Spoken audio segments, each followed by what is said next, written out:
Welcome back. Here, Whoa. instead of us, we have this Whoa. amazing picture. It's next community prize that It's will. Yep, it's Sif from Dark Souls. Might have heard of it game. Might have heard of the boss. This drawing is called Guardian of the Grave, and if you donate $15 during the next 2 games, that is Dark Souls and Witcher, you are eligible to win this piece. Yeah, it's super pretty. Like, I don't think you can see like the details perfectly on the camera, but in はい、 real life, こちらでモデレーターの方が変更になりました。皆さんおはようございます。よろしくお願いします。Are you gonna donate for it? 次のタイトルはダークソウルです。こちらは、解説の方をお迎えしています。フランさんです。よろしくお願いします。はい、よろしくお願いします。フランです。お願いします。はい、昨日の方ですね、赤色の解説をしました。GDQ とかでもね、ダークソウルのね、解説をしましたね。よろしくお願いします。100% ですよ、皆さん。まあ、ルールがめんどくさい。100% は。しかも奏者が少ない。見どころですよ。めったに 100% 走ってる人いないですからね。2、3人しかいないですからね、この 100% 走ってる人が。すごい、少数精鋭って感じですね。そんな感じですね。一部のやつがめちゃくちゃ速いっていう。全ボスとは違います。全ボスは、1周目で全部のボスを撃破なんですけど、100% は1周目でできることを全部やるみたいな感じなんで、トロコンは、トロフィーコンプリートに必要なものだけをやる。100% とはまた条件も違いますね。アイテム回収も含めてます。なので、遺体回収とかもちゃんとしてますね。Same actually for Witcher 3. 一体 2% と時間はどれぐらい変わってくるんですか？ 2% が今22分とかだっけ？22分。おー。あれどれぐらいだったかな？ 30 分は確か切ってたね。目印は。で、100% が1時間とかだったかな。あった。2% が31分51秒ですね。1位が。今回の奏者さんの、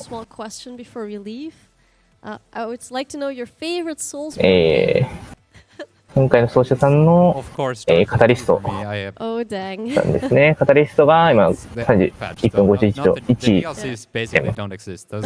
で、100% が、3時間でしたね。1時間じゃなかった。3時間33分26秒。3時間ぐらい違いますね。ああ、そんなに変わるんですね。めちゃくちゃ長いですね。でしかもこれ、インゲームタイムなんで、ゲームの時間なんですね。アルティタイムじゃないので、実際はもっと長いです。ダークソウルの仕様として、扉とか開いてる最中にプロファイルロード、をすると、IGT が短縮されます。そのため、IGT 重視の場合だと、プロファイルロードを多くするので、アルティより、通常のリアルタイムより早くなります。そうですね、4時間未満でいきますね。で、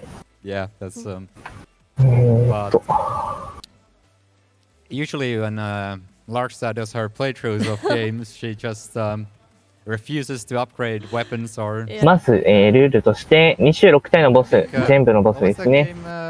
で、エネミー、リスポーンしないエネミーですね。1回しか倒せないエネミー敵ですね。これを全部倒す。で、ショートカットと、ドア、扉ですね。これを全部開ける。prefer to call it challenge runs. Yeah, yeah. First で、I know what to figure out how to do this upgrading stuff. 43個の、かがり火ですね。これを全部、But かがり火のレベルを yeah, 最大まで上げ we're る。 running Dark Souls 100%. That's quite an exciting category. そうですね。赤ファンとか全部倒しますね。 For at least not a live marathon. I think some online marathons. で、is the 遺 first 体を one 全部 that 回収 live する。 marathon. で、NPC の、イベント全部、攻略します。 You quite a lot to. 全部といっても Yeah. It's I believe the 終わらせるだけですよね。NPC のイベントを終わらせる。 This category would be 100% area completion, which means you have to pick up all items, I believe, and well, obviously kill all bosses, kill all non-respawnable enemies, probably. まだ条件はあるんです And, か？あとは、 fog gates too, I believe. Yeah, just literally everything. There's あと2個ぐらいあったかな。 you can do that changes the あー game somehow. 壁だっけ？ All あ、 story 透明な壁ですね。ローリングとか攻撃とかすると change the game. 一部の壁が、なくなるんですけど、その壁を全部、なくす。 It's a very, う very ん あとはそれぐらいかな。 Yeah, thorough. thorough. Yeah, thorough. Sorry. It's a very intense なか run. なかこうどの条件を達成したのかそうじゃないのか把握するのが大変そうですね。 But yeah. そうなんですね。アイテム回収も含まれます。 That's なので、基本的に 100% 走ってる人って専用のツール使って、 exciting stuff you have to do in that run. Honestly, it's got そのパーセント表示をさせてるんですね。今何パーセントだよっていう。 There's been some new glitches since わかりやすい。 when I そう、わかりやすい that。category and was the first one to ever do it. 今回のイベントでもそういったツールは使うんですかね。 Yeah, どうなんですか days ね。 are long. 使用は I don't. And now we're in a permanent state of this is fine. 大丈夫だと思うけど、使うかはわからないですね、まだ。 Yeah, this is. This is I mean, fine. that applies to pretty much every speedrunner. But Yeah, I. that's true. 回収負荷になったりとかはなかった気がするけど、 Just move on you to our runner now.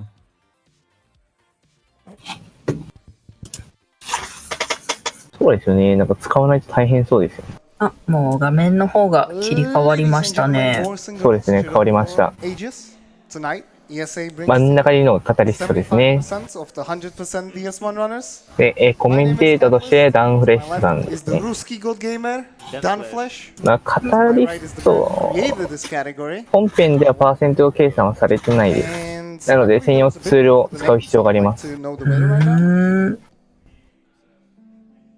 これキャラクター作成は何か性能が変わったりするんですか？しますね。まず性別なんですけど、これは男性女性。男性を選んだ場合、バグとかの、関連がちょっと変わります。 Like this. 女性だとできないバグがちょっと増えたりします。で、素性、クラスですね。これはと、盗っ人。この素性なんですけど、各 Can I 素 get 性 a に countdown from the よ crowd? って、ステータスが変わります。 4. 始まりました。グッドラックですね。で、贈り物なんですが、これは、いろんな、黒カイン壺だったり、いろんなアイテムを初期に持つことができます。 Running lingo. まずは鍵を拾って、まずダッシュですね。 Throughout the run. I guess, この辺のスタミナ調整は explaining what かなり、 happened actually is. So, would you like to do that, Kumo? 洗練されているので、 Mostly. ここだけでも1、2秒変わっていけます。なので、スタミナを限界まで使ってはしごに登って So い you きま can す。 think of it このスタミナの使い方は all 綺麗ですね。 familiar with that term. So we 今、 can 武器をさらっとしました。これだけでもなんか数フレーム速くなるそうです。 specifically 数フレームの all bosses. そうですね。で、今、武器を置きましたね。いらないアイテムは、捨てると。で、 We're going to 瓦礫のところで、黒カイン壺を、 going to kill all non-responsive. 3発投げたらローリングします。 Clear all fog gates. 今回はツンコードですね。 And lock doors. ほん Quite a lot. 一番のデーレ A は lot of things to do indeed. ジャンプ攻撃をして This くる first ことなん one's ですけ down. ど、 It's good, man. 不審のデーモンを倒しました。で、ここで、ターゲットシール Throughout ド the run, you're gonna notice that を we 拾え come ま back す。 to certain areas several 北の times. 不審のデーモンを倒したことによって、 Now we're just starting off in 初回だと武器が手に入る。 all the で starting、さっ items. き We start 担当ですね。高徳の担当を拾いまし with た。 starting item. That is very important. Because it allows us to access ちょっと壁によって we wouldn't be able to access. 鉄球を、誘導します。うまいですね。でギリギリで、会話をします。で、これ S とビンと鍵の2つですね。で、ショートカットを開いて、そのまま扉に向かっていきます。殺す必要はないです。一定距離離れるだけで死亡するので、殺す必要はないです。殺さない方が早いです。会話の方が早いですね。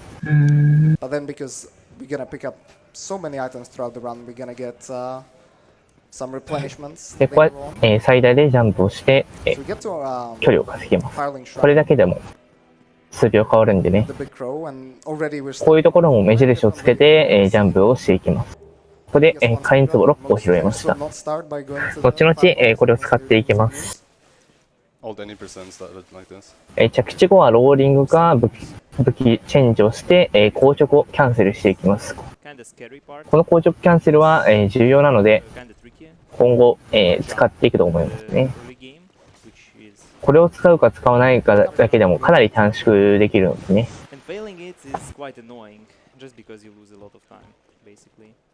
スタミナは前走させずに、ダッシュをしていきます。前走させるといって全部のスタミナが溜まりきらないとダッシュができなくなるので、これソウルを拾いましたね。ロー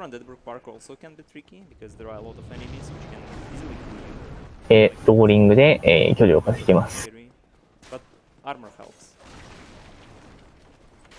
これ扉を開いてウッドシールドですね。ウッドシールドを取ったら、敵の位置を初期化するためにプロファイルロードをします。ちょっと重いですね。プロファイルロードをしたら、商人の元に向かっていきます。商人に向かって、会話しますね。ここで火炎壺、10個、ロイド2つかな、ショート砲、木の矢10本、火炎壺を、3個投げて、商人を殺します。内刀と鍵と人間性と黄色の、石ですね。この黄色の石はオンラインアイテムですね。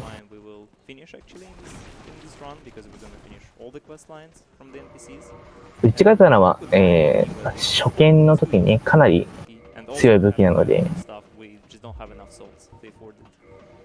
初見じゃなくてもかなり強い武器ですね。これでスローイングナイフを10個かな拾いました。ジャンプで隣の、屋根というか登っていきます。ライトクロスボウと、クロスボウのやつ。これジャンプで、足場に乗ります。うまいですね。このジャンプで乗ることによって、短縮になります。ミスりましたね。うまいですね、やっぱり。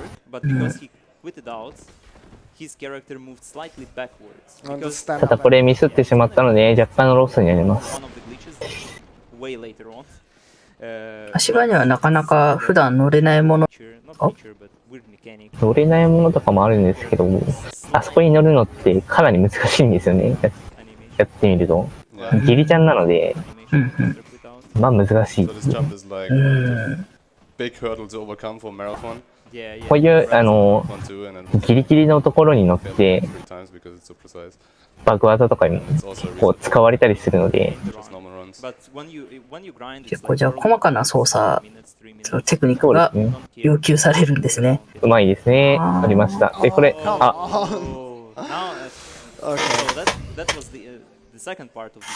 そうですね、通常プレイだったら乗れない足場ですね。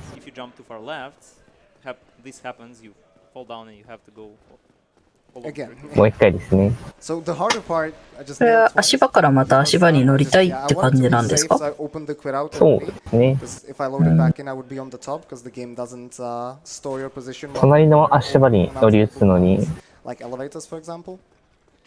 結構判定がシビアなので、あんな感じで落ちたりして、また最初からっていう感じになったりして、ね。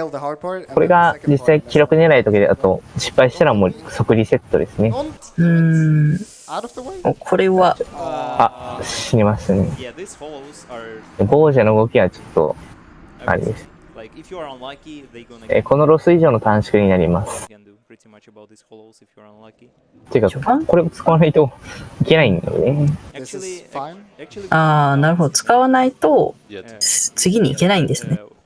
こんな感じですね。アイテムを購入するんですけど、これを使わないとダメっていう。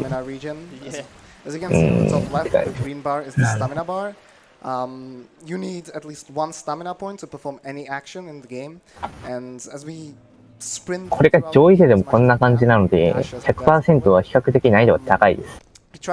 他のカテゴリーに比べても。長いし難しいし、グリッチも数多いし、精神はまあ削れますよね。いやー、こう、RTA 奏者も人間性をこう、そうですね、捧げてますね。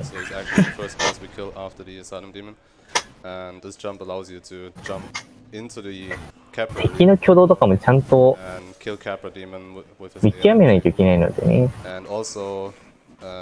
意図しない挙動されて死ぬとかでも、まああるんでね。誘導とかもちゃんとしていかないといけないので、こういうモブの挙動の誘導とかも、人によって、まあ奏者によって違いますね。これギリ、ミ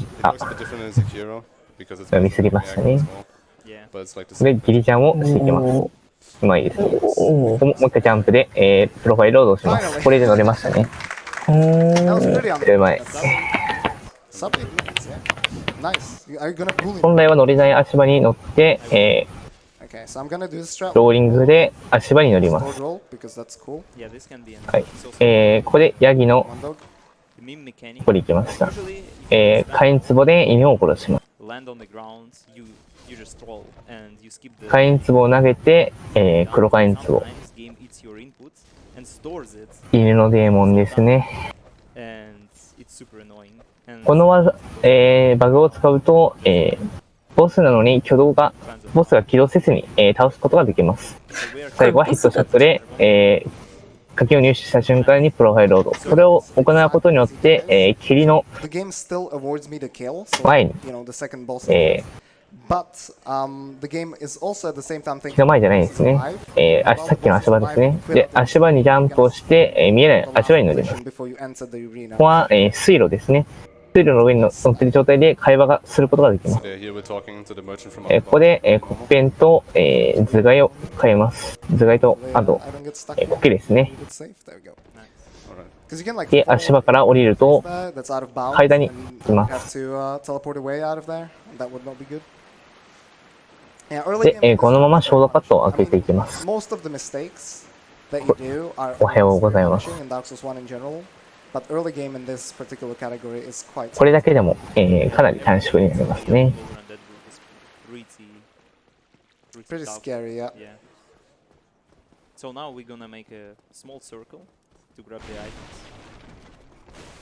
で、遺体を回収。建物に入ってもう一個の遺体を回収していきます。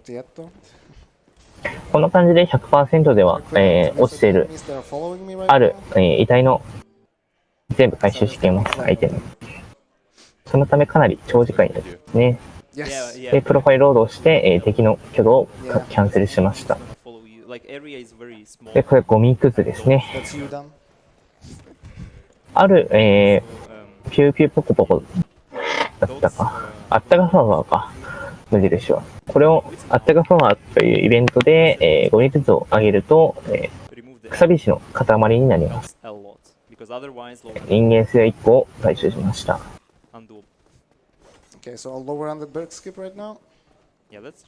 これジャンプをして柵になります。ローリングでキャンセルして、遺体を回収する前にプロファイルロードをします。これで、仮想に行きますね。本来は仮想行くためには starts falling again. 仮想の鍵というものが必要なんですが、このショートカットを使うことによって、鍵がなくても、仮想の鍵に行きます。ここで遺体を回収。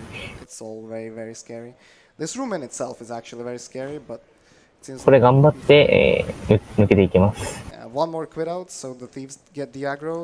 の盾忘れそうじゃないそんなガバやるやつはおらんやろ。です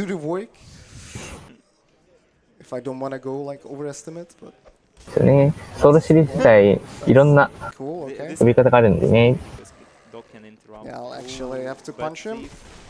これ攻撃をして、ドロイツナのキーですね。ここでもう拾った瞬間にプロファイルロード。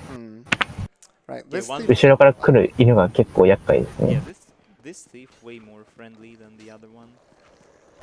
犬の攻撃食らったら一撃で死ねますね。ここはジャンプをして、プロファイルロード。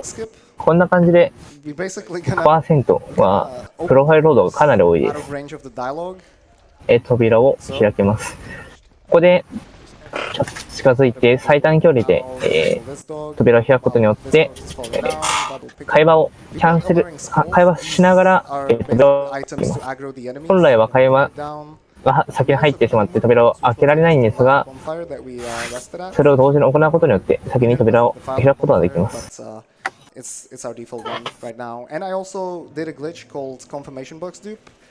ーブデータがぶっ壊れることはまあないですね。ここで使って、ブリックスですね。これ、落下制御を変えました。この落下制御、かなりぶっ壊れた性能です。こいつのせいでなんか悪さしてますね、大体。これを持ってたらもう RTA で、こいつ、バグの使い魔だなっていう感じですね。これがあったら。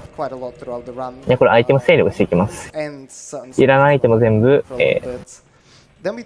てていきます。定期的にこんな感じで、空いた時間にアイテムを整理することによって装備をね短縮していきます。で、鍵を開いて、ヒールの谷ですね。これジャンプをして足場に乗ります。ローリングでもいけるらしいですけど、ジャンプの方が安定するのでジャンプに。そうですね、PC でも処理落ちしますね。ダークソウル自体かなり重いので、処理落ちをかなり起こします。で、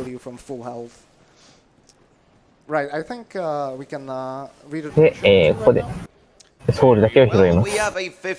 この段階ではアストラの食券と、入門書の手かなは拾えません。Shout out to the community with so many quality memes. My phone literally broke trying to process them all. Hope everyone's been having an awesome time. 祝福されたね、武器ですね。ここはちゃんとローリングで、ドラゴンを回避していきます。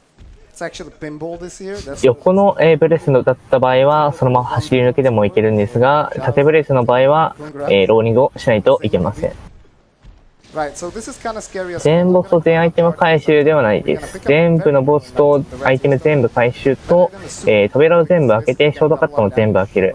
かつ、かかり火のレベル、を全てのかかり火でレベルマックスにする。あとは透明の壁を全部、出現させる等の、ルールがあります。上に登って赤涙を拾いました。赤涙の、指輪は、Miyazaki! He's watching. What time is it in Japan? I'm sure he's watching. Okay, so that's not very cool. 赤涙の指輪は体力が減っている状態で装備すると攻撃力が上がります。宮崎言ってましたね、今。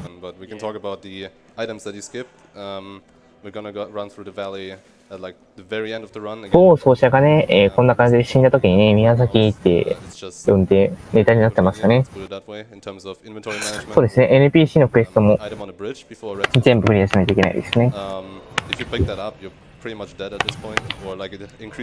そこの赤涙を拾った後の、着地、硬直キャンセルなんですけど、かなり、引っかかって、So I tried to do a frame 硬 perfect 直が on the souls. 入ってしまうとローリが出なくて、そのままブレスで焼かれて死ぬっていうことが I'm probably gonna have よ to くあ go りま ahead す。 and get my souls right now. Otherwise I wouldn't be able to 基本的には、その落下硬直キャンセルをするためには、 pretty bad.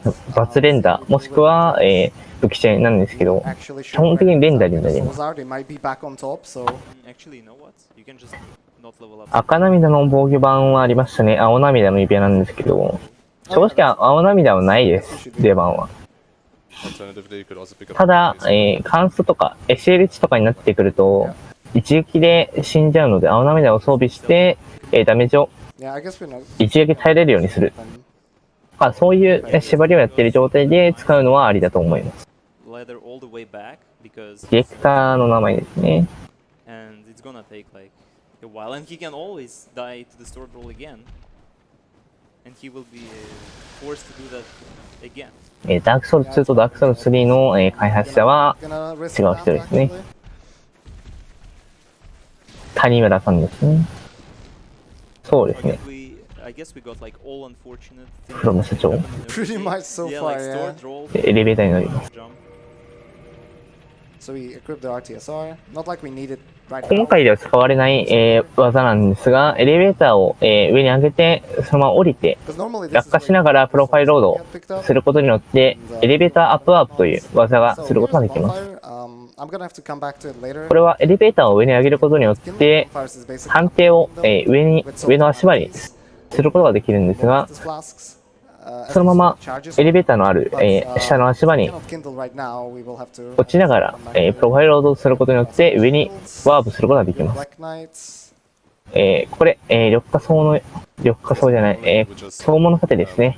スタミナ回復をアップさせる、盾になりま And then す。 just continue on running. It's just better for ある程度はかなり重要されて、 ignite the bonfire lighted. 重要な It's 盾で just すね。 better for stamina management at this point, so you would not これがあるかないかで、かなりスタミナの回復速度が違うので、 but yeah, just a 目に見えるようにわかります、無印は。 Okay, Hunter set. でこれで、ロングボウと Black Knight is below 入 me. れましたね。 Okay, we stunned him. Okay, that's cool. 気に So 入ってま here's す gonna ね。 be an enemy you're gonna see a couple of times throughout the run. It's a twinkling lizard. They drop upgrade materials. 殴って黒パインツボ Hit him with the firebomb. 一回殴ることによって、黒パインツを一発で倒せないので、HP 調整をしています。 one or two health point left. So like 黒騎士シリーズは集めなかったんです can throw ね。 firebomb, Yep, exactly. kill it in one go. Well, it's not a big deal. And we kill it because it's a non-respawnable Yeah. enemy. どうだったかな、集めてたか We な have to kill that 覚えてない。 met before, but we will do it later. 集めなかった記憶があるけど。 When we go back to kindle a bonfire, basically. Yeah. Yeah. 集めないですよね。 That demon, he's our friend. Until we kill him. Yeah, he's very good at aiming, as you can see. And before he hits me now. Now, 本来の、ルートではない、ルートで But right 浄 now, 化不死教区に行きました。 So this is Andre. He's actually a friend. ここで Wooden arrows, 999個、矢を買いましたね。これが後々重要になっていきま Will す。 be very important. Very important, indeed. So now, normally cut かかり身に触れて座ります。 point here just to be able to use the Kraska shield. But since 何で990個買ったんですかね。 it's not a huge problem.ち Yeah, it's not ょ necessary. っとよくわからないですね。弓で位置調整をして打ちます。 You can aggro hollow from all the way back. 当たったかな。 Easy you. 当てることによって傍受が近づいてきます。 Yes, and I guess Yeah, you Uh, can this is explain.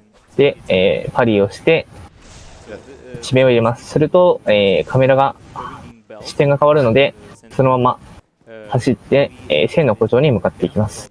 線付けードスキップという技になりますね。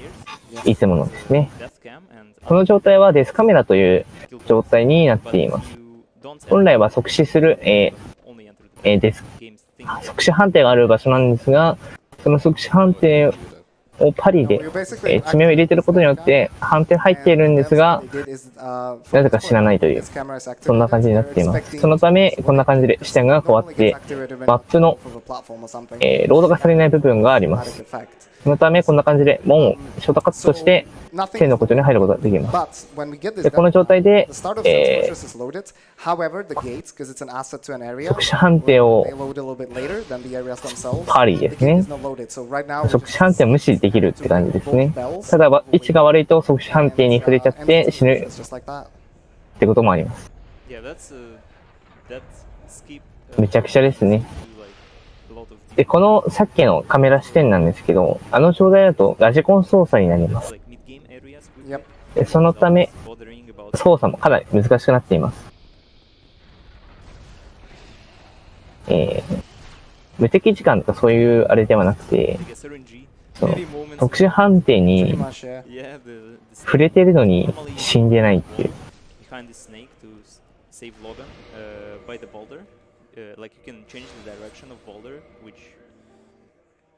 そうですね。死ぬときにカメラワークが変わることを利用しているわけですね。殴って、突き攻撃を誘発。で、もう一回プロファイルロードをして、初期の状態に戻します。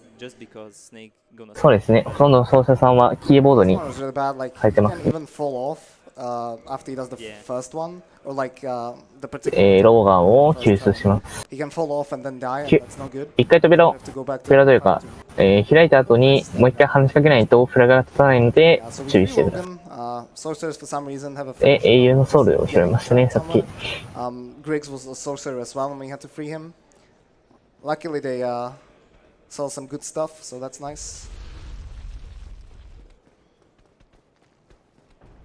こんな感じでね、100% がね、ぶっ壊れていくんですよね、どんどんね。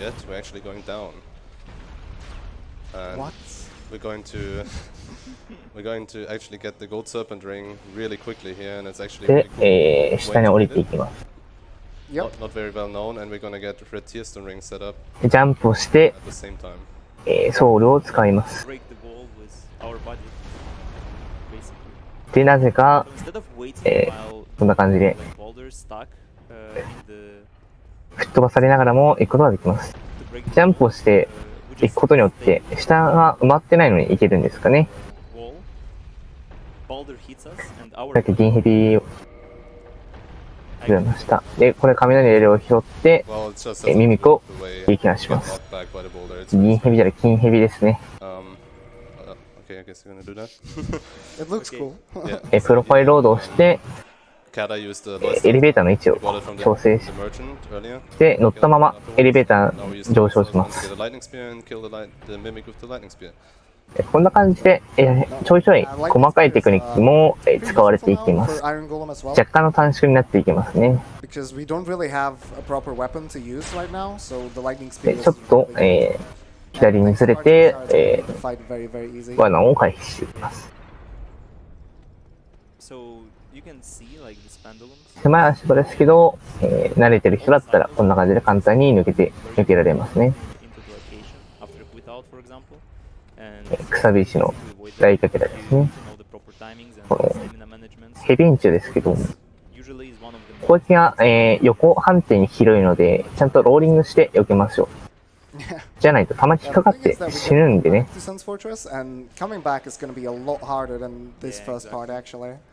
そうですね、ロード時間は高スペックの方が短いです。かつ SSD になっていますね。PC なのでロード時間はかなり早いんですけど、SSD とかも使ってさらに速くなっています。で、かがり火をつけますね。ヘビンジュね。おはようございます。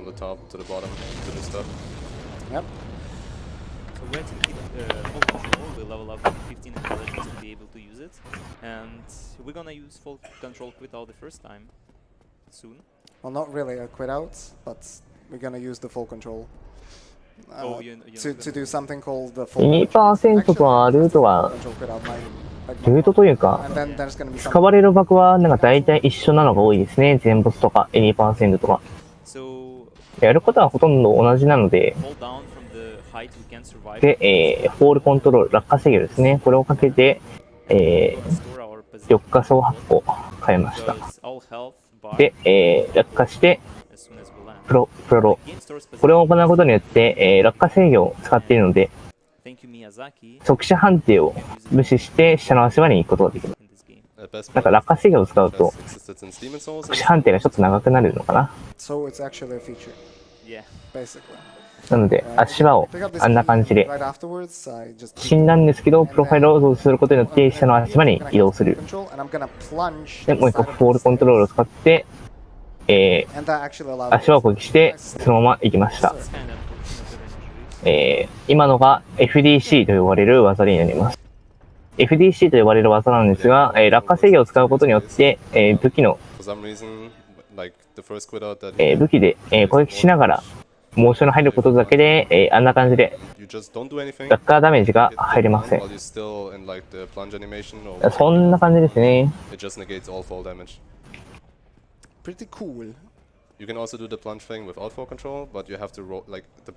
っきの FGC の技なんですが、本来は落下式がない場合はローリングで速射判定を回避します。そのため、落下制御じゃないとやれない FGC とかも存在しますね。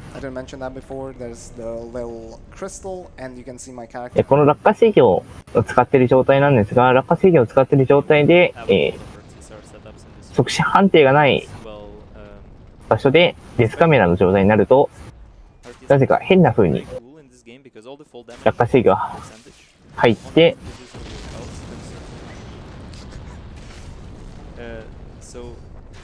落下制御はなんか面白いことですね。で、雷槍を装備します。アイアンゴーレム戦ですね。左足に攻撃して、ひるませます。で、ひるませたらちょっと休んで2回攻撃で落とせますね。うまいですね。アイアンゴーレムは落ちるのアイテムですね。So you can tell that it's actually very much intended. I mean, it's also scripted, so yeah, very specifically scripted. Yeah. Well. 落下制御を使っている状態で、Did I equip SDR? I think I did. プロファイルロードをする、そういうことが重要になってきますね。ロードのそのタイミングというか。Pick up a Titanite. Is it a Titanite? It's not. It's something else. Is it? I don't remember. I guess it's a Demon Titanite. It's a Demon Titanite. It is? Yeah, okay. 落下制御を使ってないと、ほとんどの場合、プロファイルロードであんな感じで、速射判定を無視して下の足場に行くということがほとんどないです。宝場を開けたら、プロファイルロードをして、敵の位置を直撃する。で、また、フォールコントロール、落下制御ですね。これを使っていきます。技抜きしましたね。フォールコントロールを使ってジャンプ、そのまま下に降りて、足場に降りた瞬間に、タイミングよくプロファイルロードをします。見えないのでかなり難しいです。宝箱でアイテム拾いましたね。こんな感じで落下制御があると、こんな速射判定がある状態なのに、あんな感じで無視して、速射判定を無視して、下の足場に行きますね。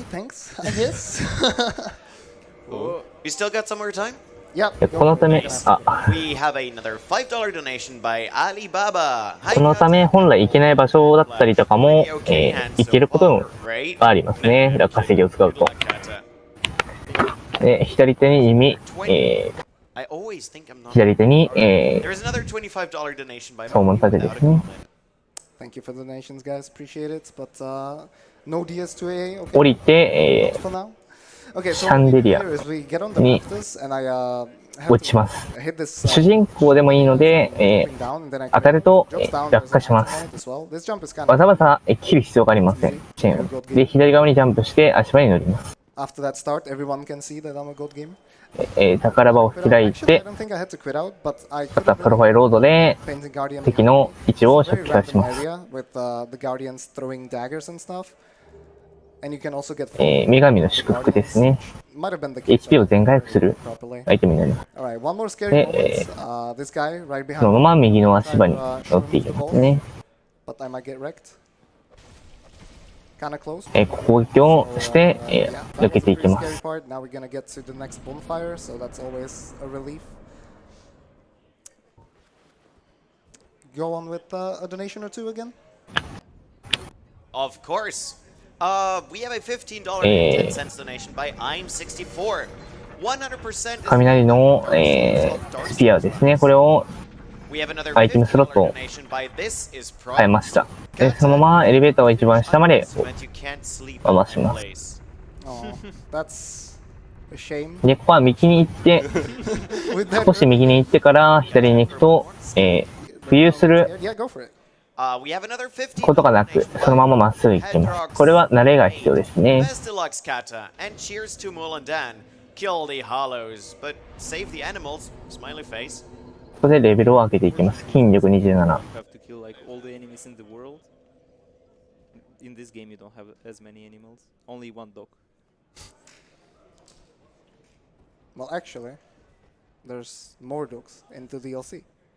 Yeah, 回してる最中なんですが、 The dog, yeah, basically. but it's the same pretty much. 左に行き過ぎると、なぜかキャラクターが浮遊して落下ダメージを受けるってことになります。そのため、右側に行って、 The collision works on this rotating platform is very weird, and you ちょっ can と距離を稼がない get と there. It's really weird, but with a certain specific. 浮遊しちゃうので、あんな感じで Here, what I'm gonna do is I'm 浮遊 gonna せずに jump out of the elevator 浮遊 and ここで、 quit out. So we're gonna うまいですね。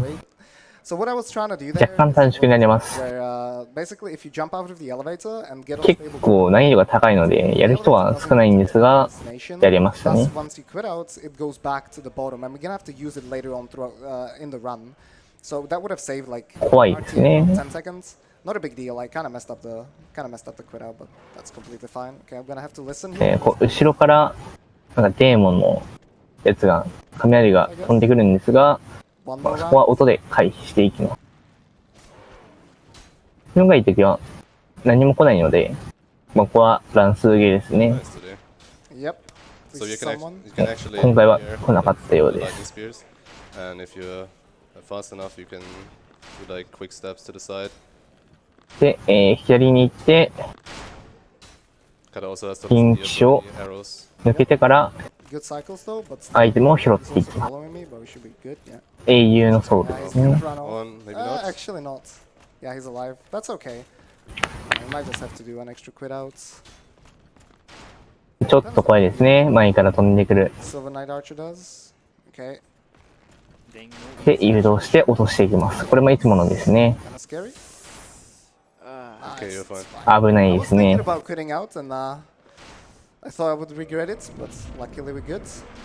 Another bonfire, so we can breathe out. で、扉を開け Wouldn't て、 take this actually. Yep. Calling out the peach. かかり火を灯します。 Now we take this because ONS is coming up, and it's like one of the very random fights. Luckily, what I did, we haven't mentioned, is buy green blossoms from the この merchant. 段階では、まだ、 And those regenerate your stamina really, really アノルロンドの super nice for this fight. 触れてないかかり火もあります。 So we're getting hit on purpose. ダメージを食らいますね。これ見えない、壁を Normally, you would have a 通過 low して health because it's, Yeah, it would be you easier. wouldn't, yeah, you wouldn't take 大竜がですね。 build up. So 大竜がと、 to switch ハベルので the 大盾が for this run. As for many others. メイン武器になります。 So getting the chest afterwards. 攻撃をしてミミックを殺します。 So we're killing me. 毎回ひるんでくれるので簡単に倒すことができますね。 Just a small. で、ハベル一式ですね。 Nice. ここで、アイテム装飾を使いました。 Yeah. Okay. By a little bit. Actually, RT, I'm not exactly sure, but it's better than dying to the Silver Knight. パリをして黒 Right, 剣 so を now 使 we're っ gonna て、エスト try ビン to を飲 stop む。 RTS Harry again. これを This time することによって、アイテムの増殖をしてアイテム消費せずに、 And Moose 出 is ます coming ね。 up, yeah. It's これも the main. フレーム技になります。 It's pretty 何 much フレームかは知らないけ the ど、 of this video game in any 結構 category. シビアになってきますね。 Almost. 流れるように Um, いきま we're すね。 basically gonna be able to transfer で、グリーンブロッサム、 to another weapon. A nice 4日草ですね。これを食べて、 It's gonna be Nice, it's fine. HP 調整を危ない。HP 調整をして、赤涙を入れていきます。で、ローリングしながら、左手に装備して、もうバグですね、モーションバグ。これで左手に両手文字をすることができます。これでダッシュしながら、2回攻撃。もう一回ダッシュしながら2回攻撃。これで2発で死にますね。で、モスモスんですけど、特に語ることないですね。弱いので。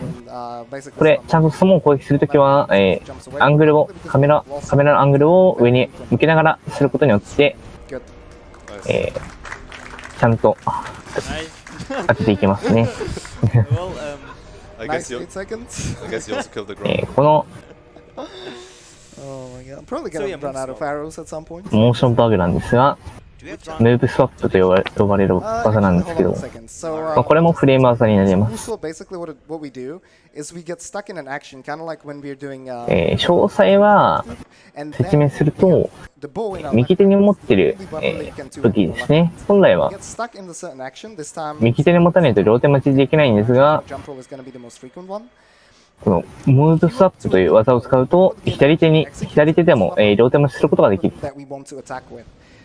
で、ムーブスワップをするときに、左手に弓を持って、弓の両手持ち状態で武器をチェンジする。うまい具合にチェンジすると両手持ち状態になると。でこの両手持ち状態なんですけど、右手に持っている武器のモーションによって、左手の持っている武器のモーションが変わっていきます。一つはダッシュ攻撃が、2回多段ヒットなので、大龍河を装備したときは、ダッシュ攻撃が多段ヒットの2回攻撃になります。単純に2倍ですね。Hello, please say something in Czech for your Czech audience. Praise the sun from Czech Republic. This is so hard to pronounce. で、ヒリの谷ですね、また。で、このまま闇村に向かっていきます。そうですね。ダガーのごとく振り回せますね。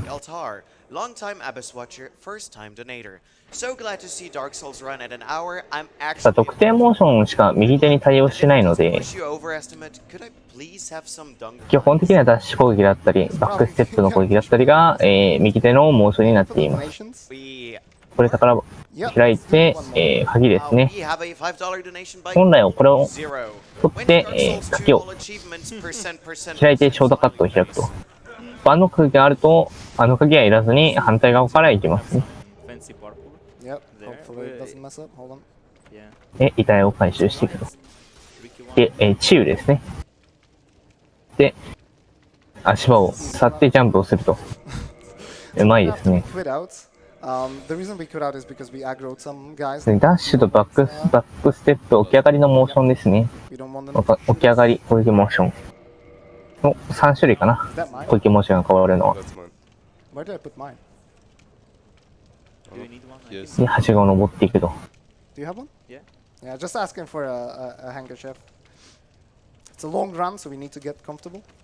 霧がありますね。この霧も全部、くくっていきます。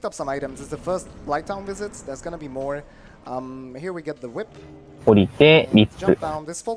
虫系ですね。で、ホールコントロールを使っているので、そのまま落下してプロロ。これで、下の足場に行けますね。はい、ということで、下の足場に行きました。これで、竜のロープですね、回収して、かがり火に向かっていきます。落下制限があると、これができるのでね、時間短縮になりますね。しかも、かなり簡単なので、ロー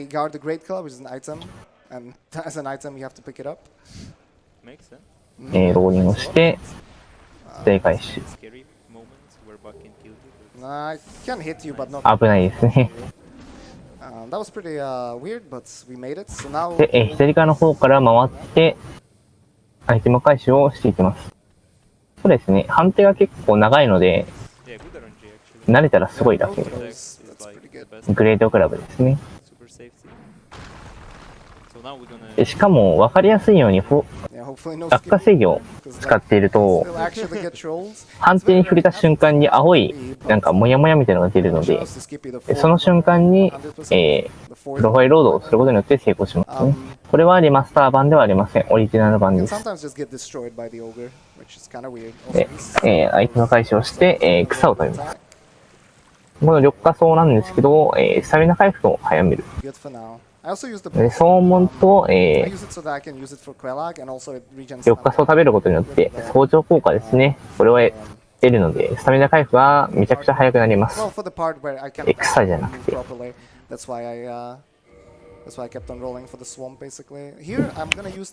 で、毒ですね。毒を解除します。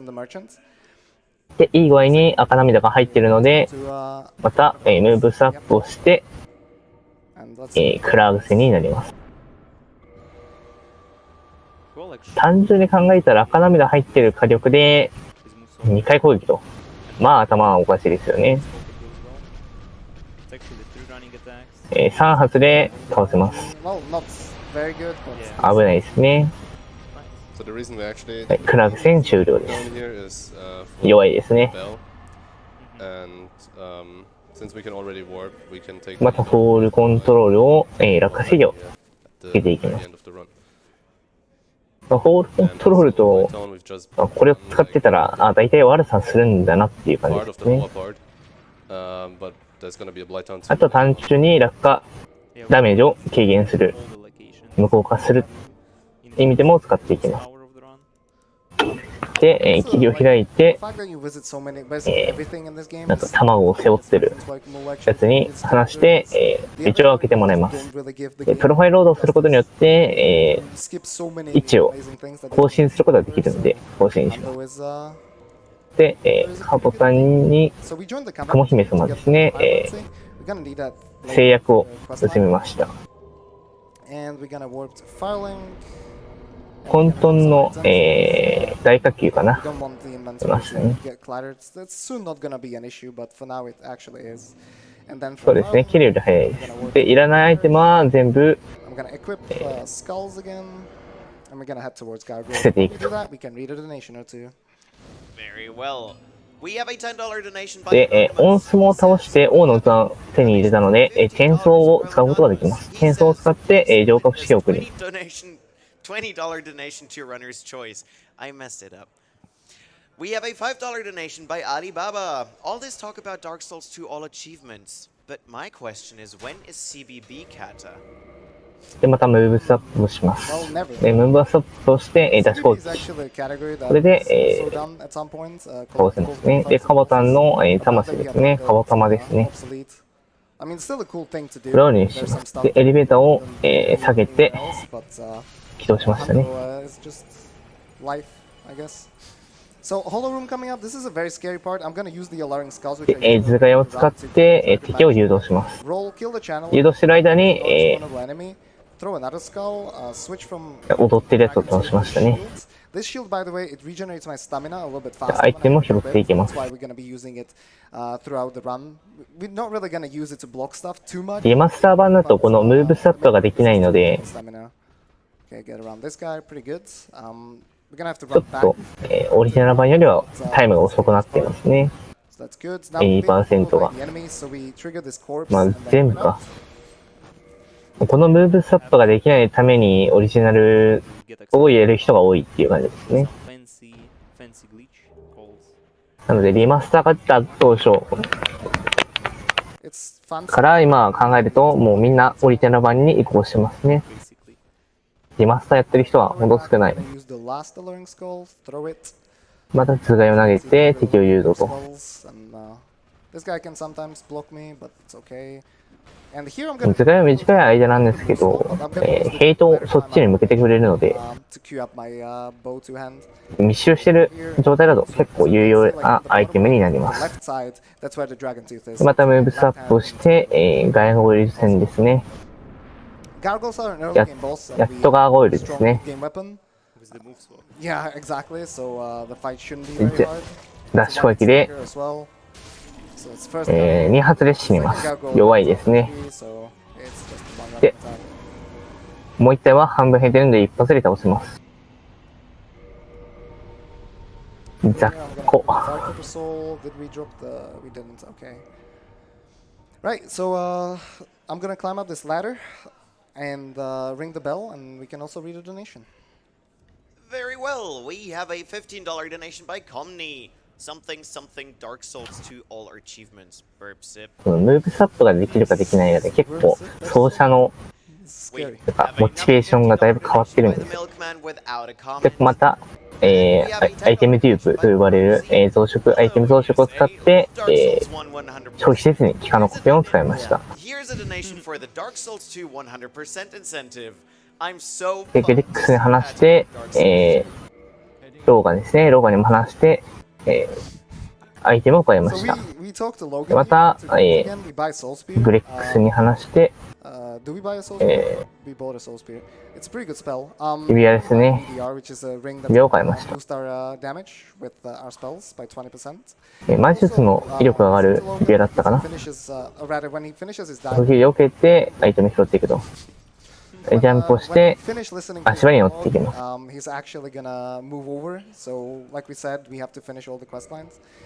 どうなるドナールさんか、どうなるだっけ話しかけて、買っていきます。犠牲の指輪ですね。どうなるだったかドナールだったか忘れたけど、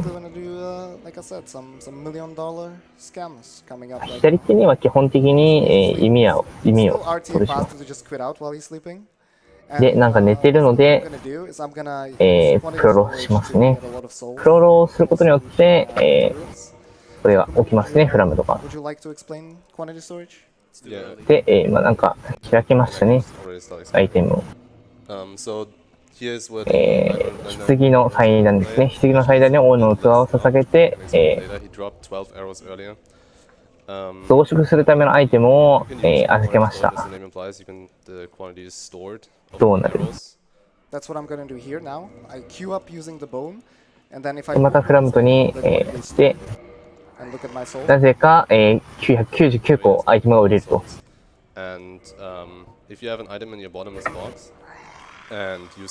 こんな感じでアイテム増殖ができます。最近というか結構前に出たんですけど、去年あたりだったかな出たのが。なんかまあ、なんでか知らないけど999個増殖できるよっていう。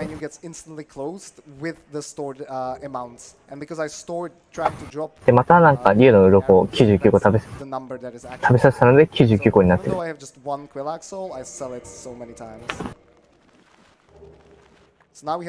しい、バグの解説はね、ちょっとね、難しいので、このバグは。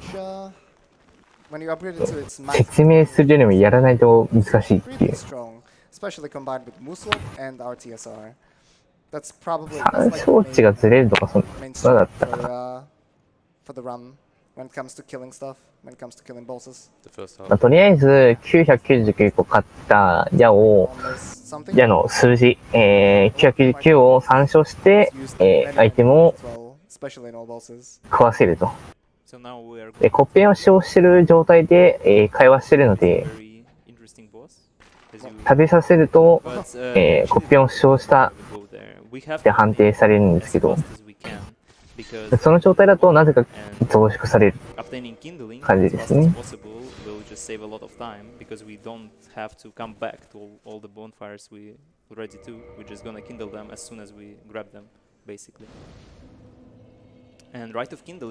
正直これがあるせいでステータスがぶっ壊れていくと。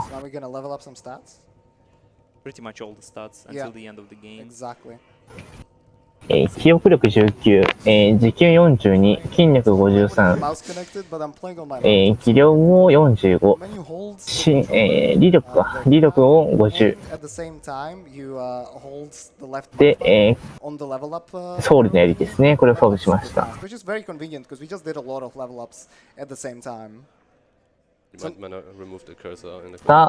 落下水を使ってジャンプをしてプロファイルを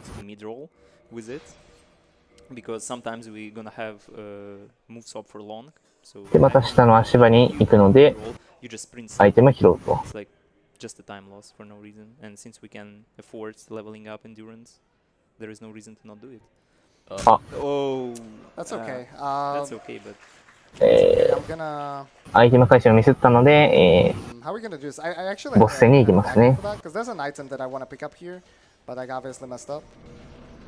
車輪骸骨はね、結構ね、このエリアは強くて、 Yeah. used to be. 初見だと苦戦する人も多いエリアになりますね。 Sometimes mess up, and especially if you get a store roll. ピンウェルということで、 Should be a two-shot. ソウルネリンに外れ、終わります。 Actually, the first time I see that item pickup fail. Yeah. 弱いですね。3人羽織は一瞬で死ぬっていう。 Right, how are we gonna back it up? So the bonfire is not warped. で、3人羽織を倒したので、 Yeah, I can Did not go all the way. Or you there. get it. そう、かがり火 do that as well. の、レベルを最大20まで So it's better, I guess, to 4段階か、4段階上げて、ベストピンを20にすることができます。 like all the items, all the like you can't track what you obtained and what not. Well, we have a tracker which shows how many items and how many quest lines you finished, stuff like that. 3段階か。 Fine for cramming. Now that I think about it. ベストピンを20まで強化することができるようになります。 Maybe trousers, we should pick up that. これがないと、Right, yeah, yeah. Okay. We should. Eh. So if I You should both. 10から、 yeah, let's do that right ベスト10本から強化できない Was the ア missing イテムになりますね。 or not missing items? It was just 基本的にはアイテムを回収をして、また we don't like you ペンで戻っていき track ます inside the game what you have done. It's like defined by the community, and there is a software which tracks. で、またフォールコントロールを使って落花生を使いますね。これで、またプロファイルロードをして Easy to mess up. 下の足場に行きます。 One single item and your run is dead basically. 100% ですね。 It's gonna ソロコンとは違います。 find an item. now. It's You not have dead. missed. You can still get the 99.9%. 調査をしてアイテム拾うと。 So, and as I said, since you can't track your percentages, but if you miss item, usually you can't understand like immediately where you missed it, Yep. and that's a big problem sometimes. I guess we could have gotten to the last bonfire, lit it up, and then boom back actually, and then just yeah, that probably would have been a little. ジャンプをして But you would have ちょ to っと時間短縮を図っていますね。 Okay, so あんな感じで、ジャンプをしてすぐ while that is happening, we can read a donation. 落ちる、落ちる場所ではあんな感じでジャンプをして、距離を稼ぐと。 This thief bug is asleep. I see how it is. Such fun run that ジャンプをして was bad man. 足場に乗っていく。 okay, kind of Ne? scary part because で、死の瞳3 Buttons, つ、 yeah. are very ソウル、 and even SDR doesn't help sometimes. As you モン can ゴソウルを拾って you can see ドリングをして、 pretty much in this はしごに登っていきます。 full game design. この辺は慣れないと全然わかんないですよね、暗いので。 Inventory. Alright, this is a pretty important jump now coming up, so hopefully I don't fail it. 100% ではほぼ同じ動きになるので、 Let's see if I can get it. なんか反射 Ooh, that というかね、で、攻撃を当てて、 That's fine. We're just gonna abuse the quit outs and hopefully you don't die on the ladder. これからバグですね。 Don't グリッチを使っていきます。 when I shouldn't get hits, it should be fine.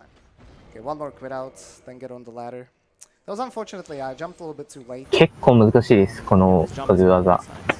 it's one めちゃくちゃシビアなんですね、足場が。 jumps in the run. Probably, yeah. So it doesn't save like too much time, but it's very convenient to do. これ受けないか。 It saves enough time to make it like very important. And in the combination with the fact that it's easy to mess up and you lose a lot of time. ジャンプをして、 That's not gonna work あ、 because I jumped too far right. It makes it kind of difficult. Yeah, I also have to plunge, otherwise I would get the roll animation and fall off the small light. ジャンプをして、 It's good. 攻撃をして、足場に乗りました。 Basically on an そのまま、ジャンプをして足場に乗ります。 and it allows you to jump up where you actually want to go. これで、あれですね、短縮というか、ショートカットをしまし The た。 other side without doing 人間性1個。 it's really precise. そのまま、かかり火に向かっ So down て here,、we're gonna warp to Undead Parish and do some more 座ります。 storage shenanigans. Now for a different purpose. Exactly. 見えない足場ですね、さっきの。もうほんのちょっとの足場に乗って、ジャンプで Queue up the arrow. 足場を移動するって Then いう。 as I'm running around, I'm gonna queue up the Soul of Smoke. で、浄化不死曲に来ました。パイクを999個買えます。で、ソウルを使用して、ドラゴントゥースを大リーガータラスコにしましたね。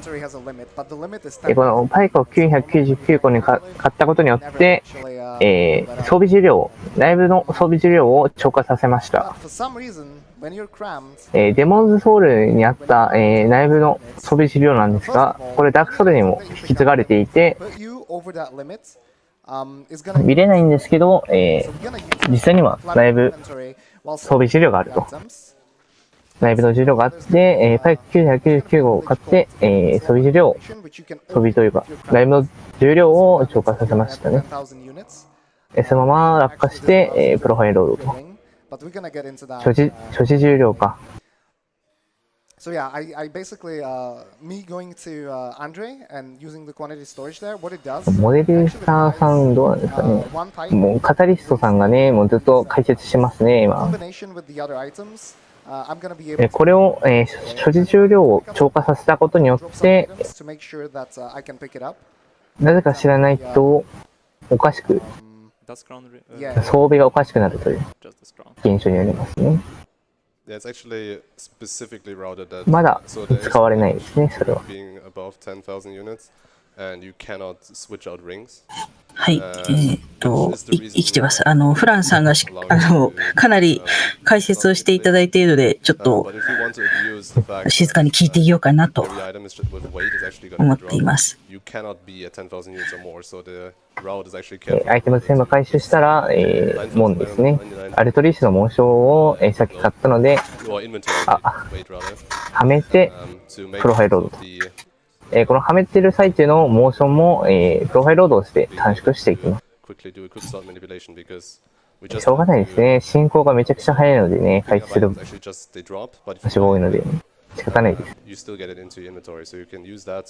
で、かかり火に座って、転送ですね。で、ギセネビアを捨てました今。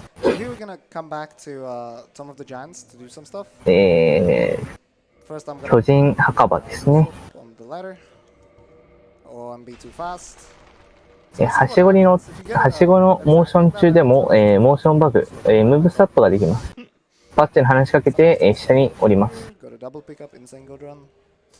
ランタンとソウル2つ回収しましたね。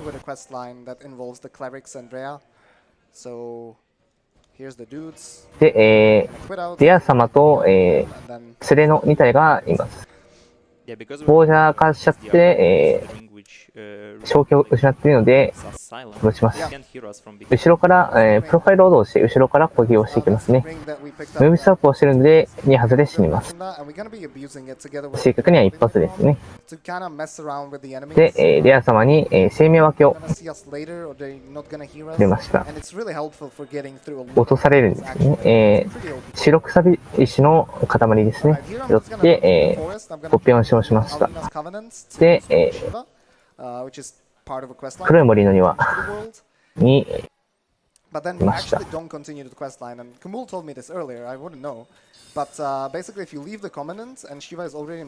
NPC みたいなのがね、迫ってくるんですけど、ここにいる、猫ですね。猫に話しかけて制約を結びます。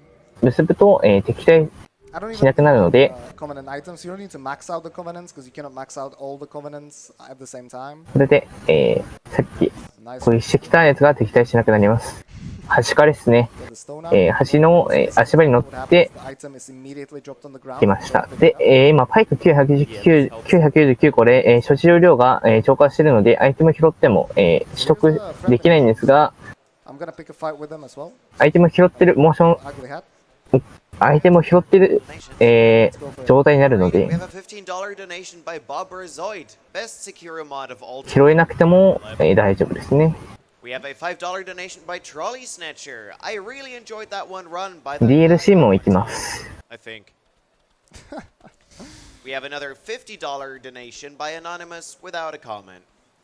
And we have a $20 donation by Hakuchi4. Mr. Streamer, did you know that you can obtain the right さっきの、なんかでっかいキノコに攻撃食らって、赤ダメな調査をしました。結構ギリギリですね。And also, I would like to point out that we now have a new incentive for Cheese's Super Mario 64 run. If we meet this incentive, ムーブサッポして、大竜河を左手に装備しましたね。 the game with 16 stars. 持久力が高いので、経ロリの For that one. 状態で、大竜河を振ることができる So と。 this is Sif is a easy clap. いや指輪を If it doesn't do a follow-up, 取得して、I guess. ムーブサップで Plus 5, so this 攻 should 撃し kill きれ now. ます。 We're gonna quit out as it dies. 弱いですね。2発で死にました。倒した瞬間に、プロファイルロード。 Here you saw the power. 早くしすぎると、死亡した判定にならないので、ソウルを取得した瞬間に、プロファイルロードをして、門の The cuts or cut S. 前ですね。ここに移動しま It す。 can be very, very annoying. I have to kill 移動する、時間を短縮できるので、かなり早くなります。 Their AI is just scuffed. シフがかわいそうですね。 But their AI is really, really bad. Yeah, you can alternatively do like a meme jump, which is like very difficult. Yeah, you can get up to them で basically and kill them before they Wire- アイテムを回収していきます。 Yeah, basically, because it doesn't save pretty much So anything. that's 本来強い that is fine. モブなんですが、2発 It's で very possible I might die here. It could very much. 2回攻撃で死にましたね。 Okay, I'm gonna go for this one first. Hopefully I will not regret. 2体出てきますね。 Okay, we're good. Nice. 攻撃を外してダッシュ攻撃。 So immediately switch back to the shield. 'cause 楽でいいですね。 running now. And we're going to kill Hydra now. Nice spear. What? What? Well, Okay. now we uh, have kind of not concerning. enough soul spears. フォールコントロールを使って、足場に I guess we're gonna cut 移動すると。 one of the hats with the dragon tooth. ソウルを拾って、 I guess I'll have to do that. Actually, I might just do the. Can we kill 足を渡っていきますね。 You don't wanna block with that shield. Yep. So you wanna cut 2 heads and then サムダッシュしながら攻撃。 Easy.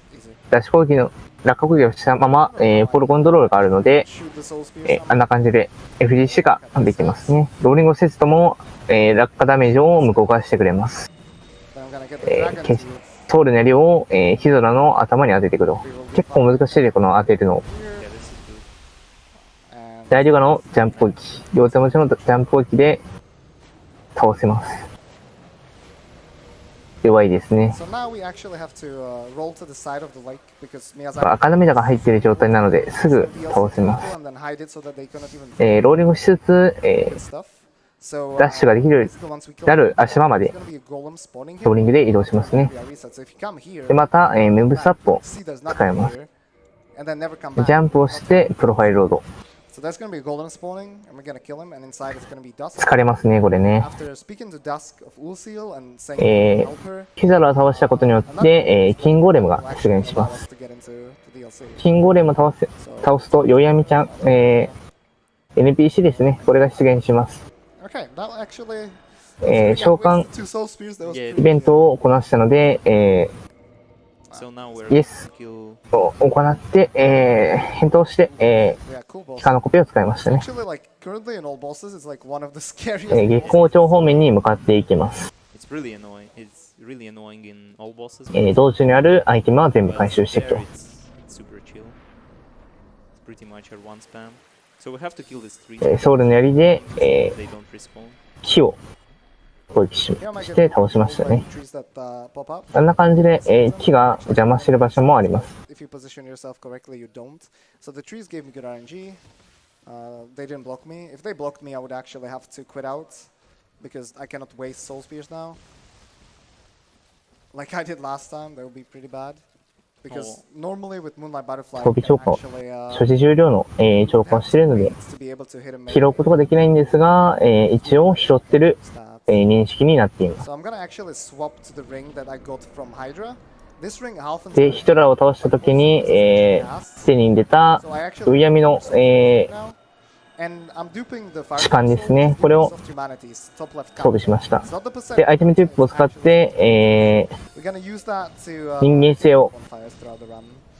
変えました。 So it's very important. 15にして、月光町を倒すと。 Keep duping whenever you can. 弱いですね。 And hopefully not そう losing 拾うことはできないんですが、拾えてると。 also lose your humanities, and that can be a big issue. Like you can lose a lot of time because you would have to read. このウヤミの士官を装備してると、体力が半分になるんですが、魔術、記憶じゃないわ。使用回数が2倍になると。なかなかいい性能ですよね。当たらなければどうということがないということで。月光町はね、結構弱いのでね、一緒で解けるんですけど。ステータスが上がりきってるので、まあ、普通のモブも、普通のボスも弱いと。めちゃくちゃ解けるのが早いですよね。で、ボ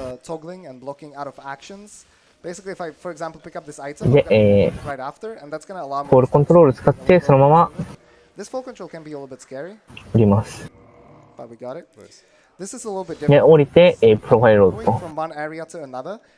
まあそうですね。ミスったら普通に死ねますね。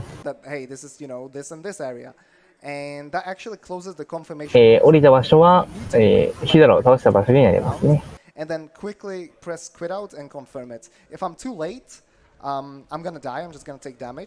アイテムを拾って、ヨイヤミちゃんのサインを拾うために、敵がいるので出現してないので、プロファイルロードをして敵の位置を初期化してヨイヤミちゃんのサインを出現させる。出現させて、サインを拾ってアイテムを拾うと。でまたアイテムディープを使って、カバタンを使用する。カバタンを使用する。見えない体を、変えました。落下し何回もしますね。見えない体を買ったら、カノコピを使って、人間生身に戻りますね。この状態で、かがり火を、レベルアップさせる。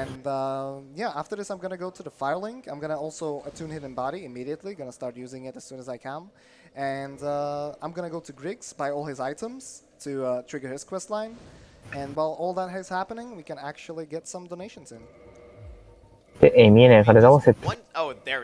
Okay, we have a $50 donation by Rach is Ham. Howdy, partners. And we have a $25 donation by 最初に戻ってきました。で、会話聞くとなんか師匠が旅立ったと。で、買えるものは全部買いましたね。で、これで、グリックスのイベントが次に来ましたね。グリックスのイベントは、師匠のイベントをだから旅立ったという話を聞いてアイテムを全部買うことが条件になります。でエレベーターを上げて、足場をジャンプで渡っていきます。鍵ですね。That item doesn't disappear from the inventory list, you might have noticed, so I didn't actually have to buy it, but I buy it to get to the crabbing range, because now I'm going to use the equipment slot manipulation, which is a pretty... で、丸まっていらないものを、捨てていきます。Yeah, so equip slot manipulation allows you to, in short form, equip アイテム整理は大事なのでね。and that can be used for various glitches. で、指輪とかも使いやすいように、アイテムとかも使いやすいように、スロットを、アイテムスロットを書いていきます。並び替えは重要ですね。見えない体を使って、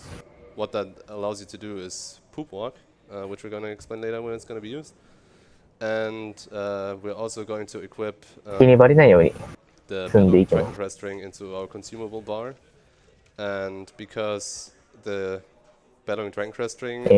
はぐれデーモンには行かずに、右の方の行ってかがり火を灯します。で、このかがり火も、レベルアップさせると。100% は、全ボスを倒す、全部のかがり火を最大まで強化する。遺体を全部回収する。アイテムを全部回収するですね。あとは全部の壁、見えない壁をなくすというか通る。あとは to do that え cleanly. 全部の、we do not really fully understand. ショートカット扉を開く。 Usually the まあいろんなルールがありますね。100% は。Also, it's used in all bosses for NPC を倒して、紋章の手を拾えます。 pick up all the items, and in all bosses you do まあムーブスワップをしてるんで、 the red soapstone すぐ倒せますね。 shares the same ID with the red tear stone. はい、ダークソウルの、時間ですね。 Use the ダイアログってなってましたね。 which saves the plenty こ of のダイアログなんですけど、 bosses. Fortunately, in this さっ category, きの超過させたことによって、 actually pick up our TSR because it's 対応するアイテムを弁制することができると。 so yeah. In all bosses, なんかよくわからないなんかアイテム連成ができちゃうんですね。超過させると。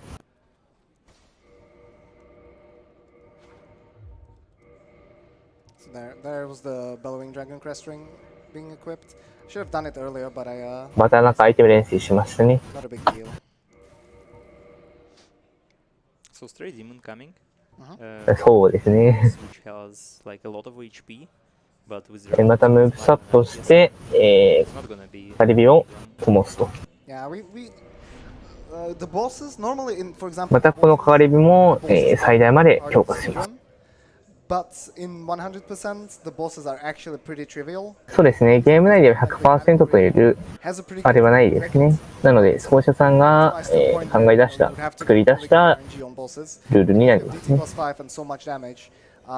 ードランド、詳細はスピードランド .com の、ダークソウルの 100% の、カテゴリーのビュールールだったかな。そこで書いてありますね。降りて、yeah. Now this fight gonna be slightly low. ダッシュ攻撃をしていくと。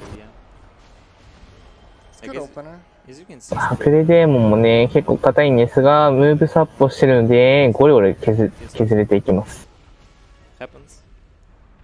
Nice. Ooh, Gotta that's wait one more annoying. time. Oh, It's not残った。 bad fight. But 簡単ですね。 the world. So now we're basically backtracking all the way to the cell, which is the room where we actually started the game from. But now there's going to be a peculiar doll, which is an item that's going to allow us to get into the painted world, which is an area that's going to be coming up kind of short. 人形を手に入れて、機関のコッペンを使用すると。 The most pure RNG boss of this run, pretty much. Yeah, exactly. さらっとアイテムテープをして、転送しました。 Game また、転送中に指輪を装備しますね。 until the Gwendolyn certain gives you, attack. yeah, exactly. So more kindling. While we do that, we can read a donation. で、Well, we have a $50 アノルロンドですね。 without a comment. We have a $25 donation by この係りも強化していきます。 Twitch money. Greetings from Germany. 係りのね、 Accent. 個数というかね、係りの数が多いので、結構大変ですね。 And we have 最大強化までするの。 donation by Anonymous saying donating for the で、指輪を拾って、ウィンドリン戦ですね。 Also, a little reminder, we are super close to beating our record when it comes to donations from last year, which was 71,000, and it would be super appreciated if all of you 初回はワープ確定です。 help us to reach and break that goal. で、ここで、まっすぐ弾を撃ってくる、 Yeah, this is actually a pretty good RNG so far. 攻撃か、ボウガンで、 Yeah, it's 攻撃してくるか、追尾の弾を撃っていきます。このボウガンで This is the attack we need. 矢で撃ってくるのはラッキーコードですね。これで、2回攻撃して、終了です。お疲れ様でした。ということで、グウィンドには、即死ですね。 So much skill. yeah. Practiced my RNG a lot. I actually messed it up quite a bit recently in the はい、ということで、 the Black Knight Greatsword and the stuff. 今、モデレーターの方がね、 A couple of times ダークソルド、100% の条件を、good with the dragon tooth. URL を貼ってくれましたね。 Dragon tooth. で、太陽の光の剣 Also だ there's っ a たかな chest there, but no. と、 Just アイテムですね。これを使用して、 So why don't we? あのペンを Because it's empty. 取ると。 Oh yeah, no. Yeah, I should have done this before. そうなんですよね。オリジナル版は About this. So we're just gonna. 一気にできないですね。 You know what that means, Ricky? で、レバーを回して、 Yes. エレベーターを Well, 待ってます I'm ね。 going to use the, oh my god, professionalism right here. I'm going to use the opportunity to plug one of our sponsors, トロコン RT はこれよりは早いです。2時間ぐらいだったかな、トロ which コン is は。 our long-term partner with ViewSonic Elite, which are providing all the gaming monitors トロコンの方がね、なんかめちゃくちゃ簡単なバグで済むん for でね。 30 years of experience working on CRT. 条件が緩いんですよね、トロコンは。100% より。 ViewSonic Elite is using 見えない体を使っ their て、 gaming products in a new direction. Alright, so this is the item that I actually got from the chandelier. え Dropping him down in the rafters. if あ you れです remember, ね。 quite a while ago. This 魔法の item can be a 武 little 器 bit scary. 結晶の魔法、 Not too 結 much. I don't think I've 魔法の had 結晶武器 with proper positioning. だった But っ since け I なんか have そのような名前 some ですね equip。for the extra cast on で、人形を持ってるので、 see I'm already using 絵画世界に to get around 行 the けま enemies すね。 without them really noticing me. Combined with the SDR, the ring, it's pretty damn good. そして全アイテム回収の関係で Lost 時 my 間 train 割い of て thought ますね。 So I'm Okay, just we're gonna entering sit here. Ariamis, and Ariamis is one of で、 the かかり火を灯して、ここも、かかり火を全部強化すると。 we will do everything in one go because there is no reason to come back to Ariamis basically. And it's gonna be the first place we are gonna まだ1時間 we are gonna to use しか経ってないんですよね。まだあと3時間あります It's よ。 a fan favorite glitch, and I know a lot of people have been waiting for me to use it in a run. So I'm very happy that I get to show it off again. With it actually being super で、見えない体を good 使 all っ the time. て、亡者の動きを Like I said, we use 制限すると。 SDR throughout the entirety of it, so we have very little health bar. And that means we can get one shot by almost everything. Like when you level up in this game, once you're solo, 槍を使って、貫通ダメージを出して、似た玉を倒しま not as す。 squishy as without the levels, even though I didn't level 鎧貫いて、 But like 押し出して落とすと。 in this area can で be アイテムを拾っていきます。 and pretty random as well. So this is like one of the first very scary areas where stuff can go wrong. Nice lock on. ネズミを、倒しました the ね。 one in this place is kinda weird, Yeah. アイテム拾ったらプロファイルロードと。 for example. Yeah, so I wasted another source because Lamo. And 敵を初期位置に戻 I し had ま to し use た。 the dragon tooth to kill one of the enemies, but that should be fine. Shouldn't be a problem as long as で、また見えない体を使っ maybe て、 I'm 抜けていき and ま I have す。 my soul speed back, so that's pretty nice. So poop walk is basically right now when I have the humanity equipped in my right hand slot, I have an invalid weapon, and when I block, I'm actually gonna get a T pose. Oh, 槍で攻撃して、 I'm gonna do a T pose. ジャンプで So if I parry and at the last block, 足場を渡 if っ I て、 parry at the last アイテム frame, 拾う I と。 get this. プップウォークという技を使いま So したね。 basically the two animations overlap. On the last なんか frame 押していきましたね。 when I parry, they overlap, and I get this poop walk, which basically halves プップウォークの条件なんですけど、装備資料だったかな。 includes これ getting を on the ladder. 特殊条件を満たして状態でなんか I can go 特 out 殊 of 特殊モーショ bounds. I ン can pick up でアクションを起こすことによってなんか変な動きを a minute. で So maybe it's just そのままはしごを降りるとあんな感じで壁抜けすると。 just the routing completely. And with poop walk, you can just casually pick it up プップウォークっていうね upstairs on the ladder. 汚い言葉なんですけどね。 Yeah, so I'm gonna have to kill him. Kinda scary, but Yeah, that's a small backup. で、鍵を拾う。 Stop soul spear cast like the cast. あんな感じでプップウォークを使って、 Through the whole area because it 壁を貫通しながら have like 降りて 50% of the Alright, 移動する場所もあるので、 but it seems like he's not gonna notice me. Yeah, Actually. これで、 Having a good time. I respect that. 門を開きましたね。 He's gonna one shot me like no. これも、100% に必要な条件になります。 I try to like turn around and block his attack or whatever, but it's kind of sketchy. So I'm very happy he didn't actually see me there. It's inconsistent because hit and body and SDR are both kind of wonky mechanics. That's yeah, it's cool, but yeah. it works inconsistently kinda. Yep. Like 目 most of 的 the には、 times, 落ちてるアイテムはなんかスコールが多いですね。またプロファイルロードをして、ショートカットを開いていきま being す。 chased by bad guys, and we open this shortcut. This one is actually like at the start of the area, the first doors. このショートカットは、正面の、正門に行くためのショートカットなんですが、かかり火に直通なので簡単に行くことができます。 It's King Jeremiah. また見えない体を使って、アイテムを回収していきま Spawn す。 his items later on, actually in this area. So I pick up this item. I'm gonna move swap, kill this hollow. で、ムーブスアップをした状態でアイテムを回収していくと。 I'll run back. で、これ生身になっている状態だと、侵入ができますね。 And the holos are gonna be ジェレマイヤですね。 rip that guy. 一発で死ぬので問題ない Seems で like す the ね。 holos are kinda chilling. ムーブスアップは強引にはなって、 Dupe the bomb. 倒して呪術を回避、 Kinda scary. 回収しました。 Also calculated. おはようございます。 In this run is extra bad. Not only do you lose a lot of time from また見えない体を使って移動していきます。矢で、細いところを当ててアイテムを落とすと。 humanities, dying is very bad because Yep. you need those humanities. Yeah, and that's like usually you can recover them, so it's fine. But there's a thing that can happen, and that's an infinite fall loop. That is something similar that happened in the early game on the very first jump, where basically ジャンプして、 and you are way too close to the edge. After every quit out, you're just gonna slide アイテムを down. 回収 And してい when く that と。 happens, your souls actually で、 disappear. また Recover them, and that is very very bad. Like ウイヤミの時間を装備して体力を半分にしました。 that's possible. I still need the souls later on in the run. 矢 But I で do so many things that 撃 I っ can て just アイテムを get 落とすと。 over the course of the ま run. たソウルを回収しま The したね。 humanities can be very problematic. Yeah, so で、霧をくぐります。 before Logan. 霧をくぐったら、一回戻って、 Yeah, and that's pretty much. 扉を開けます。 Yeah, it's very late in the game. So we went through. この扉を開くも 100% の条件なので because we have to trigger all the pockets. 開いていきます。 And ショートカットと not か a で very きないの scary でね。 part. I'm gonna get this item over で、 here. なんか木の足場を、 And then 木の壁か。木の壁を basically. 壊してアイテムを回収していく。 Favorite?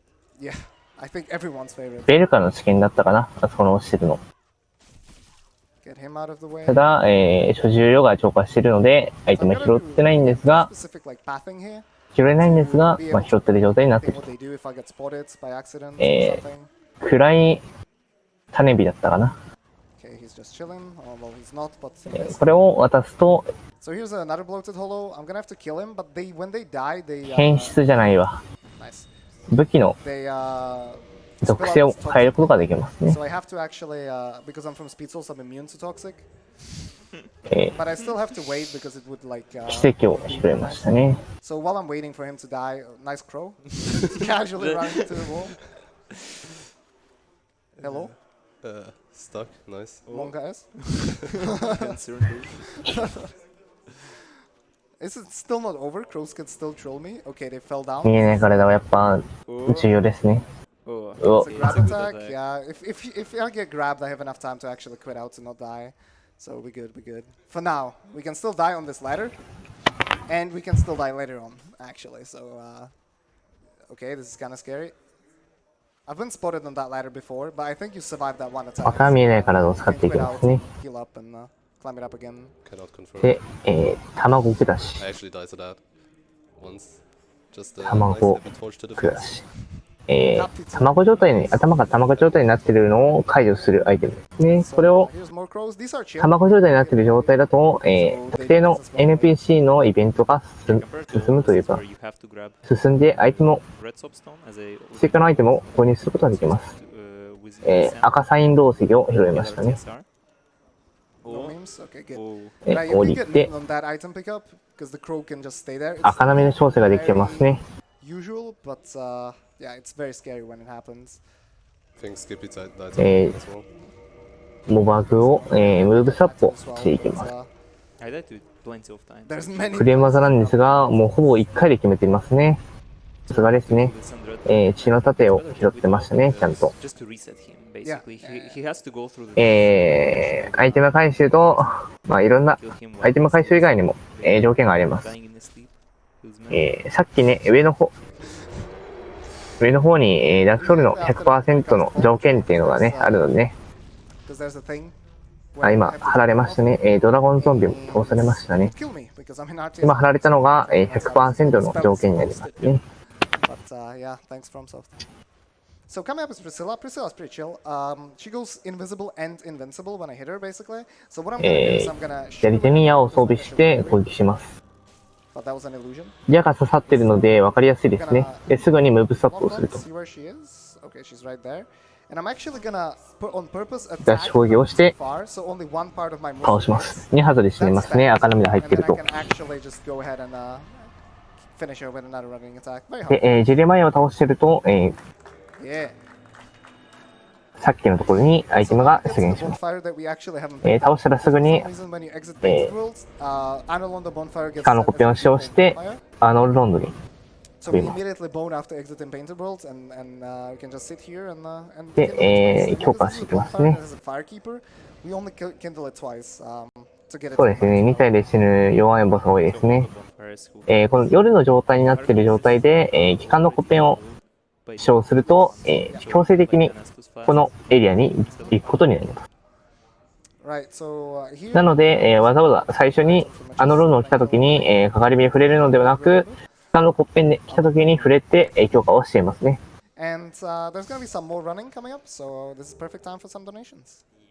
光るくさびとミミックですね。Let me think of something to say to practice my insane German skills. I'll keep it simple. Viel Glück, mein Freund. Ah, danke schön. We have a $20 donation by TM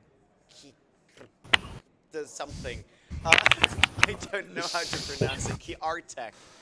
I need to get up early for work. 最近見つかった、ゴールデン、なんだっけな。金の霧が本来王の器を捧げると、金の霧を解除できるんですが、この金の霧がある状態で、大書庫に来ることができるというバグが見つかりましたね。めちゃくちゃ難しいです。ム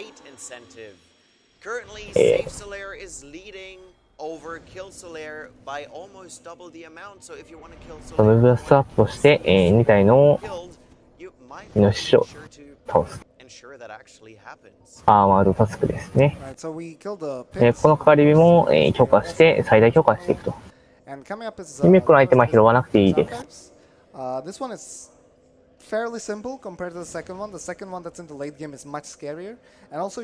ミックのアイテムって、ドロップしてる最中に死ぬと、なくなるんですよね。消費アイテムになる。なので、拾わなくて良いです。で、またこのアイテムチップを使って、カバタマも使って、人間性を増やすと。1回使用すると、5個増えるので、お得ですね。ダッシュ攻撃で、化粧コレも倒しました。これで DLC に、行くための、割れたペンダントを入手することができます。割れたペンダントの入手方法としては、最初にヒトラーを倒して、宵闇ちゃんを出現させて、かつ、倒すか、もしくはサインを拾う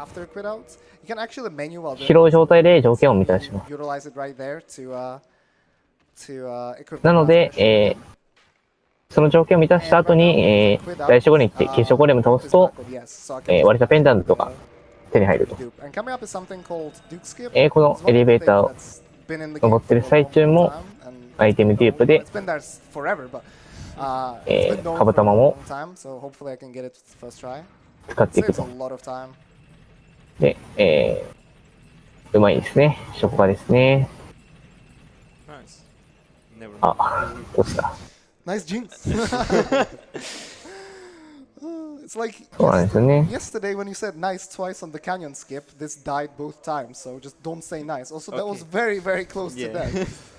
Yeah, this could be like an infinite for loop, and if it would happen, Kata would エレベーターが上がってる最中に、プロファイルロードをすると、すぐにエレベーターが上に出現します。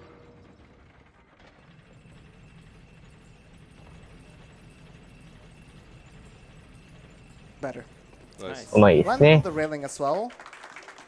ックが成功しました。ナイスワフラグ。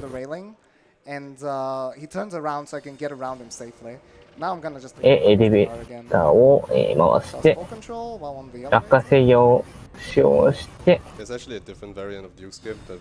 勝やりを当てると。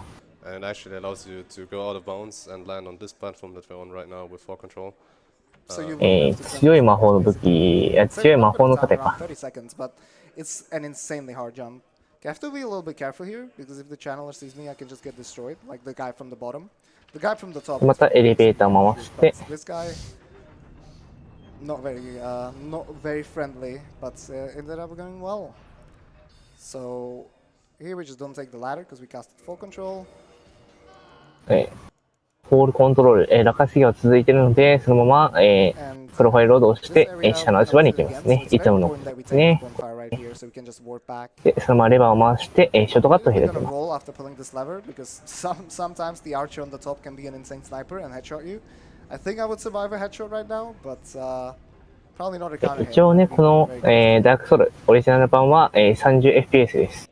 So more kindling and in that main mode. 第一この、かがり火も最大評価すると。We have a $5 donation from Franker C here. Like the good boy I am, I brought this $5. リマスター版は 60fps です。なのでフレーム技、1フレーム技は、リマスター版の方がね、難しいですね。On the warp, I'm gonna change the order of the rings here. The reason for that is so the menuing is で、転送して浄化式局に行きました。浄化式局に座ってる、パリビも強化していきます。Also, so I can use humanity to dupe basically temporarily anyway.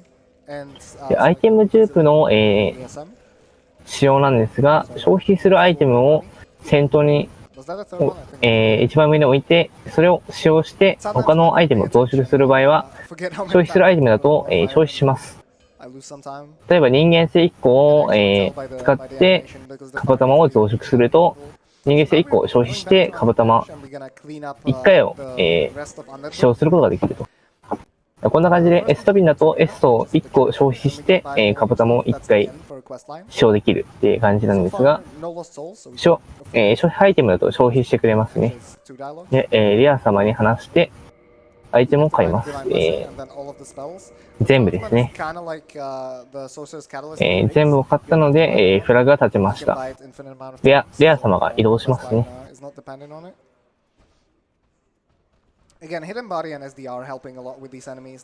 そうですね、スチーム版だと、オリジナル版、今のダークソウルですね。このダークソウルが買えないです。発売停止になったんですね。みんなガルダを使ってアイテムを回収していくと。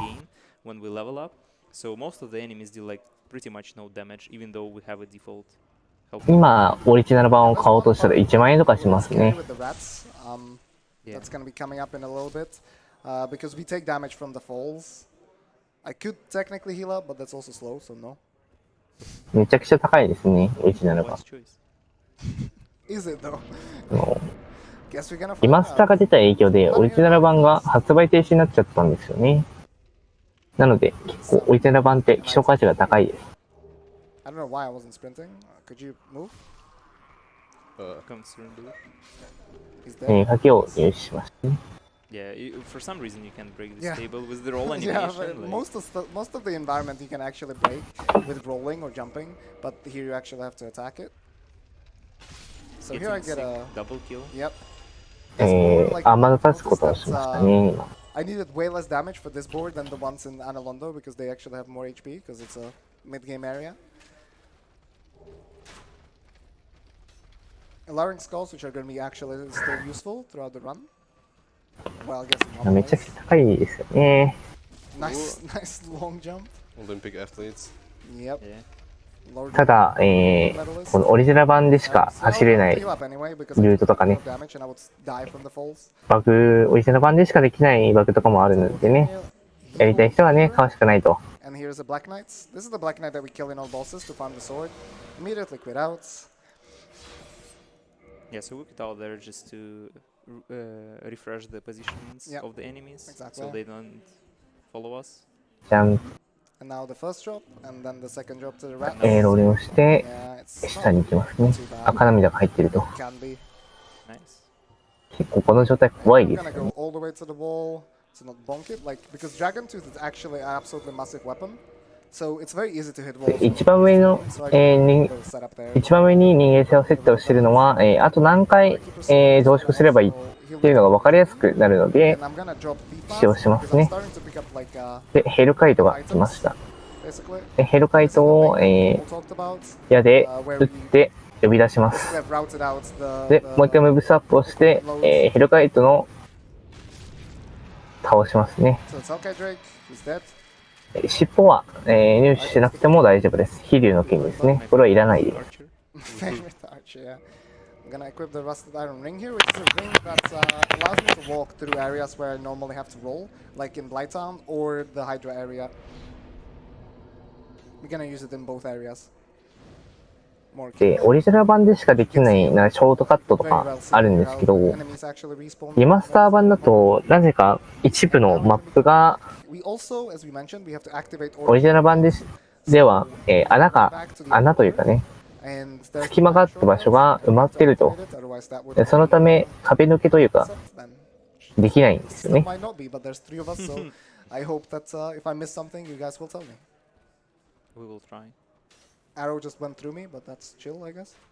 一応キルできますね、ヘルカイト。Very well, we have an anonymous $17.77 donation with no comment. But it also seems like Franker C brought a good boy with him because we have another 一応はしごも下ろして、その代わりも、最大強化と。Yeah, so the reason why we are actually doing Unparish right now is because it leads us right to the which we want to do next. 丁寧ですね。その代わりなんでか知らないけど、まだ新しくバグが増えてると。そこをやめなくていいのになっていうバグがあったりとかですね。面白いですよね。新しいバグが見つかると。こ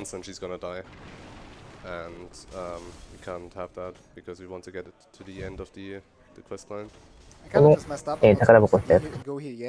黒カインツボですね。この段階で黒カインツボが手に入れると結構食券とかね、やってる序盤で手に入っちゃうので強いんですよね。でしかも5個もあるので結構有用ですね、序盤では。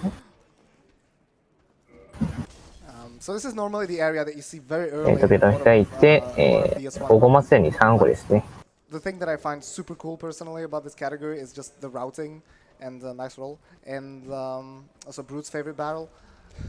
ジャンプで、無敵判定を利用して、転がってくる樽を回避します。Yeah, as I was saying, I personally find this category super 決勝トカゲも倒します。決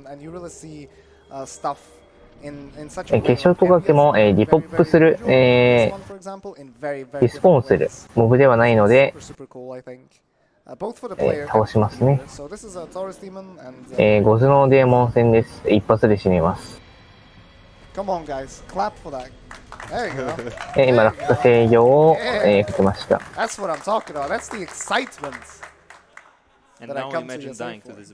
アイテム拾って、ソラールさんですね。太陽賛美と話しかけて、イベントを進めていきます。で、イエスをすると、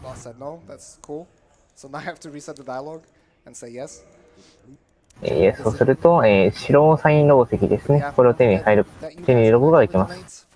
これでソラールイベントが進みました。で、フォ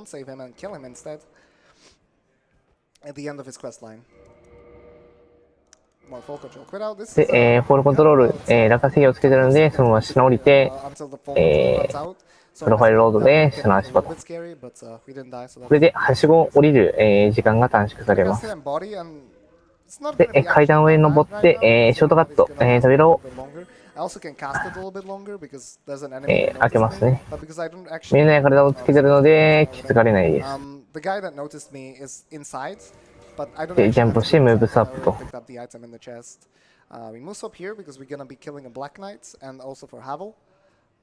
Pick up this item right here, and now a cool little jump to the BTSR part. That was kind of sketchy. ジャンプをして、青涙があるところに直接降りると。そのままダッシュ攻撃で、黒騎士を倒します。見えないからだと、静かな流飲だったかな。これをつけてるので気づかれないですね。And usually you're like one hit away from death anyway. So 2 jumps here, and hopefully I will get to show Havel, who's the real boss of the Dragon Tooth. but maybe で not.、落下しつつ、ハベルに向かっていきます。ジャンプ攻撃で、一発で死にます。うまいですね。たまにこのジャンプ攻撃を外して、余計にダメージを食らうってことがありますね。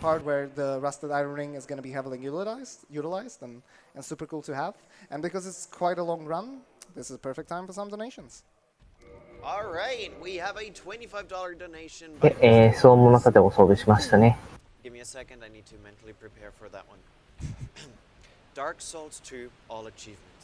ダッシュをして、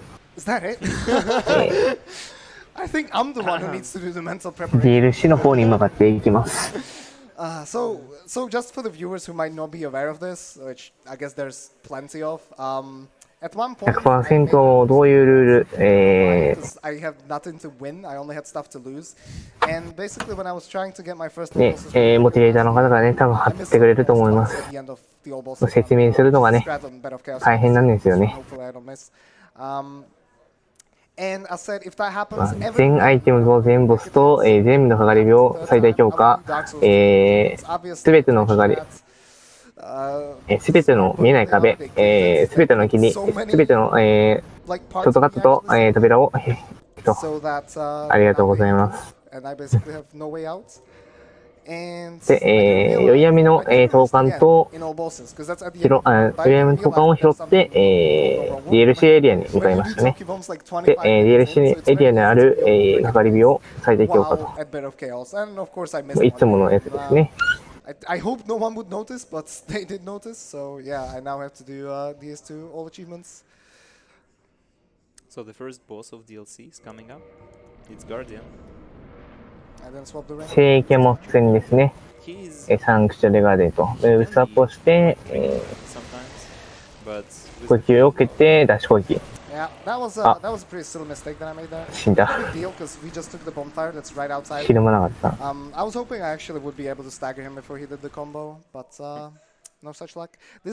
意外と強いです、こいつ。As long as I can recover my souls, that will be pretty good. I mean, we all know that this bonfire is used only because Kamul always dies to Guardian. クソムーブしかしてこない課題があったりとか、乱数がひどい、雷ばっかり放ってくる古代とか、まあ、いい思い出はないですよね、こいつにね。攻撃を受けて、こいつ。あ。Yeah, calculated double combo. うまいですね。ダッシュ攻撃でひるまして倒すと。たまにひるまない時もあるのでね。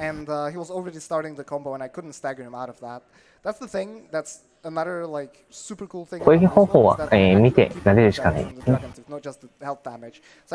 基本的には頭ときたら2回攻撃。手も2回攻撃ですね。頭、手、頭。頭、手、頭か。の4回攻撃と。まあ結構いろんな多彩な攻撃をしてきますね。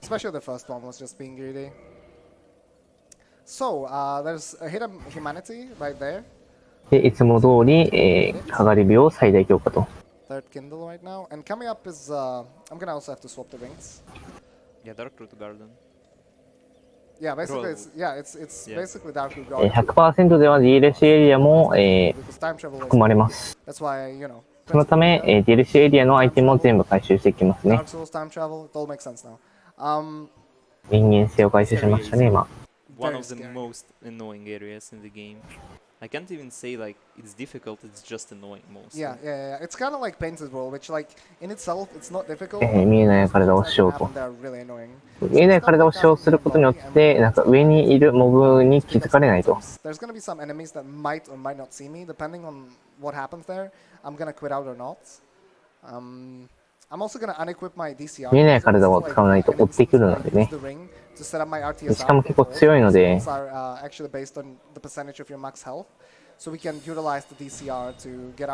槍で倒すと。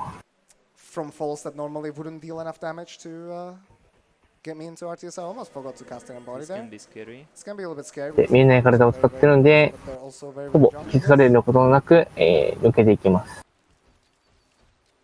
So yeah, with DCR, the thing is that when you have DCR equipped, game thinks that 50% of your health is like 100, so you can reduce all damage. 宝箱を開いて、青草ベージの原版ですね。Yeah, you can get to like a certain amount of health, and then once you unequip the rain. 青草ベージの原版は、魔法武器、魔力武器の最大強化をするために必要になります。ホールコントロールを使って、足場に乗ってアイテム消失攻撃、FDC しましたね。うまいですね。で、プロファイルロードをしますね。プロファイルロードをして、わざわざ一回出なくても足場を上げることができます。ジャンプをして、落下攻撃、そのまま、ローリングで降りて HP 調整と。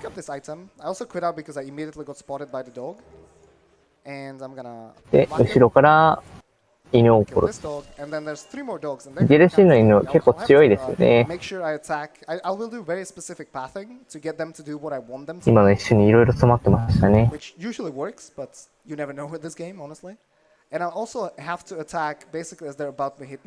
こういう細かいテクニックも 100% が必須になってきます。なのでこの4時間15分なんですけど、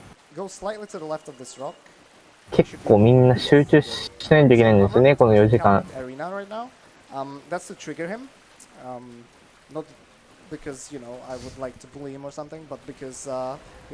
しかもリセット回数も多いと、バグも辛いと。まあ通すの結構大変ですよね、記録出して通すの。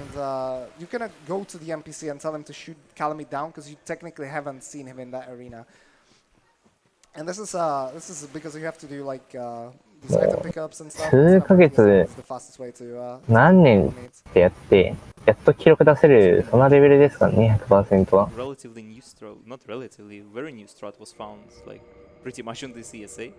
本当に数百回じゃ収まらないぐらい難しいです、100% は。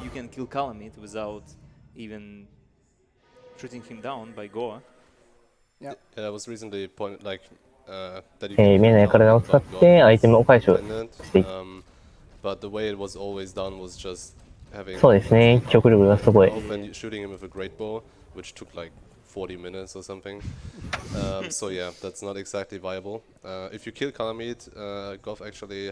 れてくるともう反復作業なんで楽なんですけど、覚えるまでが大変なんですよね、バグとかの。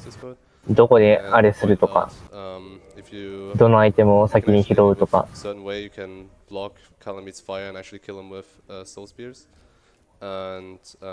れも何回も何回もやって体が覚えていくと。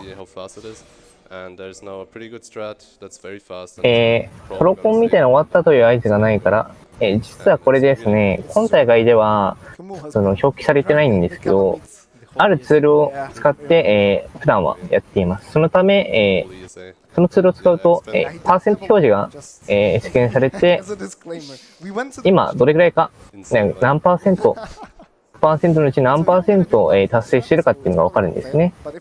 なので、このツールを使ってパーセント表示をさせて、普段は、記録を狙っていますね。100% 走ってる人たちは。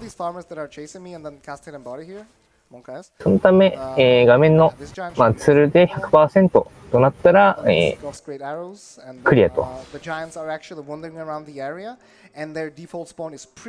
なので、ゲームやってる最中は、もうなんかもううっかり取り忘れとか、もうそういうのも多いですよね。取り忘れてからリセットとか。どのエリアで何パーセント、どのエリアで何パーセント、ボス倒したから何パーセントみたいな感じで、覚えておくと、取り忘れがあるんだなとか、ないんだなとか、分かりると思いますね。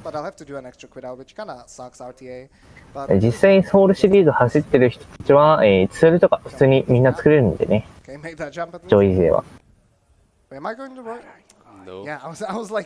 外勢はみんななんかツール作って、It's gonna be kind of scary now with the farmers. Actually, these ones are. やってますね。もうデバッグ作業ですよね。The ones with the, what's it called? Forks. Yeah, with the forks basically. It's not a fork. There's a different. Yeah, I don't actually remember. Plow. There we go. Yeah. Quit out. Okay. They were chasing me, but we're good. The ones with the plows, they have like a jump attack, which you basically cannot outrun. You have to roll it. バグとかの、検証とかするにも、やっぱデバッグとか必要なんでね。So they're still chasing me. There's one more lizard. I'm gonna wait for him to stop moving and then cast Soul Spear. モッドではなかったはずですね。ツールだったと思います。 The elevator that we used to get up here, and because taking it is slow, and there's an item here. What I'm gonna do な instead ので is なんか cast hidden full と control. りあえずなんか出してほしいのあったらなんかみんな出すだろうみたいな感じで思ってますね、個人。But we're gonna use a green blossom to regen a lot of stamina, and we have a lot of damage. There's a certain で strat ソ I'm ーク gonna シリーズって本当に新しいバグ技とか don't really lose time. どんどん見つかるんで、 It's just the front flips, so hopefully we don't get them. なんかもっと速くなるんじゃないのっていう要素があるかもしれないっていうこの欲求ですよね。これが多いんですよね。絶対ありえないっていうのがないので、アルトリス戦も簡単に終わりましたね。And offer the soul to the Gwyn's Knight that spawns here. So we get the items. やっぱムーブスタットしてる状態でやってると強いですね。アルトリスのソウルをキャラに渡して装備を入手しました。キャランイベント終了です。これジャンプをして柵を乗り越えます。結構難しいです。今回は、転送して闘技場に行くみたいですね。本来は、柵を渡って、ジャンプをするとそのまま闘技場に一気に降りることができます。その降りてる状態で、闘技場に突入すると、転送せずに、紫水晶をゲットすることができます。この紫水晶なんですが、後々爆技で必要になっているので、入手する必要があります。そうですね、本来転送して、入手しなきゃいけないところを、なぜか上から降りていくと、そこに闘技場があると。その闘技場に突入して、足場に着地した瞬間に紫水晶がゲットできるので、着地した瞬間にプロファイルロードで紫水晶をゲットしている状態で、プロファイルロードか、で、足場に戻ることができる。若干短縮になります。2、3秒だったかな。So you just have to be very, very good at everything, pretty much. ほんの数秒でもやっぱり使われるのがオリジナル版ですね。本当になんか実用可能、実用が難しいバグ技以外は全部使われてます。Pretty much, yeah. I'm sorry. Not sorry. I'm sorry ですね。This sorceress can sometimes see me. Not this time. That's. ダークオーブ闇の玉ですね。Nice. Okay. Don't get hit by magic. Nice. Yeah. So here I'm gonna use the skull lantern that we actually picked up in the some of the giants. I'm gonna use it to. ランタンを装備して光を当てると、壁が動きます。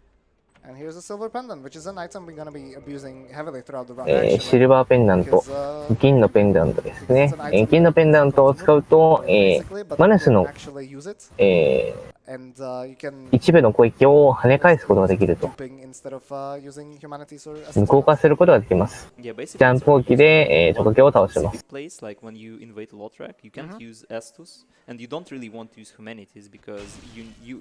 ックを、R1 ダッシュ攻撃で倒しきれます。ビリープットと。And you can use the pendant or whatever it's called. Pendants in the when you invade the other world, and it's the only place where we gonna invade the other world. また、落下制御をつけて、かけて。So here's a little full control quit out again. This one can be a little bit 降りていき inconvenient ま because す。 sometimes you might not go far enough and load 降りる場所によっては、 下の足場に降りられない again because it's a shortcut. We're gonna go ahead and activate ところがあるんですが、今回一発で成功しましたね。 to go forwards, but I didn't go enough. 結構シビアで、 Tested a body. ちょっとでも位置がずれると、 Soul spear. Nice wall. プロファイルロード、下の足場に着地せずに、また上の足場に戻ってしまうということが多いです。 Shoot this down. 矢で Soul spear. 行って、Pick up the dark 相手遺体を落とす Gotta と。 pay attention because this guy can drop a titanite. ダークフォグで If す you ね。 only pick up the titanite and forget about the dark fog, then you're screwed. Good luck. Yeah, good luck finding Figuring that out. out. Yeah. Actually, Yeah, this is pretty good. pretty chill hollows here for some reason. These are actually like the citizens of Ursil, but possessed by the abyss. Alright, I'm gonna run up these stairs and I'm gonna destroy another illusory wall with a light source. GLC エリアのこの辺の地帯では結構見えない体は The rescue from it. While that is happening, we can definitely 有効になっていて、見えない体とかないと結構きついエリアになってます We ね。 have a $20 donation by Anonymous with no で正直ここで生身で行くのも結構辛いです。 Anonymous with no comment. I'm また光を当てて、見えない壁を for the Guardian 開かせると。 painting, which you can still get by donating $15 or more. In addition, we have a $50 donation by Miyazaki. You died. ローリングして足場に乗って Can you die, monkey? Cheers. R1 で倒します。 So what I'm gonna do is I'm R1 ダッシュ攻撃 up right now. でミミックは倒し Pick き up り the ます。 crest key, and on the crest key, pick up switch to the shields. で、ここは必須アイテムなの I で don't have to kill that monkey, but he's annoying. 釘を入手しま Pick up す。 the stuff and whatnot. Okay. Railing strats, easy clap. Easy. Dang. 足場を登って、屋根に My life has been fulfilled. 双子の You get that. Yeah, it's, Yeah, it's it- 人間性の双子ですね。 well, it's not annoying, but また、 it's annoying if 見えない体を使って下に降りていく。 don't go Yeah. for it. まっすぐ進んで、 This enemy actually behind this corner can be kind 駆 of 逐次第ですね。アイテム一ついきます。 Yeah, I'm dead. あ、 Because I rolled. That was exactly what I よくありますね、こういう Um, 事故が I。messed up. I shouldn't have rolled. I didn't realize that was a wombo combo, which you're supposed まあ to. DLC だけあって火力が高いです。 But I thought it was just gonna be another. I wanted to roll it. Not a big death, especially because Elevator is used. yeah, elevator was Is sent activated. back up, so I can just go ahead and take the shortcut,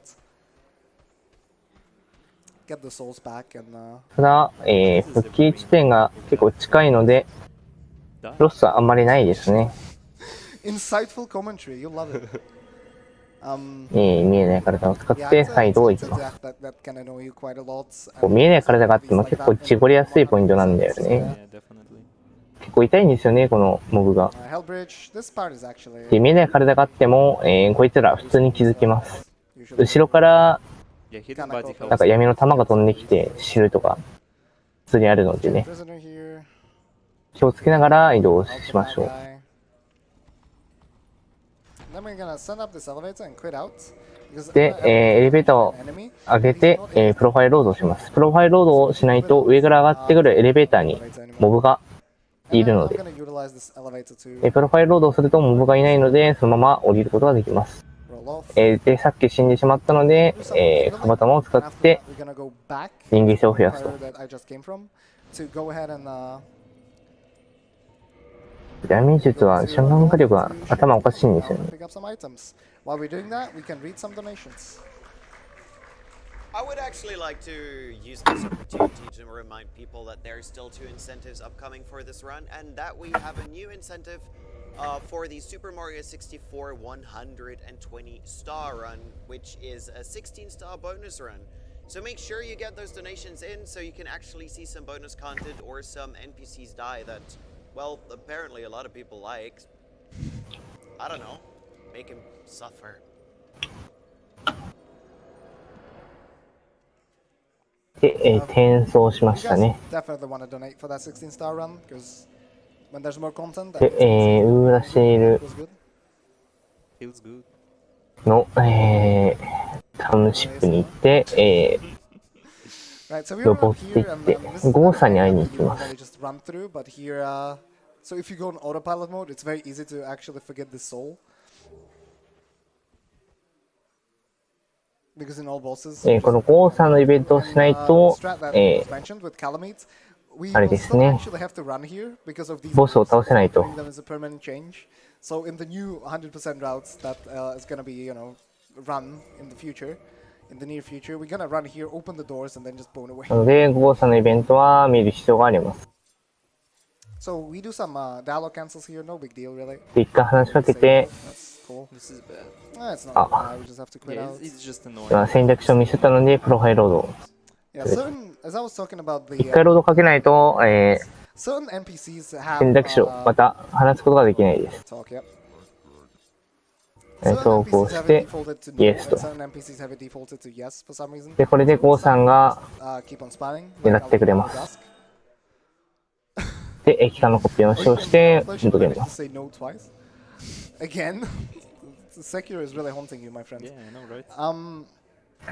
カラミット君が無敵状態で、このイベントをこなさないとカラミットと戦えないと。見ないからが決勝の槍で倒します。さあ、最強の、闇術、魔術が手に入りますね。ソウルの槍で闇術文字を倒します。闇のしぶき。最強の魔術ですね。もうこれがあればもう負けることないと。そんなようなね、最強の魔術になってますね。図解を投げると、そっち側に人間性君が移動してくれます。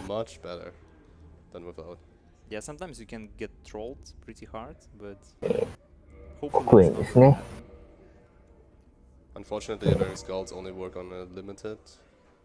しぶきがあったらもうこれ連打でいいと。もうあれですね。何も考えずにこれを連打してれば勝てる。そんなね、魔術になってますね。And yeah, dying here is not actually like that big of a deal. Ooh, no midair, insane. Dying here is not that big of a deal. ジャンプをして赤涙調整をしていきます。That can come up that can lose up to like 4 minutes, 5 minutes, very easily. Oh yeah. So another along skull. Hopefully this will be RTSR. 図解を投げて。Would have needed a gem. Yeah, that's fine. We can solve that. 移動させる。Be a little bit tricky because humanities try kind of to climb to the alluring skull, but not really. They're just messing around, having fun. で、また赤涙調整をしますね。So Manus is coming. Yeah, Manus is like my favorite boss fight, so it's gonna be super cool to fight. マヌス戦です。We're gonna pop a Blossom right away and hope for some good attacks. That's not really a good attack, but チフは助けない。どうだったかな。That's a good attack. Right now, he's gonna get under 助けないかな。And okay, yeah. So it's gonna be rain right now. マヌス戦はもう動きはほとんど単調なのでね、慣れてきたら一番楽ですね、ボスの中で。で、マヌスが死にました。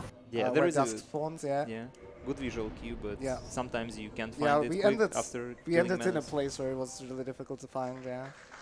で、変わり病最大強化と。Definitely one of the two most difficult bosses in general, like Calamid and Manos. But Manos is like more about you being good. Calamid is more kind of random stuff boss. Like with Manos, most of the times if you die, it's mostly your mistake. With Calamid,転送しました。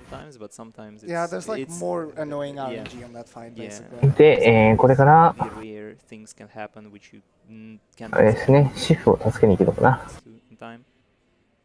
Basically because of the arena mode. Yeah, the arena is kind of weird.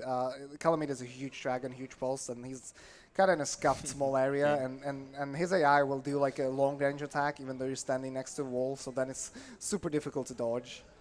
Because he's kind of just pinning you to the wall. So here there's cats, but these ones are fine. Or well, it's Alvina, it's just one cat. doing some weird sounds. これは 100% です。Baby Sif, don't forget that you can still win the drawing of Sif. I'm gonna use Green Blossom. 見えない、壁を開いて、The Green Blossom makes it super comfy. シフを倒していきます。シフを倒してない、人間性を倒していく。Two more big ones. Unfortunate. I just hit Sif, no big deal. でっかいのは、ちゃんとタタンヒットさせないと倒しきれません。でこの待ち時間に、増殖していきます。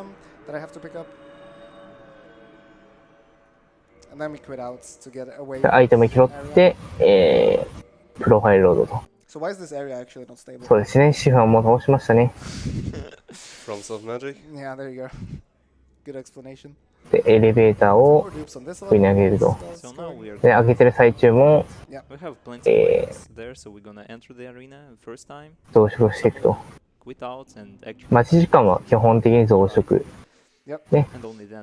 で、ロイヤルウッドと。カラミット戦に行きますね。Basically, what I did is I already moved the silver pendants to the top while I was warping in this arena. So now instead of using humanities, which get consumed each time I use a dupe, which can sometimes be problematic if you. 後ろから迫ってくる犬を避けながら霧に入っていきます。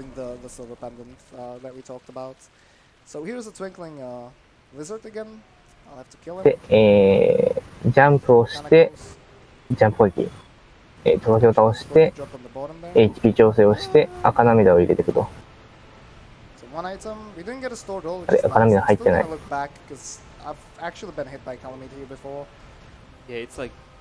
赤涙入れないの？入れないみたいですね。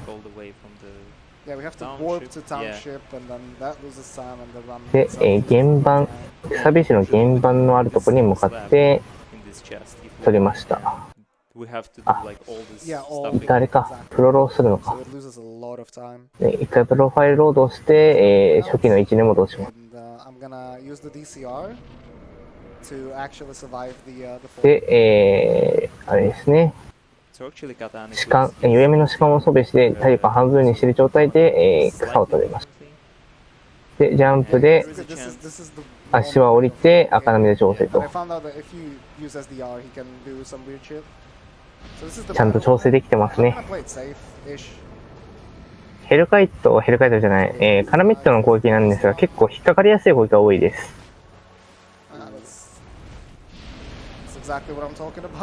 うまいですね、避けるの。結構カラミット苦戦する人多いんじゃないかな。うまいですね。カラ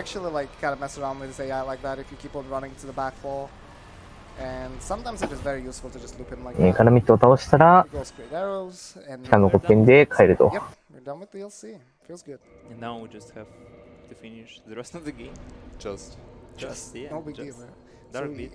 沫を装備して、しぶきを装備して、転送。まあ、飛沫なのかしぶきなのかよくわかんないですけどね、どっちなのか。で、王女の湧いた、かかり火を最大まで強化します。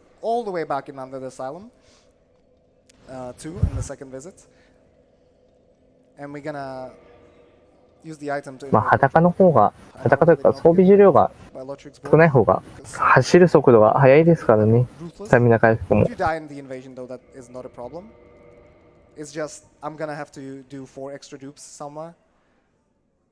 And because I don't want to really forget about them, I will probably do it immediately and lose some time. And we're gonna do like one little trick with using Black Eye Orb. We're gonna unequip it before using. あとモーションが分かりやすいっていうのもありますね。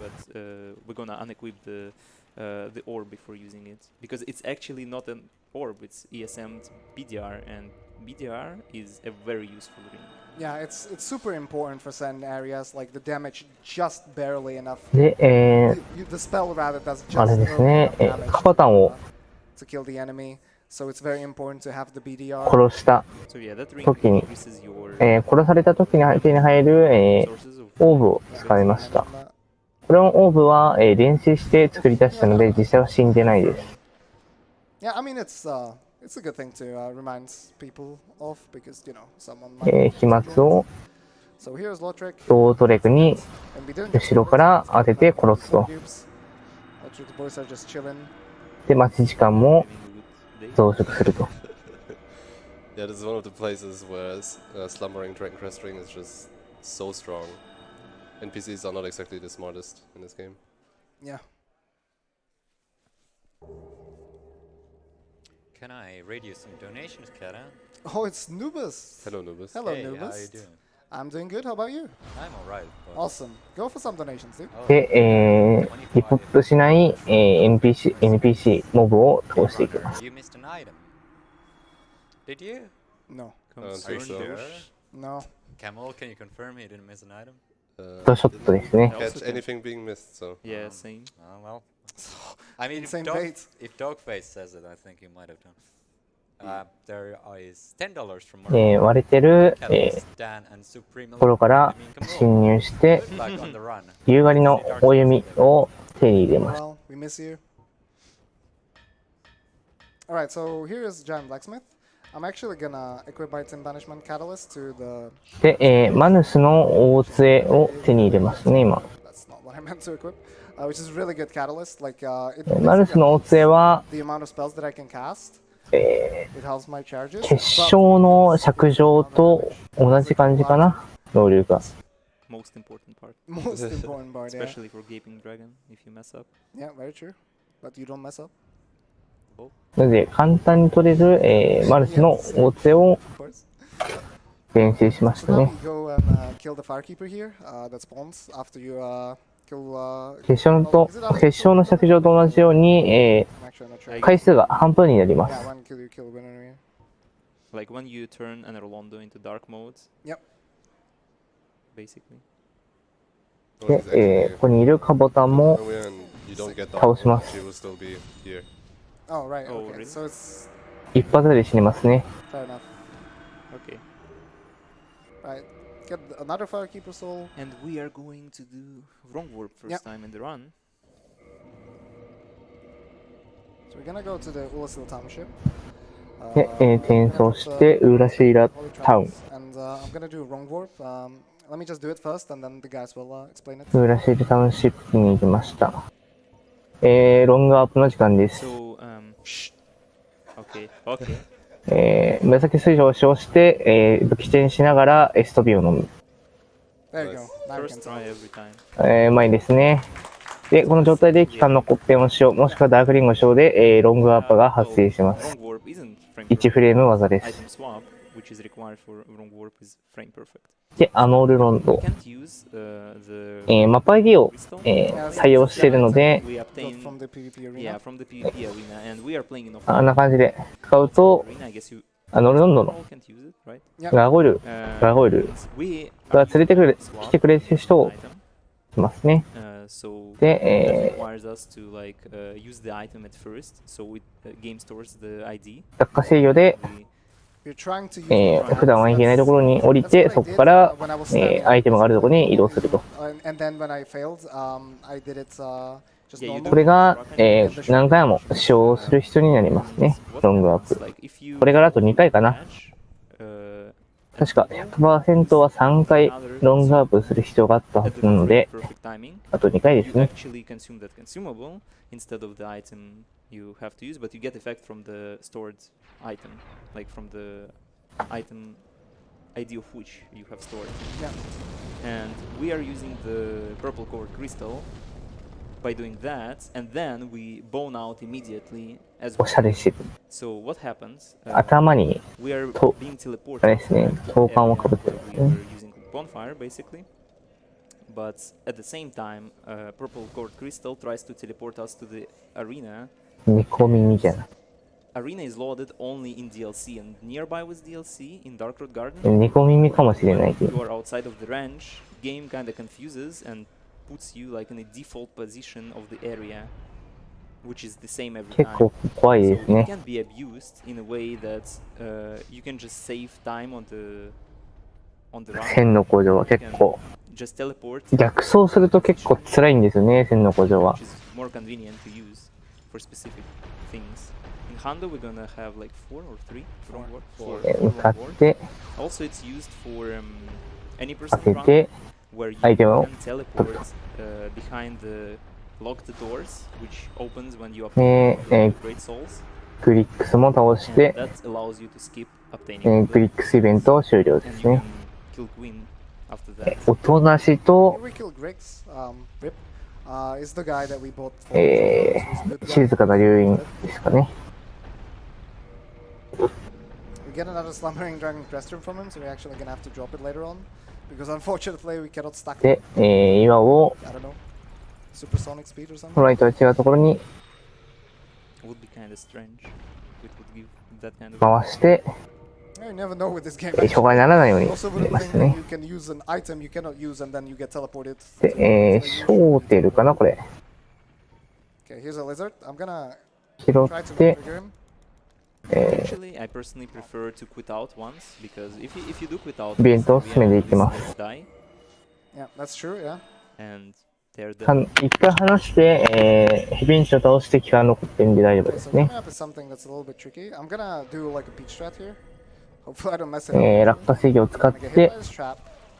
Set up RTSR and then I'm just gonna drop here 一回赤涙を入れま to す。 go to the bottom of this of this そのまま降りて、プロファイルロードと。 Demons. They're also actually pretty scary. And you can do this in one full control without, but it is で、赤涙が入っている状態で、 it is very much possible to get a infinite もう full 一回 in this area, and you プロファイルロードで下に降りま of す。 humanities right now, and losing them would be さすがに赤涙が入ってない状態だと helps us with 強いのでね、 pick up the items. This デーモンが後ろから飛沫一 I'm 発 gonna で cast it in body, 一撃ですね。 but I will still get spotted by the Titanite. で、見えない体を使って移動 I しま actually す。 don't have like SDR right now on top of hidden body. Kill him, and for some reason the 招 next きイベントは Titanite 結 are actually 構 stronger. 最後まで行くのが大変ですよね。 Catalyst to the Manus Catalyst. 初期の方はバグが多くて、 And to be able to one shot them. 最後まで行くのが大変だったのは Yeah, they have like ありました。 1700 health instead of like 1500. Yeah, Okay, that was pretty makes chill. no で、 sense. 3体目を倒しました。全部倒したの It's で、 in like parts of their body, and I 期 guess 間のコッペンで帰ります。 miss different parts that are not as bad, I guess.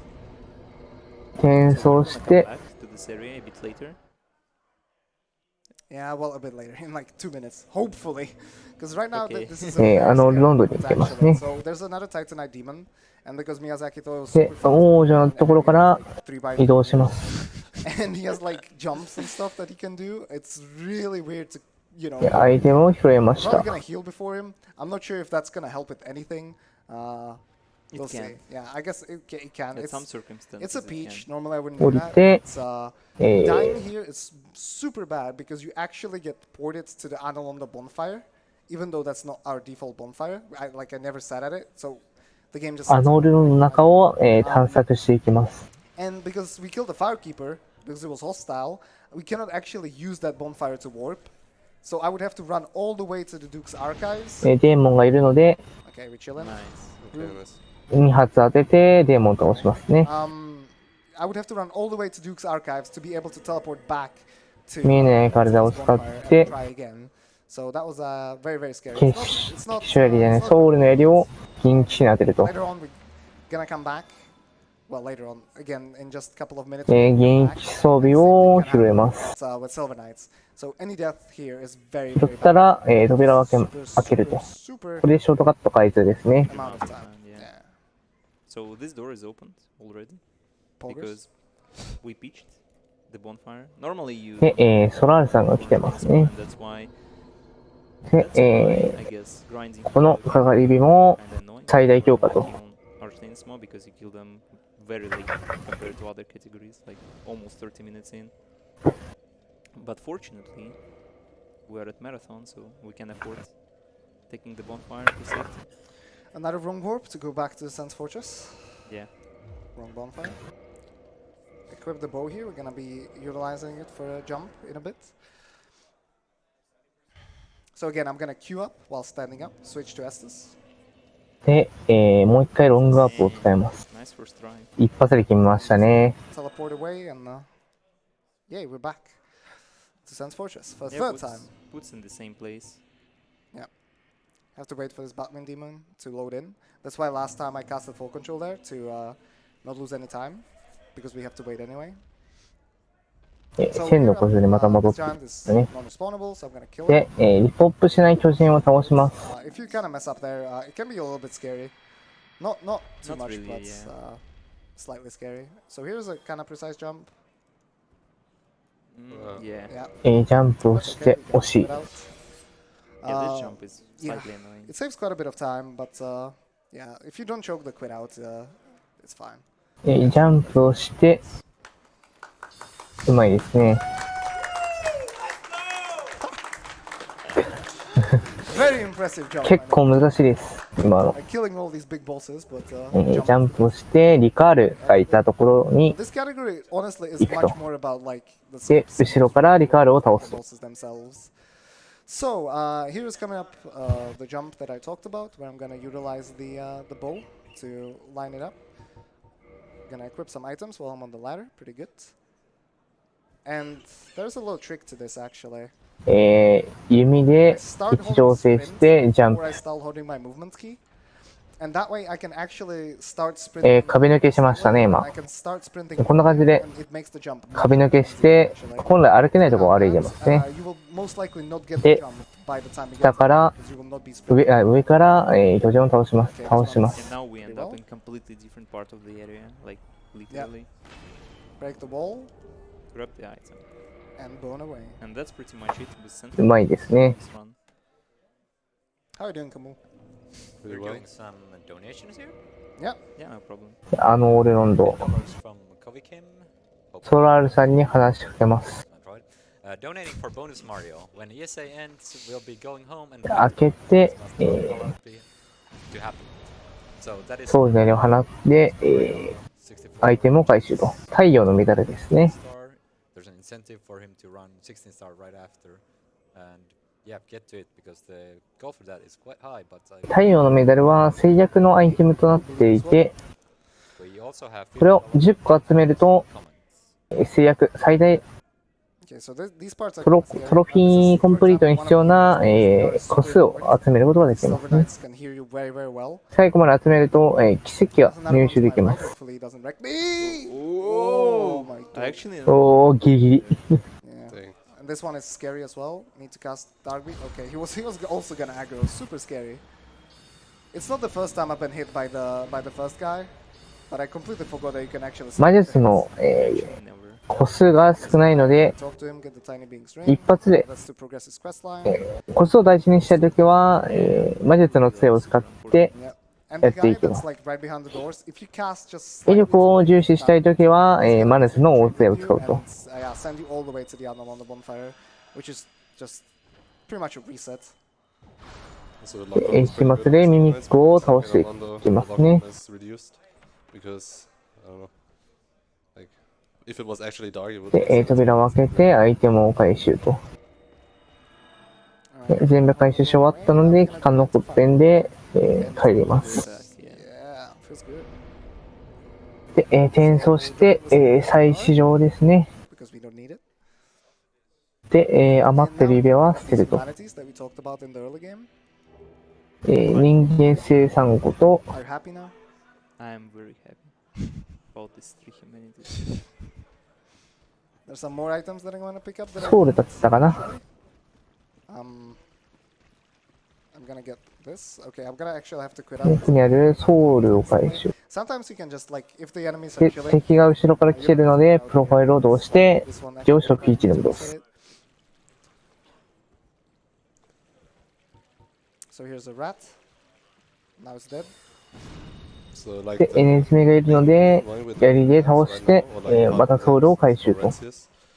After the depths, we actually wanna go to catacombs, and it's a very で good time.、最初の方にショートカットを開けてるので、ショートカットを開けたところに行けますね。 combines many quest line talking and filing as much as possible, and Lawrence is also going to be in Firelink, and you want to talk to him there. So that's like the main 仮想に向かっていま we're す。 actually doing.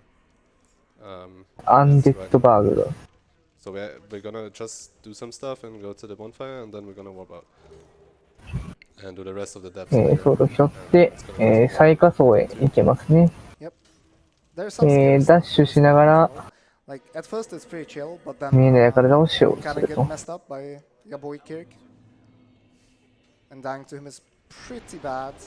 Well, fortunately, it's the first of his invasions, and he has. ここも、全部のアイテムを回収していきます。ジャンプをして、下に降りましたね。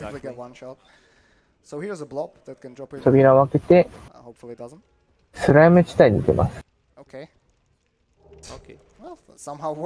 ローリングをして、足場に乗りましたね。足場に乗って、アイテム回収と。本来はスライムを避けて、回収するんですが、その必要がなくて、いいと。槍で、槍じゃない、弓で、誘導しますね。誘導で倒しましたね、弓で。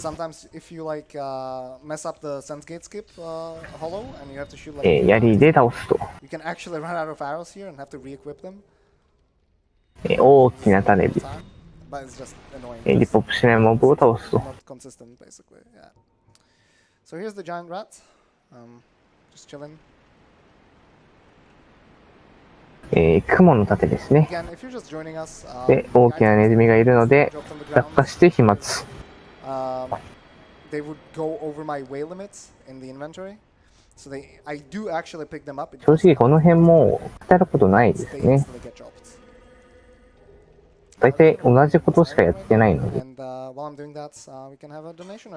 見えない体を使ったり、落下制御を使ったりして、アイテム全部回収していくと。Seeing you do it so fast make me feel like a filthy casual. That just shows what a giant dad you are. And then I want to do a little shout out to our partner ViewSonic. They are この辺トラウマゾーンですよね。バジリスクがいっぱいいて、石化状態になると。providing us with gaming monitors for the event, and they have long experience with that, and the monitors stay. 呪い状態になって HP が半分だったかなるっていうね。結構辛いエリアですね。で、いらないアイテムは捨てていくと。で、侵入してきましたね。カークさんですね。しぶきを当てて一撃で倒すと。しぶきあるので、ね、大体が一発ですね。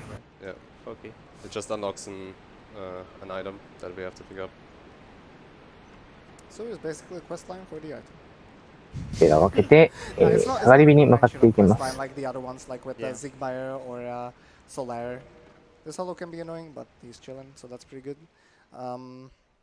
So we're done for now with depth. Yep, gonna come back again because there's more stuff to do here.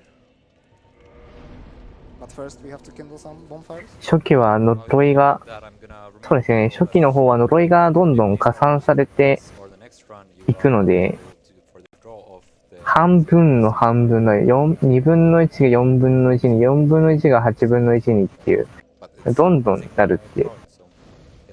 結構やばかったですよね。で、また最終上に、戻りましたね。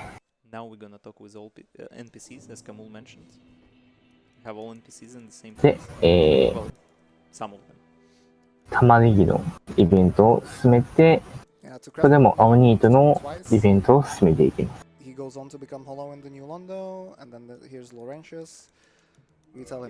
救出した、呪術師、呪術の火をもらったらプロファイルどうぞと。The pyromancy flame is actually going to be used for power within later. Yeah. So it's pretty convenient. Yeah, power within is very kind of risky according to Reddit, but it's very helpful for 100%. So here there's some items that there's obviously 眠そうですね。which we're gonna get right now. ジャンプをして、殻を破壊すると。割れた、赤いオーブだったっけ。こう、タリスマンと、缶のコッペンと、ロイドか。メイスだったっけ、タリスマンじゃなくて。みんな体を使って、リングドスピアと、ツバイヘンダーを入手しましたね。で、奥にあるのが、双眼鏡。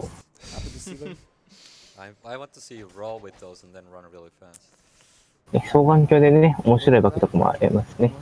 呪術。若干眠いですね。やっと2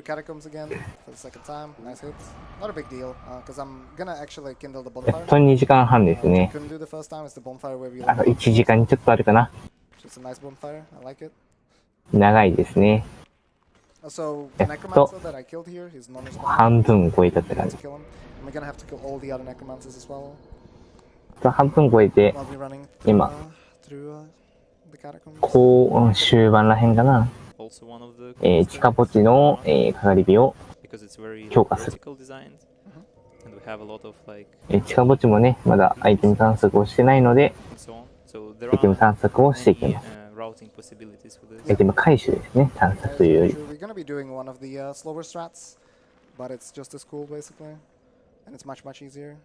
This is also one of the two places where poop walk is going to be used. Yeah. In the same way, you ladder clip out of bounds. This time, the out of bounds is going to be longer though than just sliding down the ladder. 買って突破していきますね。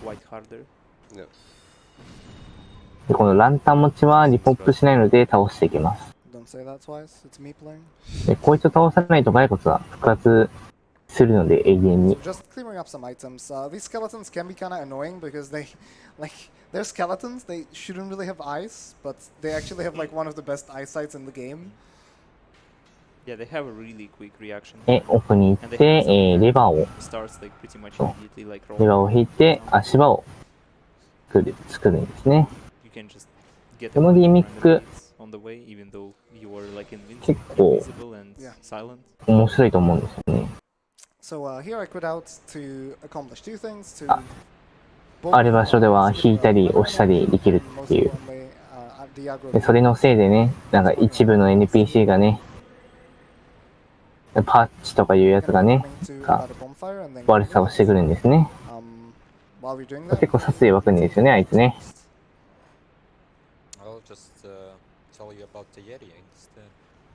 地下墓地のコースは結構覚えにくいですから。で、ローリングをして見えない壁を登っていって、かがり火ですね。こんなところに隠しかがり火があるんですね。普通は気づかないですよね、ここ。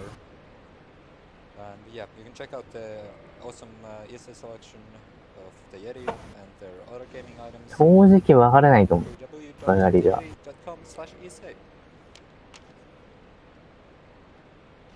Nice paper sound, almost like you're reading that off of something in the list. No, that's just I'm making notes here. I don't know when. So we're gonna have like couple で、trips. 奥に行って、霧をくぐります。大釜か。大釜を拾って、ランタン持ちを倒して、レバーを押すかな。正確に。入り口に罠が置いてあって安心。安心じゃないんだよ。落ちて、歩きのダッシュで落ちないといけないですね。バツボタンを押した、ダッシュだとそのまま落ちて死にます。バモスさんですね。イベントを、バボスのところに入ったので、そのまま機械のことなんです。で、マスター版ではバボスのところに、かがり火が追加されてますね。なかなか嬉しい配置なんじゃないかな、あそこ。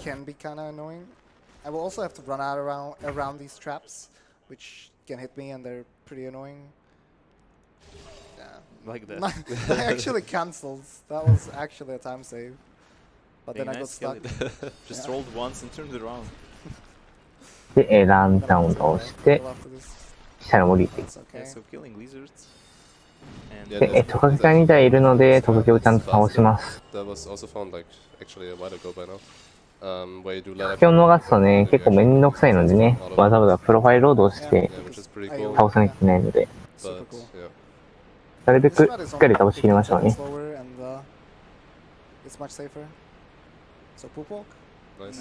ここでもプップウォークを使って、はしごを降りていきます。すると、壁抜けをしていけますね。壁抜けをして降りていきます。で、そのままローリングで、壁をめり込んでいる状態で、プロファイルロードと。見えない足場に乗っています、今。そのまままっすぐで、ジャンプで足場に渡ると。で、ローリングでもう一回足場に渡って、そのジャンプで、次の足場に乗って、で、もう一回ジャンプで、壁抜けしますね。これで暗月主体の、指輪を手に入れることができます。ちょっとこのね、バグはね、ショートカットでめちゃくちゃ難しいですね。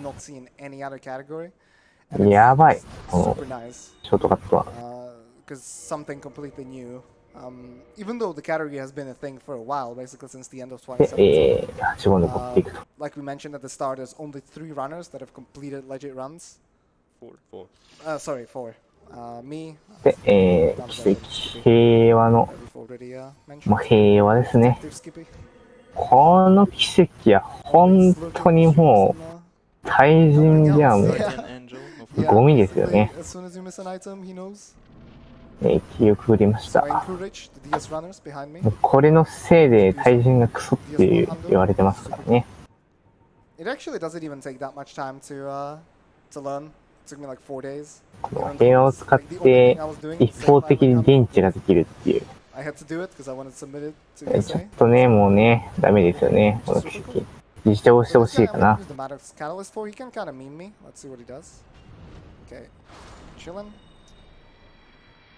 ゲームを倒して、死の瞳ですね。リトの契約を行うためには、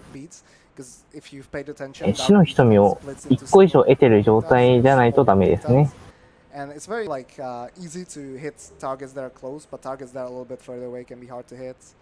瞳を得てないと、契約ができないです。そもそも。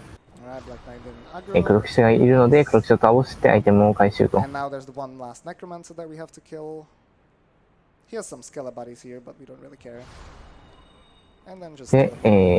ウモスがいるところに、ランタン持ちがいるので、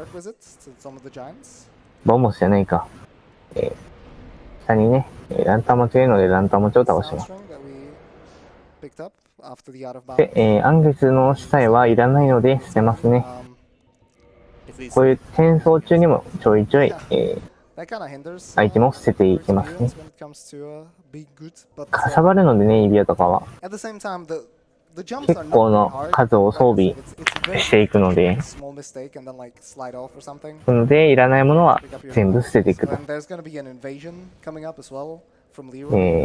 婦人墓場のかかり火を全部最大強化していきます。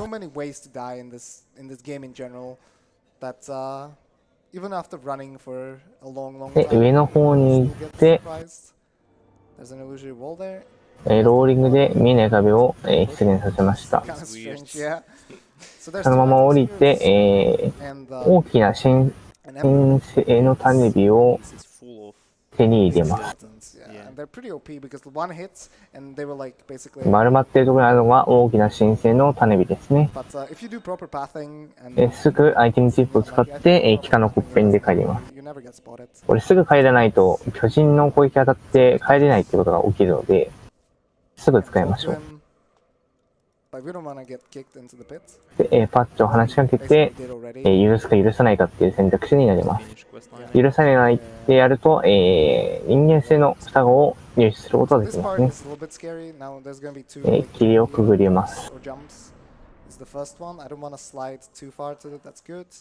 I don't want to slide too far to the left. で、ギリギリの足場を降りて、黒騎士がいるので黒騎士を倒します。No halberd. Feels good. 盾ですね。邪神の盾だったかな。So here I'm gonna look for a specific rock on the ground. It's right here. で、ジャンプでかがり火があるとこに乗ります。おー、ギリギリ。Yeah, this can be really bad. Okay, yeah. Easy. Damn, this is like normally I wouldn't quit out. Even at the start, with the first jump of the game, I wouldn't quit out. Yeah, and in marathon, you want to be extra safe, but no, this game will just punish you. Luckily, not this time. Otherwise, it would have been really bad. As you can see, 48 humanities. We would have to dupe a lot. Souls not really an issue, but the humanities would have been really bad. Yeah. And also like turning human, kind of annoying. Yeah. Sometimes I would definitely. これで、巨人墓場の That can be somewhat かがり火は sometimes because like there's a lot of like I said, there's a lot of すべてかな。 that you can kind of think about. ボスのかがり火以外はすべて、最大強化しました。 And then I run to, for example, Kirk's place, and then I don't. アイテムを拾って、ローリングで足場に乗ると。で、銀ヘビの指輪を手に入れました。銀ヘビの指輪は、装備してると、取得ソウルが若干増えるという指輪ですね。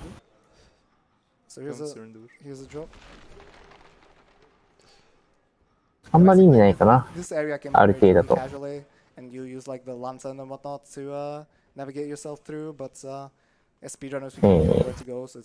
生身なので、このまままっすぐ進んでいくと、サンクトゥス持ちの、NPC が侵入していきます。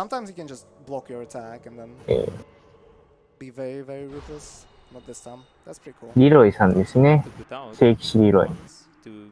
グラントと、サンクトゥスを落としてくれます。ロ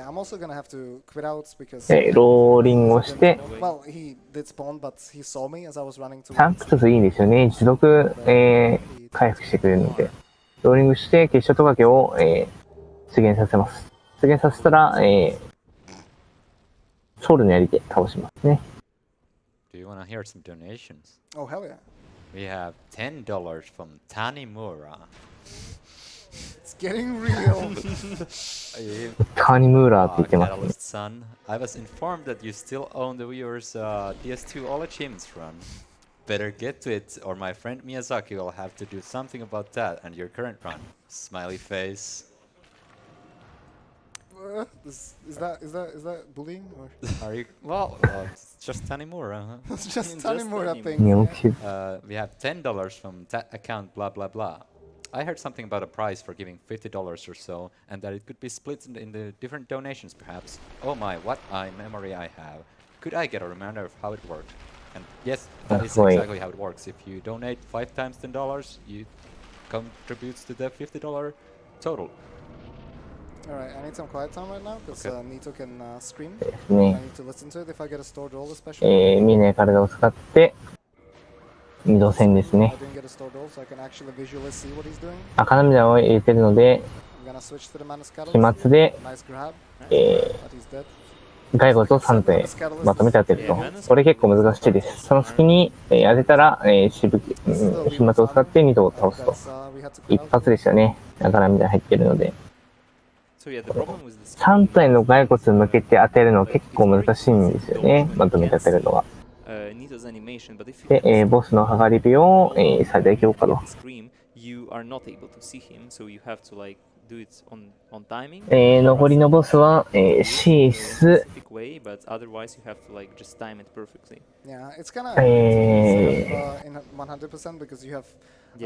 4人の子を、苗床。かなあとグイーン。あと鈍色か。今から鈍色ですね。You bone back to bonfires and stuff, but you don't go anywhere else. You just go always forward into the next area, basically. So we're doing depths now and finishing that up. And after that, we're going straight to Blytown. 松を当てて、グレートアックスだったかな、それ。間違えましたね。更新はできなさそうかな。さすがにこの100% の記録更新は何回も死んでたり、ショートカットミスったりしてるので、さすがにないかな。結構詰まってるタイムなのでね、100% は。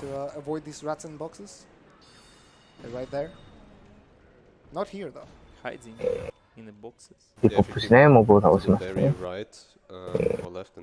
寂しの大受けだ。That's pretty convenient. Yep. So here I'm gonna try to do a very precise jump to get on the railing. ジャンプで柵に乗ります。柵の上に乗ります。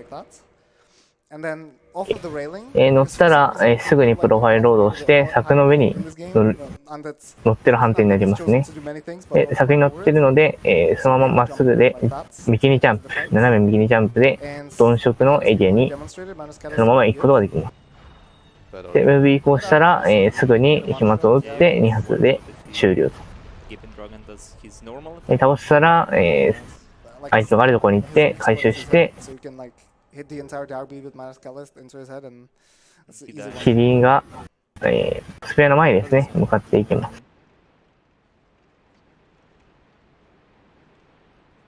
そしたら、アイテムを回収していくと。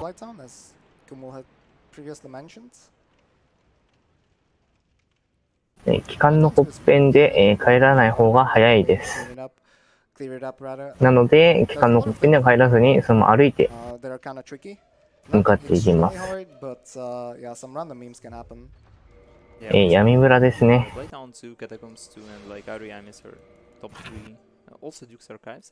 いや、ワンパンマンじゃないですね。落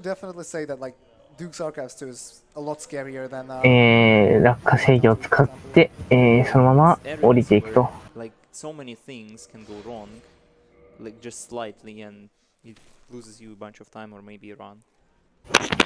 よいしょ。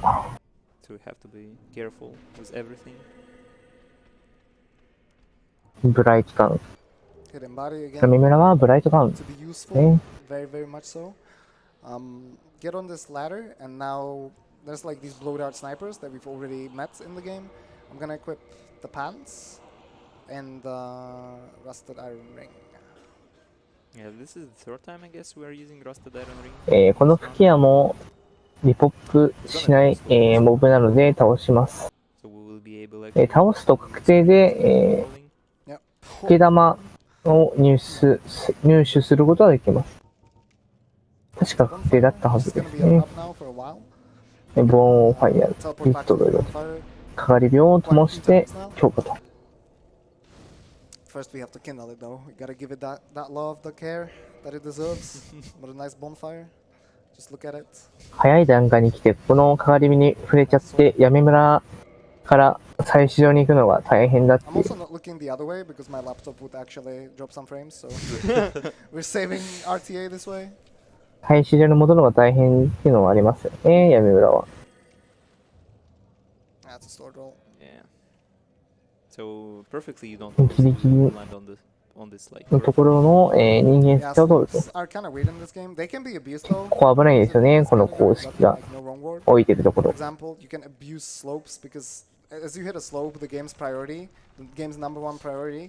is getting you to the bottom of the slope, and that includes 吹き玉を入手しました。入手したらそのまま、機関のコピーをしようと。without actually full controlling. Yeah. Which is pretty cool and can save. 見えない体を使って、ドラゴン地帯、起伏きのドラゴンですね。犬だったかなあれ。で、位置調整をして、飛沫を当てると。うまいですね。で、吹き矢を倒しました。ソウルと、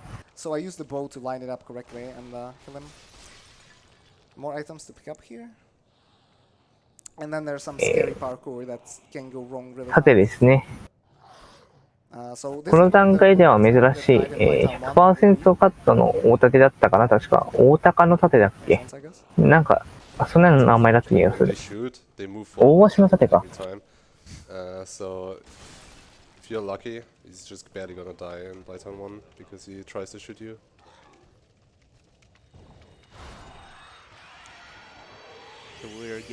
で、始末で雲みたいなのを倒して、内な大力を入手しますね。入手したらすぐに、プロファイルロードをして、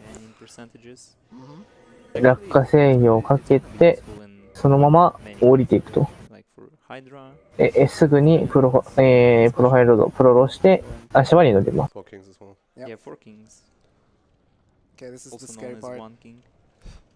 そのまま、足場に乗っていって、壁抜けしてジャンプと。こ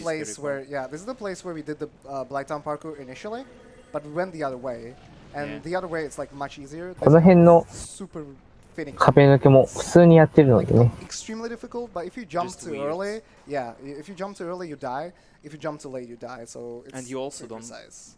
don't really have time to quit out because there is a death plane right before, below rather. Nice toxic. Okay.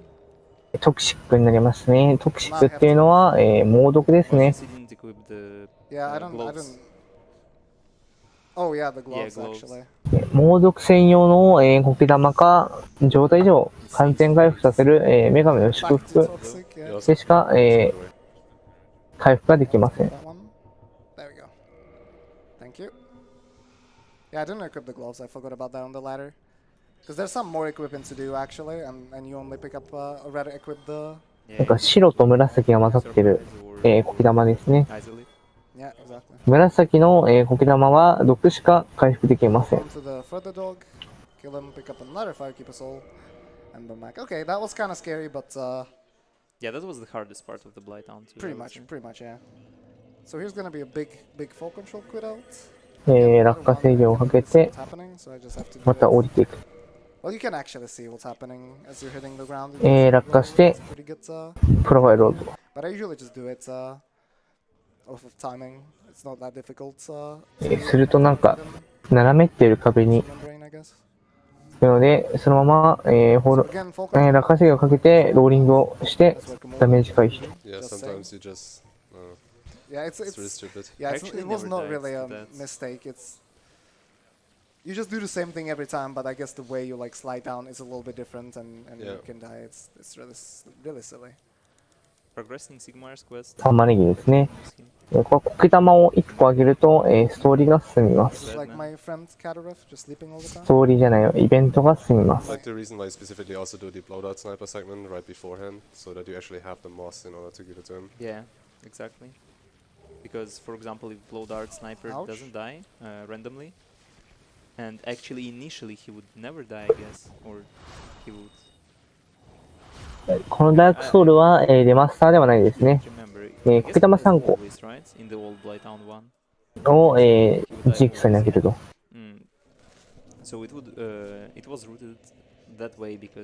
ケ玉なしで来れましたよね、ジークさん。あんなところに。ブライタウン、闇村の、一番上に戻って、残りのアイテム回収をしていきます。Like, it's just a little bit weird, but it makes sense. For the info. Yeah. So more items here. Coming up is going to be another fall control quit out. Another one that is like super far. It's a super far fall. There's also some dogs here. This is my least favorite fall control quit out. また落下制御をかけて、We should be fine. プロファイルロードで下の足まで行くと。Soul Spear, kill another blowout sniper. Yeah, kind of the good thing about, well, not the good thing, fun times. There's items behind us. Yeah. で、目の前に while loading into the safe 吹き矢の、リポップしないモブがいるので倒します。ジャンプをして、落下ダメージを受ける。で、闇村の、かがり火をつけて最大強化。Just wanted to say thank you for all for the event. No, thank you for doing it. And another $15 from Anonymous. No comment. Thank you. We have $50 from Zazzle Ford Coving Train. DS2 Omega Lamo. Thanks, dude. What a champ. Right, so this is Laurentius. Says he's hollow now, so we will just put him out of his misery. で、倒しま The す。 good guy, totally not sending him to Blighttown, and then he dies here. Very responsible. You're actually like such an asshole in this game when you think about it. Like you just get everyone killed and then feel good because you get 100% because あ、でも of 呪 it. 術の火を、くれた Category. やつですね。More items to pick up, and yeah, we're gonna be running to Great Hollow, which is like the most random area of this game because we've been killing these twinkling lizards throughout the entire run because they don't シン respawn. クさんは And this area is そこ filled 強かった with 気 these が twinkling lizards, but するけど they、are not どうだ spawned った immediately. 大樹の後ろ方面に行きま We're す。 gonna have to quit out quite a bit. 大樹の後ろは結構ね、Yeah, it's the only area in the game where 闇村 does not 来て、 spawn like すぐ行けるんです you けど、 quit out when you restart the area and 喧騒がないと結構辛いエリアなんですね。戻るのが。to get all the lizards in one go. Pretty cool, but it's not really allowed yet, I would say, because Yeah. it requires like quitting out the game, like Alt F4 or just quitting out. Yeah, you quit out. 大樹の後ろのかがり火を灯して最大強化。 RNG manipulates the game, and yet it's not allowed, ダークソウルのオリジナル版 except for の初期の頃は流動石バグとかいうね、 Yeah, it's probably 結構えぐいバグがあって、その流動石バグを使うために早めに、大樹の後ろに行って流動石を手に入れるという Auto of this area is like stupid jumps basically. Like we could ことも probably なん do some か more stuff. Like there's a jump right. 流行ってましたね、昔は。 Just so dumb. So instead we do this. Okay, that was kind of scary. Yeah. Yeah. So we're gonna have to start quitting out now because there's the lizard here on the top. yeah, this is like the most boring part of the run. Yeah, it's literally the okay. That's good. 決勝とは It's かな literally the いなかったので、プロロして It's just so amazing. ソウルのエリアを当てると。 It's almost 3 hours in. Yeah, well, it's just super cool that you have such a long run, and there's much less RNG. また、決勝とかがいないので、プロファイルロードして、プロロして、ソウルのエリアで倒します。 Okay, so that's 2 of them killed. 3 to go. これを繰り返します。 There's another one that spawned, I think, but it spawned above us. Yeah, bamboozled indeed. So there's like, yeah, there's a couple of these that we're gonna have to go and kill. 来なかったですね、今回。 Thirds. で、出たので、ソウルのエリアで倒す。 Good. もう一回もソウルのエリアで I 倒す。 also cannot quit out too early before I get the kill. Otherwise, I would have to wait for him to spawn again, and maybe 運ゲーですね。 if he didn't spawn, Yeah. I would. こんな感じで、決勝とかが来るのを待って、倒します。 Decent. Alright, so round 2. 倒したので、カのコピーを使用すると。 And then there's when the silly jumps start. I think I heard him, but I think he also saw me, so he might have despawned. I'm gonna go check out the second one, because it's like right here. But not this time. So now I'm basically gonna be going between the 2 spawning points, trying to find him. This area is like one of the reasons why often you also, if you don't have a really で、また、 you'll often crash. 影を This 借りま is some す。 kind of a weird memory leak. And if you quit out enough times, the game's actually just gonna crash. And it's a consistent number of quit outs. And because you do so many of them here, 言ったので、ソウルのエリア当 you て do て so many 倒 quit す。 outs over the course of the run that you might actually get a crash. Which in-game time is not that big of a deal because you're not really Yeah, losing too just much restart time. the game. Yeah. But RTA it obviously loses time. So it's annoying while you're racing, for example, or something like that. If you have a good run though, then you actually can finish without crashing. Yeah, Yeah. yeah, that's what I said, yeah. Dang, this lizard is. This is not being... なかなか出てこないですね。 So Nubist, take it away. I shall. We have $50 from Peanuts. Dang. Thanks to Kata and the entire Speech Souls community for the countless hours of entertainment. Franker Z. Frank Z, thank you for the Franker Z. donation, Peanut. And I'll give some shout outs to our partners. 全然出てこないですね。the city of Malmo is the host of our event. This is like some insane RNG. Good RNG, but yeah, thank you to the city. They're supporting us the whole event and making us feel at home. Making it possible for Kata to never get this lizard.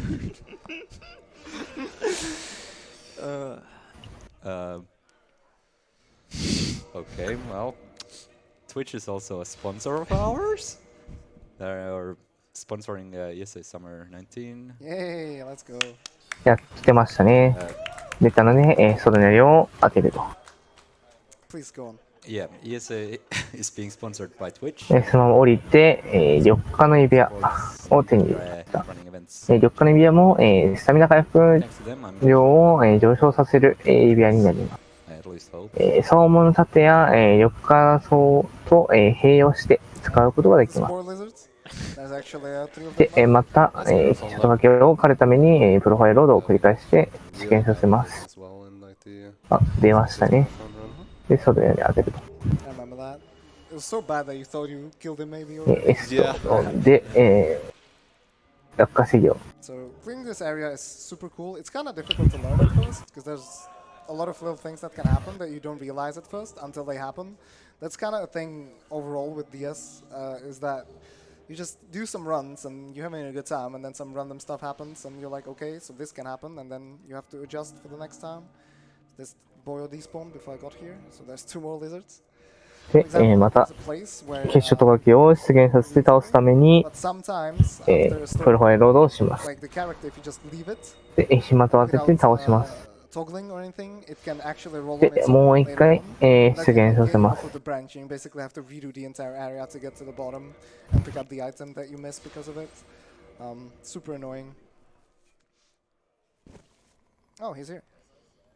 出ましたね。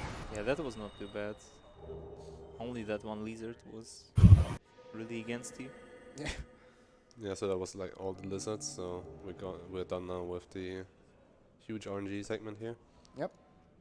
Now it's just picking up the rest of the items and not failing the parkour, which is very important. Yeah. Because if you fail any of the jumps, you have to bone out and go through the whole area again. Okay. Second tricky chunk. We have like 1 or 2 left. Basilisks left to get. こんなバジリスクエリアも辛いね。I would say like this parkour. Like I don't know. I guess you should have like 300 IQ to figure out this. 危ないところを渡りながらアイテム回収をしていきます。Okay, got all the items though. That's pretty good, yeah. Yeah, okay, nice. Store. And we are going to the Ash Lake. Yeah. The second hidden area. 霧をくぐって、Yeah, it's a super cool area. 灰の湖、アッシュレイクですね。You can start hearing right now, and this is like the area where ヒュドラが there was a fight. This is basically under 攻めてくるんですけど、 Nito's domain. 一緒にヒュドラも移動してくると。結構辛いエリアになってます。で、灰の湖のかかり火を手戻して強化と。They were pulling against them. That's why you can like find humanized or humanoid corpses, for example, in Great Hollow, and find items on them. Right, so now we're gonna finally use the risky spell. Yeah. So you're gonna kindle it, attune it rather. Nope. And then use it for the. で、内なる大力をセットしました。But it's a non-respawnable enemy, so it's gotta die. Yeah, this one is kind of annoying. You wanna? Yeah. I'm gonna quit out to reset the memes that it can do, basically. Yeah. Yeah, Hydra's position is really weird if you just run in and go to the bonfire and then go to Hydra. So you want to quit out just to reset it, and then Hydra is pretty normal. Okay, so there's an item here. I'm gonna pick it up. Cast power within before it, like I said, it's gonna increase our damage アイテム拾う前に内なる大陸を使って、ヒュドラを倒します。飛沫が、広範囲の攻撃なので、全体を当てるように飛沫を使っていきますね。倒しました。こんな感じで、赤涙が入らないときは、うちの他力を使って攻略をしていきます。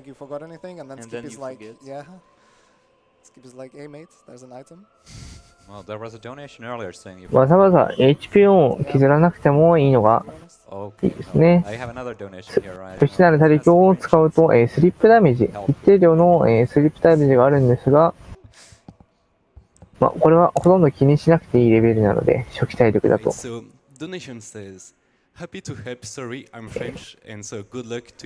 大 HP、最大体力に応じてスリップダメージ量が変わるっていう仕様なのでね、武器だったりは。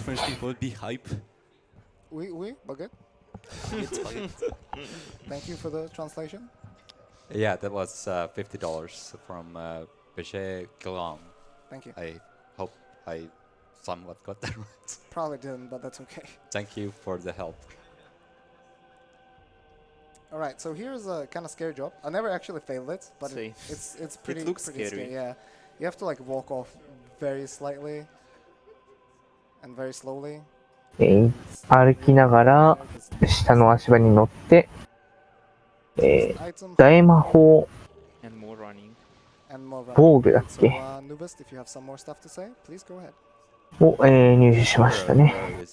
Another $25 donation from Anonymous, no comments. And I would also like to mention our sponsor, not sponsor, sorry, partner. ヒドラがいないので、安心して向かうことができます。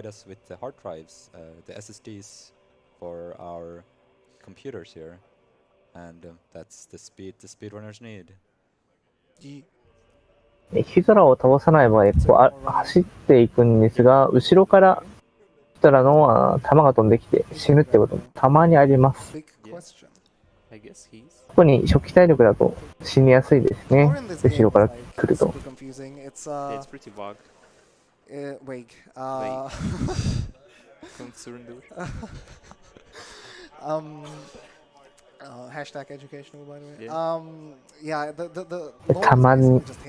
弾だけにじゃなくて。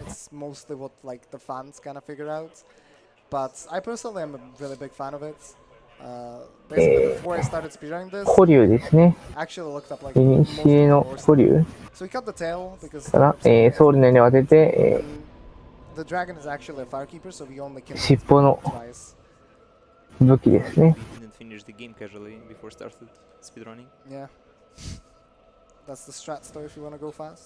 で、ここも最大強化をして転送します。My nemesis. Yeah, they're like now we're getting to the good stuff, and by good stuff I mean like the. 大書庫に来ました。It's super annoying when you think about it that you have a 4-hour long run, and the hardest stuff is at the very end. So the reason why Duke's Archives is now after Ash Lake is basically because Sigma's questline determines a lot of. 尻尾なんてなかったんやっていう。So ムーブスアップをしてミミックを倒すと。R1 ダッシュ攻撃終わりと。ロ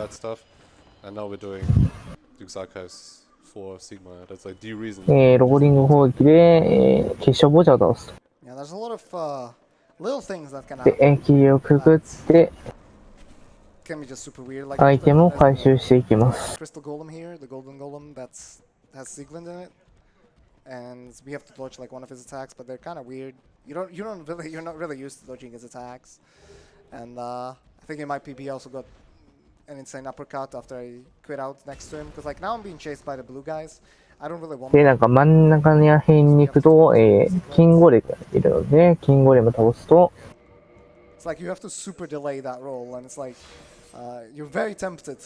ジークさんの娘さんだったかなは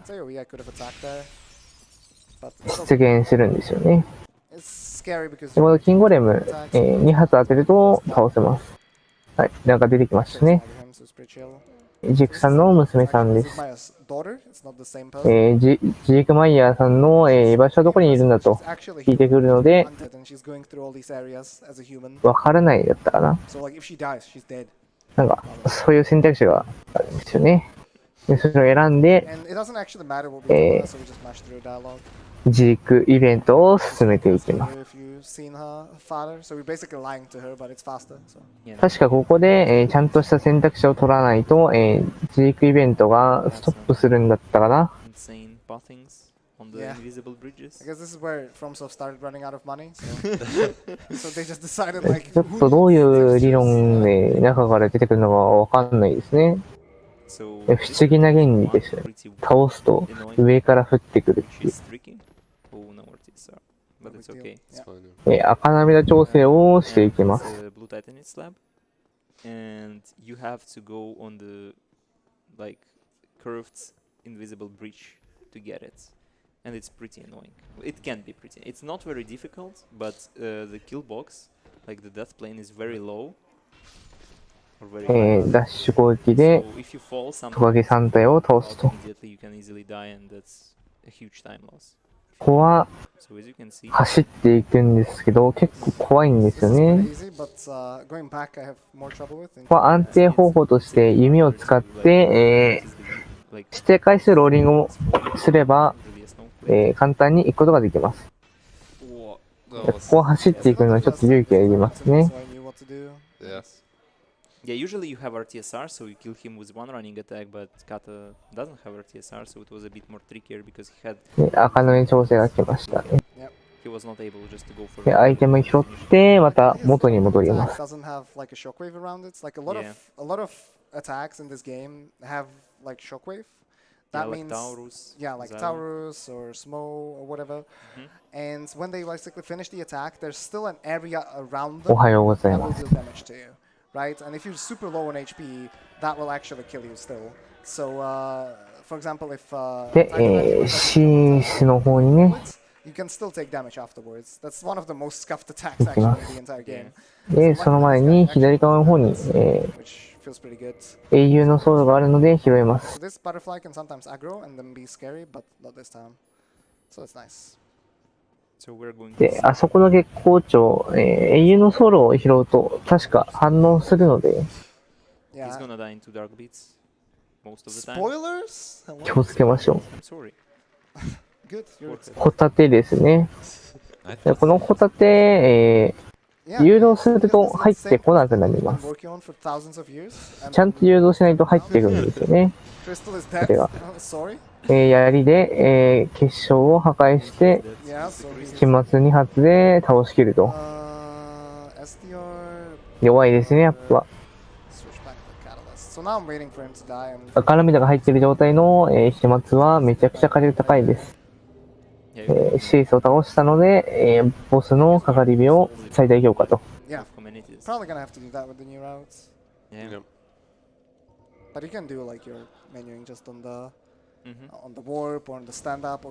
残るは、苗床と4人の鳳凰と、グウィンになりましたね。あと3体かな。And Duke's Archives too can be pretty scary because there are many enemies who can easily kill you. Also, you have DCR pretty much the whole trip, so you pretty much gonna die from the single hit. ローガンイベントがまだあるので、ローガンイベントをこなしていきます。ローガンイベントをこなすために、全部の魔術を購入する。でその後に、話しかけてフラグを立てます。で、一度、プロファイルロード、ロードを挟んでから、ローガンがいなくなったことを確認して、もう一回ロードをします。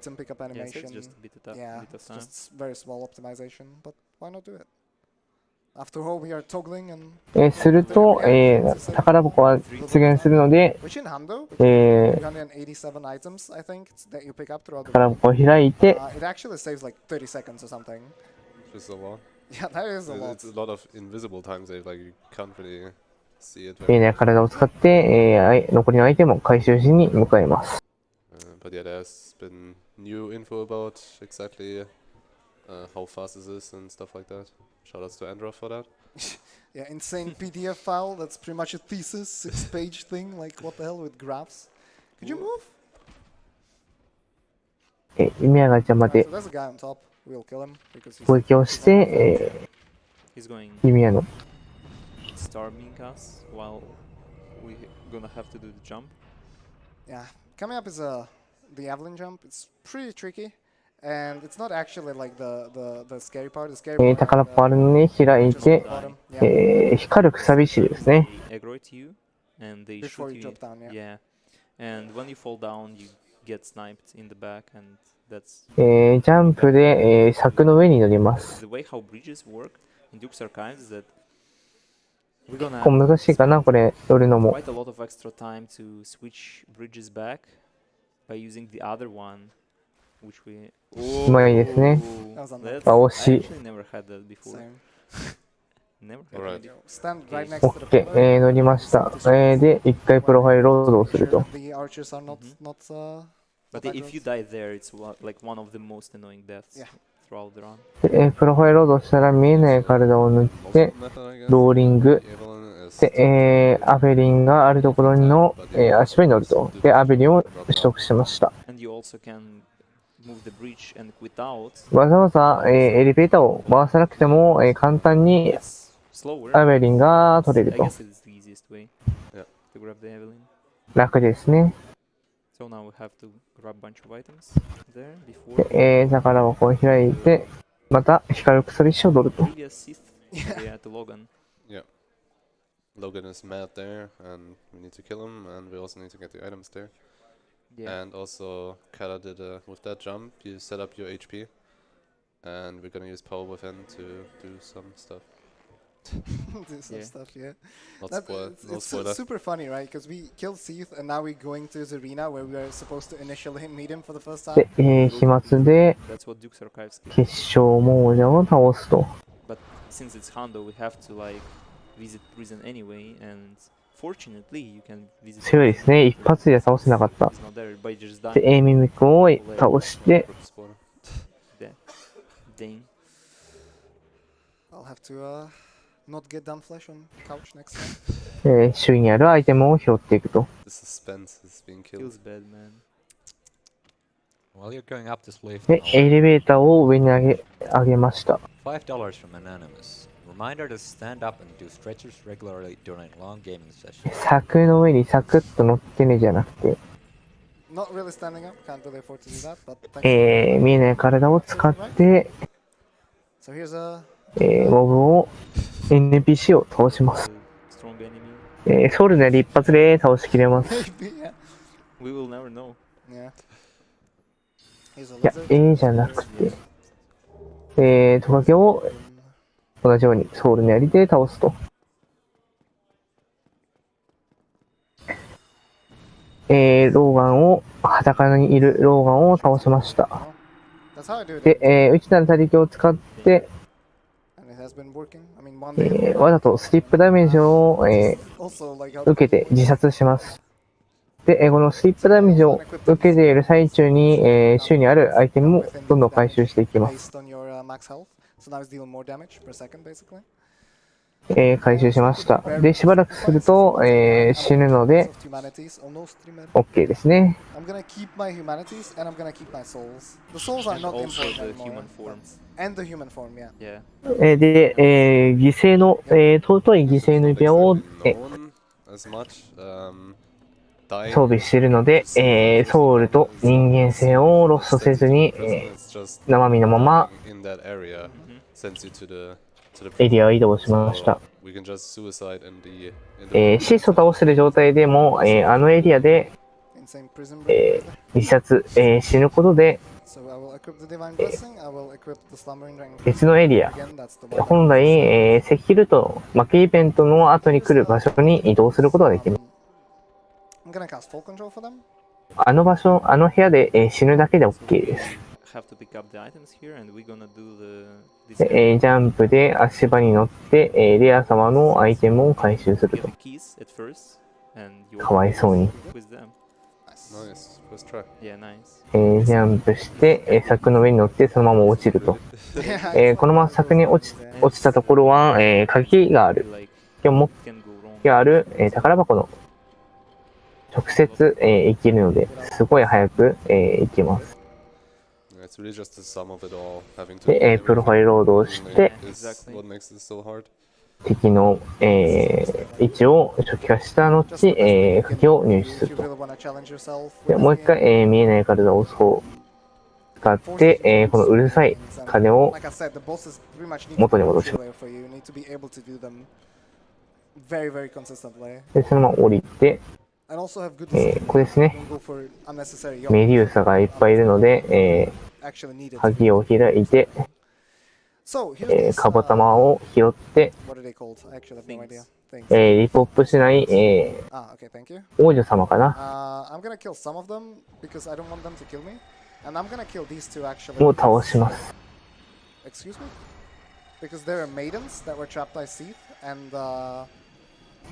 倒すだけでいいです。ドロップアイテムは拾わなくて OK。スキャラか。メデューサじゃなかった。で、また、見えない体を使って、アイテムがあるところをどんどん開いていくと。鍵ですね。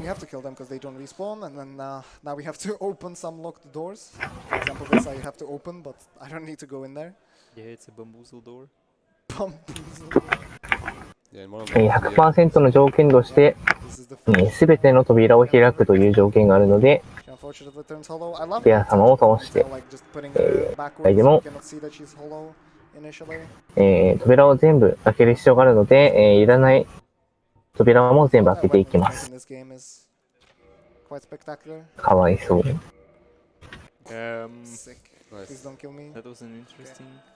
はい、期間残っての使いましたね。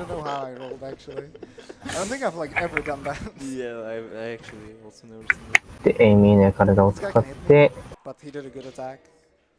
また扉を開けると。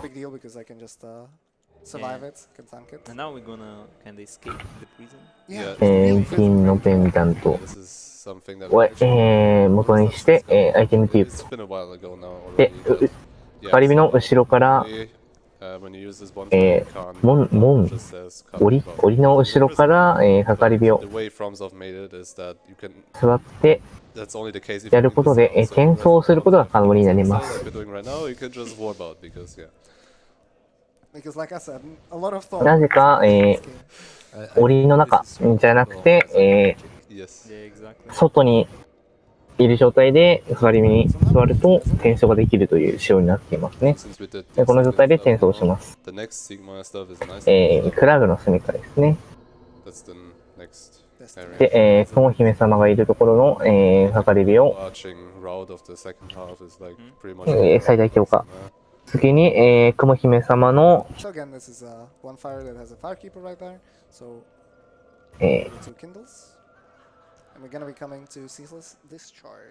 雲姫様じゃなかった。次はあれか。あ、というかまだいましたね、ボスね。炎司祭のデーモンと、ムカデと、タダレですね。まだ3体いましたね。他にまだ3体いましたね。ライドコと、4人の子を倒す前に。ガバガバですよね、判定が。I did not make that up. That is actually in the donation. もうすぐ3時間半。Also, I'll just remind everybody of the Super Mario 64 in もうちょいで終わりですね。Jesus Run tomorrow. If you guys で、ローリングして赤波の調整。120 stars, he will beat Bowser another time, but only with 16 stars collected, so get to it. So yeah, we're setting up our TSR for this fight by using DCR and abusing the... 一応そのキャラクターの、性別なんですけど、男性より女性の方が数フレーム、走るのが速いという結果があったはずで、ただそのアイテムテープの挙動が男性の方がしやすいので、基本的には、男性でやることが多いです、オリジナルは。ただ、リマスター版の方だとアイテムテープほとんど使わないので、女性になっていますね。走る方が数フレーム速いのでね。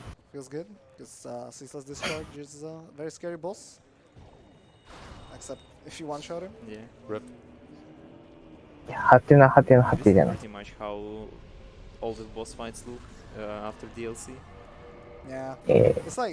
一緒に死にましたね。で、黒禁止の、袖を拾って、コッペンと。There's a pretty hot part coming up, actually. Yeah, and we should probably ask for the Solar incentive. Yeah. We should probably close it in the next like a minute. Okay, let me just... まあもうなんか飛沫打ったらなんか死んでましたね。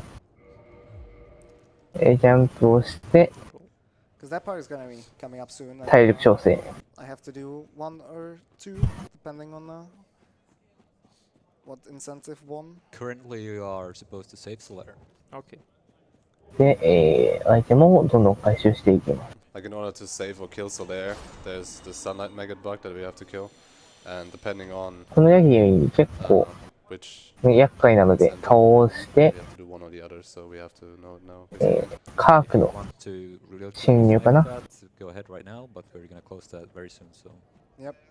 Pretty much when I'm kindling the next bonfire. That's when it should be closed. カークの侵入まだか。まだというか、もうないか。あ、してきましたね。Something similar to the Sense Gate skip. Very similar, just much more precise. Yeah, way more precise. Yeah, Sense Gate skip is like super easy. Super easy. You can close your eyes and do it, but this is super insanely precise because the kill box and the death box are like so close together. So it's very easy to not hit the death cam. Or it is super easy to hit the death cam and で、ソウルの槍で、まとめて倒しました。で、1小生をしていきます。で、指輪を袖を切り替えて、1小生をして、カークを待ちます。見どころですね、ここ。カークを、攻撃を避けて、1小生をして、パリに、締めを入れて、キルボックスに入ってデスカメラの状態で入りました。うまいですね。一発で決めました。デスカメラの状態の、アングルになりましたね。カークが死にました。この状態で、どんどん進んでいって、かかり火かなと申します。この、バグ技なんですけど、ヒルボックスが結構狭くて、広くて、ちょっとずれるだけで即死する。結構難しい。センズゲートスキップより難易度が高いです。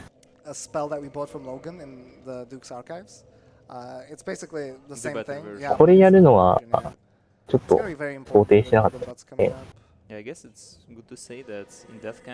今、決勝の槍ですね、セットしまし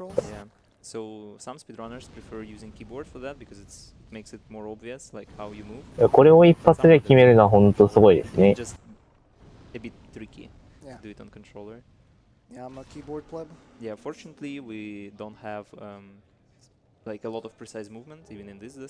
で、アイテムを回収、デスカメラの状態で、アイテムを回収していきます。このアングル結構難しいんですよね、操作がね。旗から見るとどういうアングルなんだって。if you wanted to do like this same 上から見てるのか下から見てるのかみたいですね。 of all the humanities. Yeah, and that takes like a lot of time, and also you have to like これは上からですね。 you change the covenant for that, I guess, and you have to go back into the dark route で、 to enter the 本来、 about that. 雲姫様の、イベントをして開くショートカットなんですが、マップの読み込みがされていないので、抜けてすぐ開けると。さっきの、グリ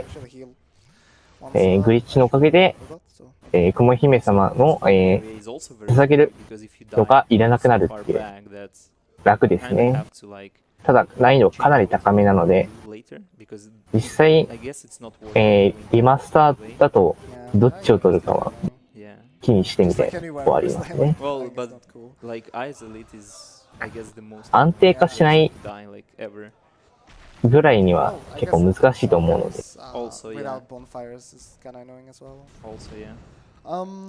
Yeah, so we're gonna be going back to that area where we killed the bug to finish.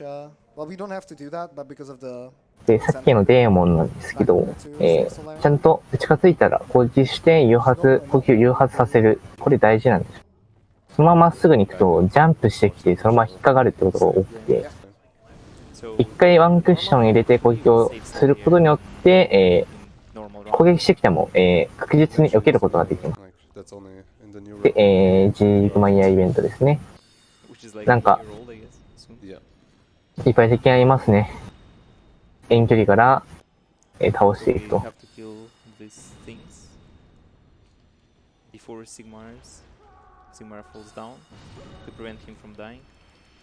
っ込んでいないのに、なんか突っ込んできましたね。So the trick to this is if you kill all 4, he's gonna be disappointed, and the quest line is gonna be stuck. If you just kill 3, it's still fine. で、ジークイベント終わりました。これで、最後のジークイベントかな。He can then take damage, and if he takes too much damage, the quest line will not continue properly, basically. で、宝箱開いて。There's gonna be an enemy here that is kind of scary. He's quite the memer. I guess I am only the only person who died there, right? 赤くさび石の原版ですね、さっき。Before I knew that it could happen, yeah. 混沌派生、炎派生の、最大強化に必要なアイテムです。もう結構危ないですね、今当たってたら死んでました。ジャンプをして、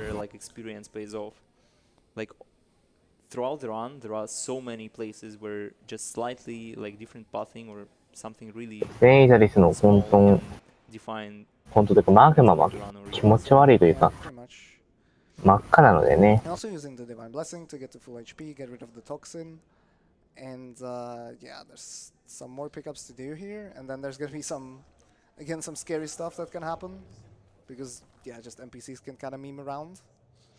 And we have limited amount of casts at this point.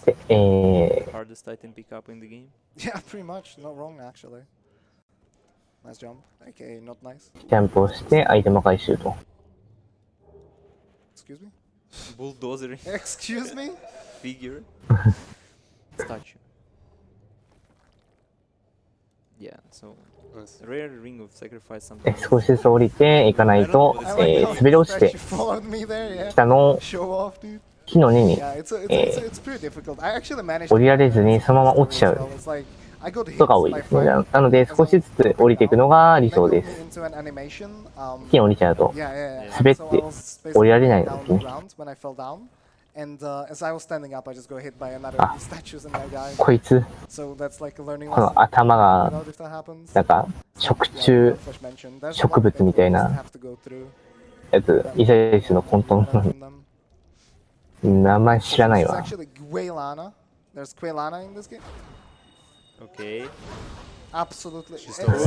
けられましたね、今。お、生きてる。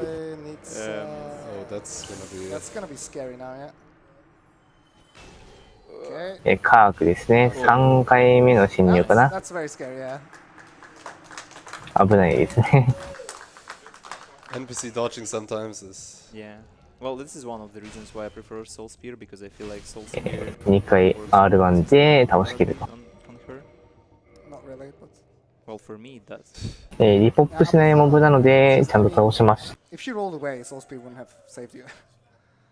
But yeah, it depends, obviously, what you prefer. Yeah, obvious. Like also Hando is very flexible. Like Yeah. you can do so many like strats you prefer, which are not slower or 難易度5戦です。 barely. 左手にピンを装備。 Now we're going to Bed of Chaos. その火炎壺 Design もしくは、黒火炎壺を装備するといいですね。アイテムな。 And we're gonna do the Toki bombs. It's like a specific setup which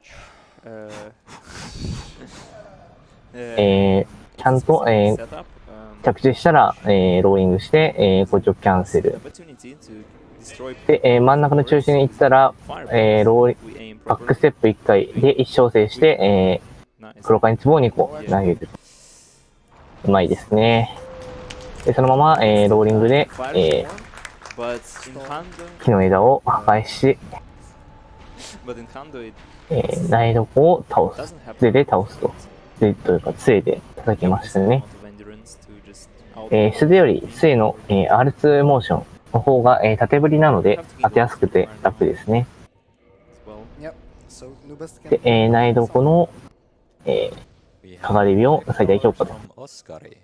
Hey Kara, this run has been super comfy so far. Oh, and by the 早 way, いで if す。 you don't want to do DS2 all achievements, you can always just do バッ Knack. クステップ1回でやる方法とバックステップ2回でやる方法の2種類があります。 actually worse things than DS2AA. Yeah, that's surprising, yeah. But Also, shoutouts to all 基本的に安定を取る場合、安定というか、 hello. 安定する方法としては右側から、投げて左側が最後。 Passage, elevator clip. Yeah, this is 左側からやると下手に completing his 遅いと即死するんで、 This plunge is 右側からやった方が安定する。 kind of way more precise. Well, like way more precise, because we're gonna quit out like in a C4 あと arena to get 位置調整しやすい。 back to the stable position. And the thing is that で、エレベーターのギリギリのところで、プロファイルロードを何回か繰り返します。 yeah. 隙間ですね。 What なんか actually happens? ギリギリのところ。 Oh, するとなんかマップのロードが there's something called されずに warps and downwarps. エレベーターの Allows you ロード to がされないんですよね。 warp で、 up 落ちて elevators depending on what the default position キャラが落ちていくので、もう一回プロファイルロードをし is. て、 That's special because it's automatic. そのまま落ちていくと、この司祭の頭に指名が取れると。 Weird. 通称、フ Explain, so what's gonna happen? ァイヤーセージエレベーターグリップだったかな。はい、ということで、 Yep. この司祭のデーモンに Spawn 飛沫を当てて終了と。 of the elevator. So the thing is, so he is here now. で、プロファイルロードをすると、エレベーターが下のところにあるので、そのまま行くことができると。 down here in Demon Ruins, but his position is in Quellax's domain. So そうですね、HP ゲージが出る前に始末するというか、 spawn あの状態で行くと、霧の中に and then it's like 霧入ってないので、ボスがアクティブ状態にならずに、かつ、 with the elevator down, 倒すことができ you're ると。 warping down with なので him. HP 表示がされないんですね。 On 下 top. Like that's 下ね、 how ボスの elevator HP 表示が。 they basically drag you with them in like the one frame なので、 loading time. 気づかれずに倒せると。 Luckily, Fire Stage is also very conveniently Yeah. under Yeah.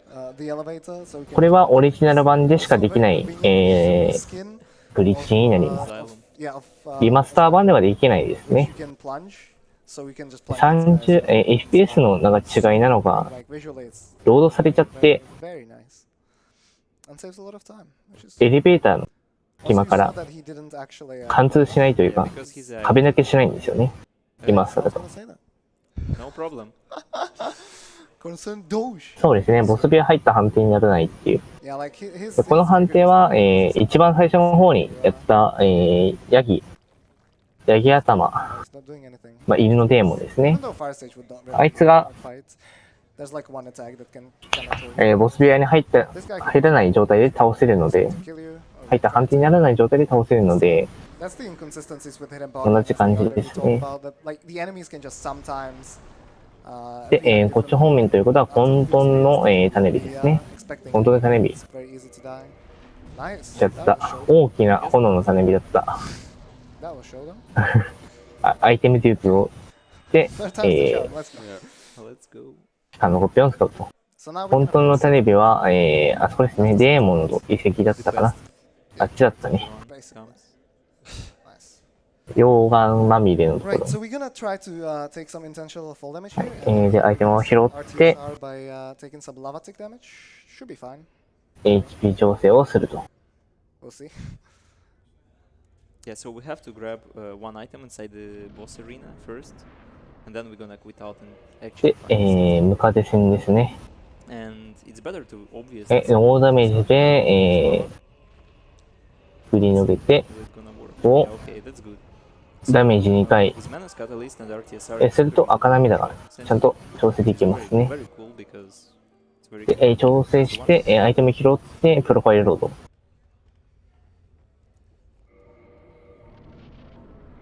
プロファイルロードをせずに戦ってもいいんですが、プロファイルロードをして戦った方が早いです。で、そのまま左の方面に向かって、ムカデの攻撃を避けて、飛沫を当てて倒しきる。一発で終わります。簡単ですね。はい、ということで、ムカデ戦でした。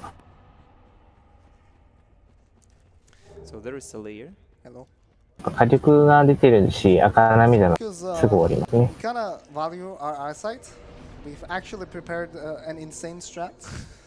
Yeah. And we're gonna utilize it right now as we kindle this bonfire. Because, like I said, this game has a lot of and this lava texture is 10 out of 10. We've actually decided to use special strats. Shout out to Zoker for showing me his shades. There you go. Yeah, the OGs, man. Okay, so now that we can walk on it, it's totally 目が悪くなる。 with the ring that we picked up. It's just the shades. 目に悪いエリアですね。We're gonna spend a lot of time in this area.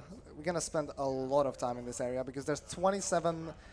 ムカデブ倒した時に得た、橙色の指輪かな。橙の指輪。これを装備すると、溶岩のダメージが軽減されます。めちゃくちゃ軽減されます。で、これは装備することが必須になっていますね。Hopefully I'm gonna make it look easy, but trust me, it's not. It's actually super dumb. The problem is that your サングラスいりますね。when you do this, and you can't miss any spells while first and second cycle is going. これ、初期の頃はこのなり損ないっていうモブなんですけど、こいつがめちゃくちゃ感知範囲が広くて、すごい暴れてたっていう。そうですね、なり損ないは一応、リポップしないモブなので全部倒さないといけません。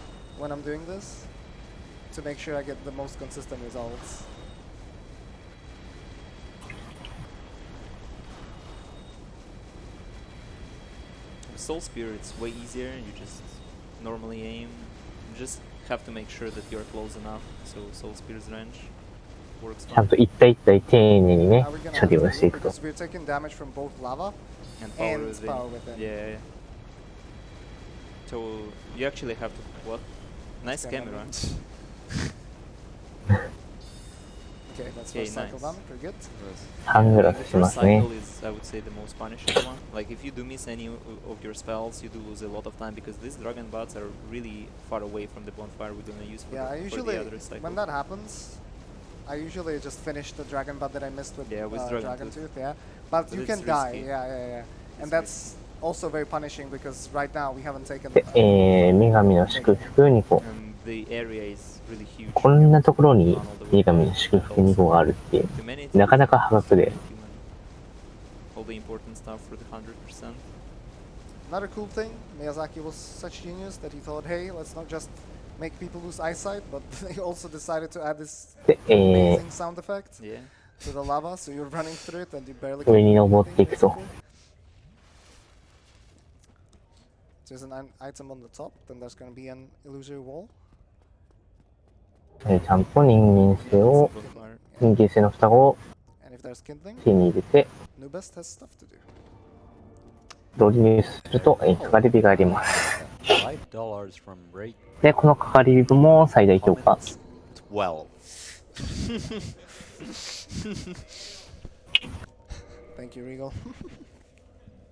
そろそろ終わりが見えてきましたね。台所も倒されて。4人の高等部員だけですね、ボスは。I actually wanted to look into something. I'll have to do that after ESA. I managed to get like a double kill. That was super cool. ホットドリンク。Save a spell cast, but I also doubt it's gonna be any consistent. There's like 実際ホットドリンクって実際溶けてるよ。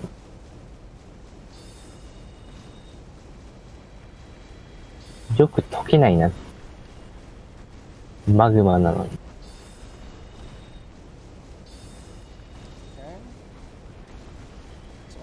Hiding here. It's like very easy to actually not see them if you just like play casually. Exactly. Like if you don't know where they are standing, it's super easy to get confused and get killed. なり損ないを倒していくと。That's what it was.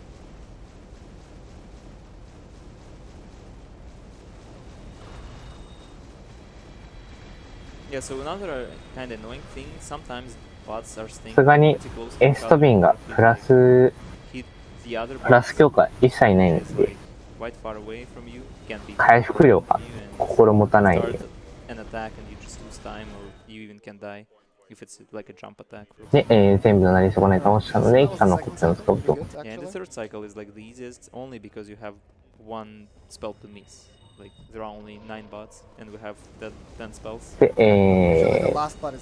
ナリタリティを使って、残りの、なり損ないを倒していくと。So here I'm actually like, because of what Danflesh just mentioned, of how the enemies are kind of close here, I'm actually gonna switch to Soul Spear and multitude of them, and not aggro several Dragon Bats at the same time, which would be really bad. Yeah, it's 数多いね、なり損。when you don't expect it to happen. Alright, one last. This is kind of the tricky one. しか頭がないんだったっけ。 Yeah, fortunately we have another spell to use. Yeah, it was kind of close. I was a bit. 首なしの。 Wasn't too bad, I guess. で、偉大な英雄のソウル。ただ、もう一回機関のコップを使って、かがり火に戻ると。で、もう一回、ロングワープのお時間です。この状態で、DLC エリアのウーラシールタウンシップに、起点をして、エスト1フレーム決まりました。で、機関のコップを使って、ロングワープしていこうと。うまいですね。はい、で、イサリスのところで使うと、デーモンルインズ、デーモンの遺跡にいます。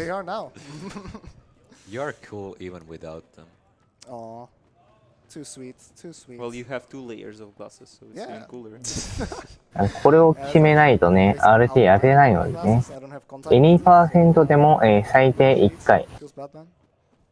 インパーは確実に1回か。1回。で、オールボスシーズでも、ルートによっては3回、4回では使えますね。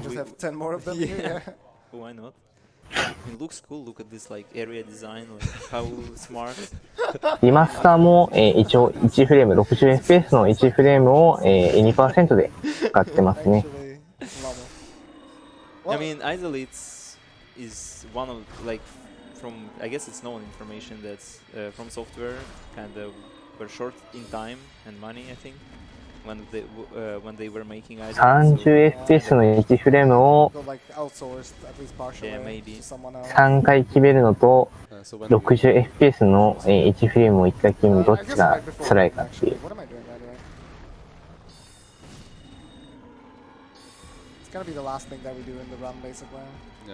ゴーズがいっぱいいますね。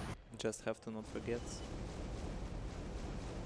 で、混沌の、サニビを入手した。で、イサリスが終わったので、サングラスを外しますね。で、再始場に戻る。So now we have Valley of Drakes and New on the left. で、最後のフラグ立てに、Small parts of like kind of dark road. ジークの、フラグ立てが終了しました。 Kill the Black Knight with the halberd and kindle the bonfire. で、カボタンが死んでしまったので、We have to respawn the firekeeper so we can kindle this bonfire in a bit. And yeah, this is a.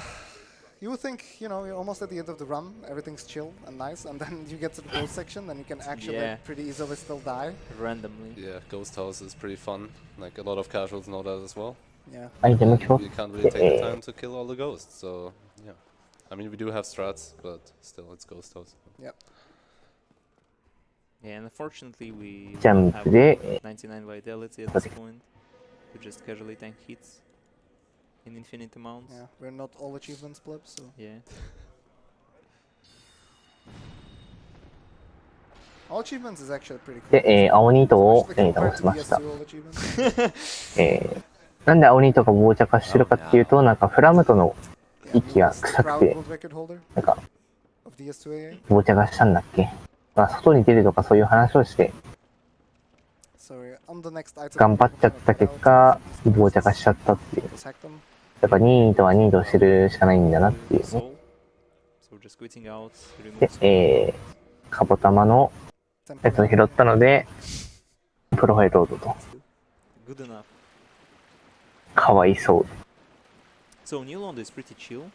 この幽霊なんですが、アイテムを使わないと、 The end 一時の呪い、一時の呪い and を使わないと、 like a house with 攻撃は当たりません。ただ、一部の武器 run and dying there に is おいては、アイテムを使わずとも、攻撃を与えることが可能です。 it means that run is dead.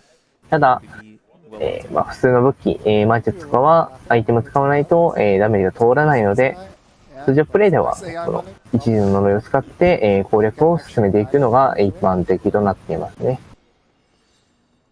So there's a ghost here to the left, but if you instantly roll, then it's fine. yeah, it never hits you.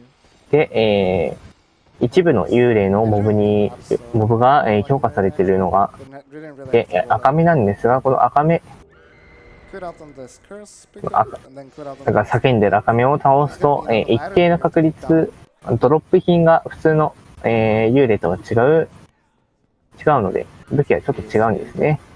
亡霊のギザギザ刃だったかな。なんかそのようなアイテムを落とした気がしま That す。 would be like the most insane YOLO ever. So I'm just gonna heal right here. So there's a sneaky ghost right there. Casually kick it. Yeah, they like attack, but you can actually just perfectly pick up the item and come back without being hit. So yeah, now the scary part begins. Yeah, pretty much. We are entering the house with ghosts. で、 I would say the first, like the first time you enter the house, it's way better than the second one because the second one feels way worse. Yeah, From my you do this loop around here. Yeah, which kind of helps with アイ like テムを how 回収 they して、 follow you and don't I Don't think it kill is you. It's pretty though. YOLO, so 幽霊に特攻と。 let's see how this goes. Alright, I have plenty of だ stamina, から so 叫ん when で you ま get すね。 thrown off the ladder, yeah. I'm ここも結構死にやすいポイントですね。 Yeah, that's good, aren't you? And this area is like 今回は運よく、 there. 幽霊が Really 都内で tell that it was 通り抜けられまし most た。 likely it's just unfortunate で、 circumstances. 鍵ですね。水門の We 鍵。 don't really need this key to the seal like right away.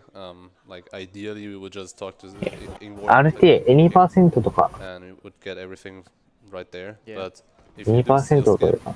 and you talk to 全ボスとか Ingvar after 全ボスとかだと、あいつを狙撃し倒す方法だったり、2% の have to go to Ingvar twice. Otherwise オーロングワープじゃないわ。 be finished. バグなしとかやってる人たちは、狙撃で倒したりしてるね。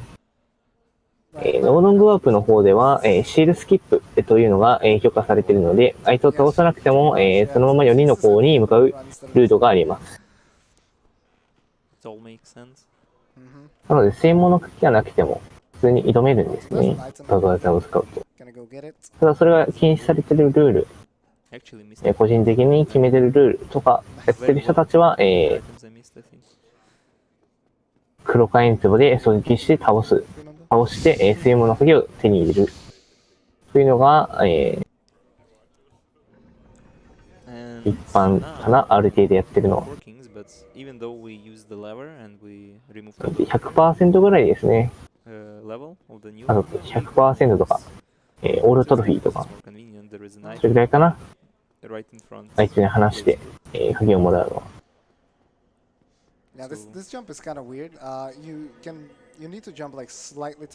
アイテム拾って、稼ぎをつけているので、そのまま、プロファイルロード。これで、一気にカットして、下の足場に行けると。セイムの鍵を開いてないので、そのまま行きます。シールスキップですね。はい、ザ・アビス、深淵ですね。内なる大力を使って、バレンスの応勢で、飛沫を2発、3発当てて終了。1人の、こうでした。もしもし。はい。ということで、4人の号をバリビを最大表。簡単ですね。1人のハム。Helps, like it's used pretty much in every route which kills 4 kings to get as low amount of kings. Because every like there is a huge delay between kings spawns. Yeah, they're on a set timer, so you just have to stand there. You have to wait. If you kill the king, you just have to wait until the next one appears. Okay, last ということで、ロングワープのお時間ですね。はい、一発で決めていきました。はい、ロングワープして、ニ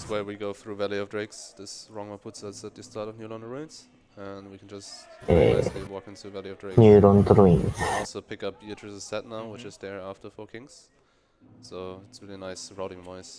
で、魔女装備だったかな、あそこに落ちてるのは。で、ジャンプをして、アストラの直剣と、竜紋章の盾を拾って、ドラゴンゾンビを倒します。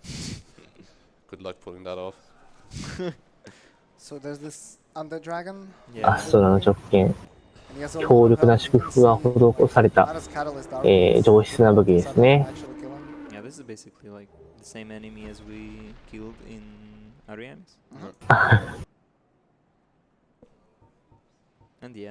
本当ですね。宮崎さんからドネードが来てますね。ド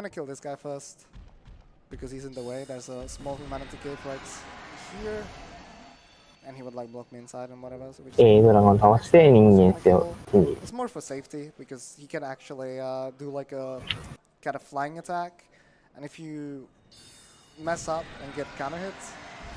It's really hard to dodge, and if he gets a counter hit on you, you pretty much die. And this is, I guess, the only time where we are using, well, except the demon ruins, where we are. その落ちて、プロファイルロードをすることによって、エレベーターアップワープという技ですね。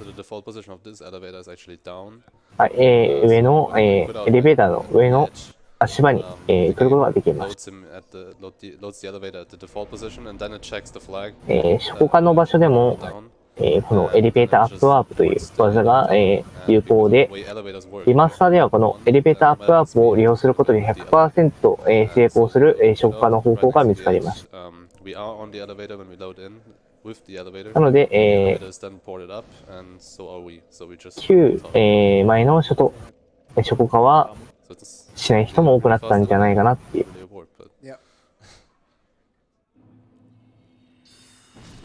で、黒騎士を倒して、Actually, he can die sometimes, very rarely. There's a specific attack that he does, and if you have good pathing, he's gonna run off and die. And also sometimes he just falls down somehow, like I'm not sure how. で、エレベーターをまた下ろして、As has been seen throughout this run, the AI can get very scuffed 山賊一式を手に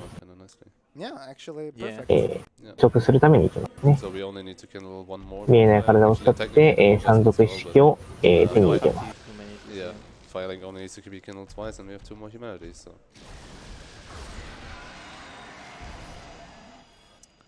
Unless we die in Ghost House. これですね、山賊一式。で、水門をすでに、開けているので、ダークレースがいるところのアイテムを、取得しに行きます。Or they can do other sorts of shenanigans where your spell will just completely miss. Okay, まだですね、エルデンリング。親の顔より見たダークレース。Another dark wraith. Actually, not sure why you kill this one. You can follow you. もっと親の顔見て。Oh yeah, thanks. Oh, having で、残りのアイテムを回収しに行きますね。See, it's not easy to just forget stuff. You get into this talk, I was listening to this Dark Wraith stuff because I just been killing him because Supreme told me to, so I did it. I was like, yeah, okay, he does it, I do it. ダークレースにする。どういうことですか？ Yeah, I was like wondering what the reason was. Yeah, I guess he can like follow you after you. この入り組んでる感じ。Yeah, I think I started quitting out. で、ここ or maybe after jumping down. 一番上まで行くと、とても大きな種火を like couple of times I got hit 食でき by ました running ね。 attack right as you このとても大きな種火は、通常発生。super scary. 通常の、武器の通常発生。 Like super annoying. プラス10からプラス15にするために必要な、プラス11からプラス15にするために必要な、種火ですね。これがないと、プラス10からプラス11にできない。必須アイテムになっています。Surprising attention to detail when it comes to the ragdolls and the way they actually interact and some of the like small items you can kick around like different stones and whatnot. Happens very often in Asylum when you break the wall. When the wall rather gets broken, at Oscar you can just kind of kick around one of the bricks. Play some. で、また見えない体を使って。Yeah, I casted him, but it pretty close. スライムのでっかいスライムを倒すと。So yeah, and pretty much we grabbed almost all the items in this area. I guess only one left. No, 2 left. Yeah. And then obviously Ingward as well. And Ingward. So we have to revisit. ということで、ほとんどのアイテムは全部回収しました。In the DLC, one of the item pickups, and that is an item that's heal over time. あと上の方にあるやつを回収するだけですね。It is really useful for the ghost house now. I'm also gonna do a bunch of quit outs here because the ghost are 回収しました。で、幽霊の挙動が怪しいので、プロファイルロードと。Very much so. And after that, don't forget something. そのまま降りて、アイテム回収。呪い神の指輪だったかな。呪い耐性が、上がる、指輪ですね。エリザベスの飛躍を食べます。無印のエリザベスの飛躍は結構能力というか性能が高いので優秀ですね。で、はしごを登って、最初に、水物鍵をもらったダークソウル 100% はどれぐらいかかるんですが、だいたい、今回は4時間ちょっと。最速タイムだと3時間20分とかそれぐらいですね。で、イベントを終わらせましたね。はい、ということで、ジークさんのイベントを進めていくと。はい、で、祭祀場の上がり火を強化します。もともと10なので2回強化するだけで、プラス2ですね。はい、これで、全部のかかり火を、最大強化しました。We have some more donation. Oh, go for it. As I'm running there, Yeah. perfect time. Yeah, there's $5 from Alibaba SFC 101. Nubis, can I have a hug? Oh, of course you can. Oh. $15 from Roby XD. Did someone say knack? And $5 from Anonymous. Okay, now I'm curious. What is with your noses running? I'm in the same time zone, albeit not at the same latitude, and my bedroom still is 28 degrees Celsius. 次はソラールさんかな。Basically been starting to catch a bit of the ESA. 太陽を求めてた男がついに 2 hours before this run started, so 太陽になったということでね。 I'm sorry if it's annoying, but I can't help it. Yeah. 最速は Nature is nature. リセットとかもあるんでね、大会本番とはまた違う I can already see solar in the ルー distance. トだったりするので、 And our brother is safe and sound. さすがにこの大会で、He's not in a hollow form. 攻めるルートではないです。 Anything at all? まああと、そうですね、IGT の3時間半ですね。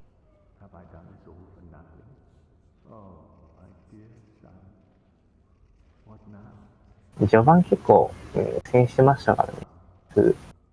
10分、15分ぐらいかな。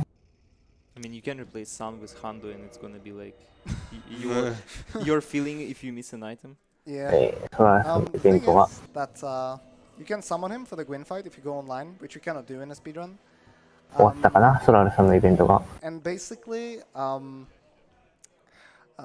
you could interpret it that, like after you kill Gwyn and in his ownフラムとか終わって、 fire, he can be the lights for the many other creatures that are living. これで、すべての、王の He has actually like pretty good ending if you want to interpret it を that way. 捧げたため、グリーン戦です I ね。 actually have the tracker running on the やっ background. と最終エリアですね。 Which also there was I think an incentive for the ending. Indeed, there is. Okay, so we should close that on the next item pickup. All right.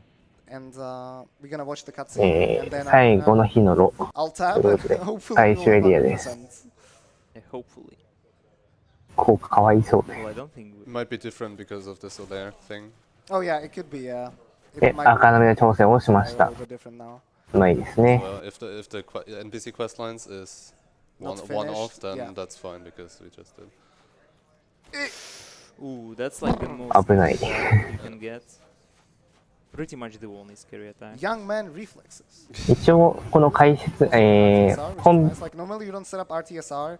ESA の、 Do, the correct Yeah, attack because- immediately. コメンテーターの方の、カムル Yeah. さんがね、いるんですよ。この方がね、100% の今全域ですね。 Setting up RTSR while slowing down or anything. Last item pickup. まあ、この人はもう 100% だけをずっと走ってるイメージがありますね。全ボスとか。で、このカタリストを今知ってる、人はいろんなカテゴリーで1位になってますね。2%、Forget to show it as well. オールボス2とか、いろいろ Most。important part. Yeah. It's nice で、最近なんか全ボスが更新されたんだったかな。 Yeah.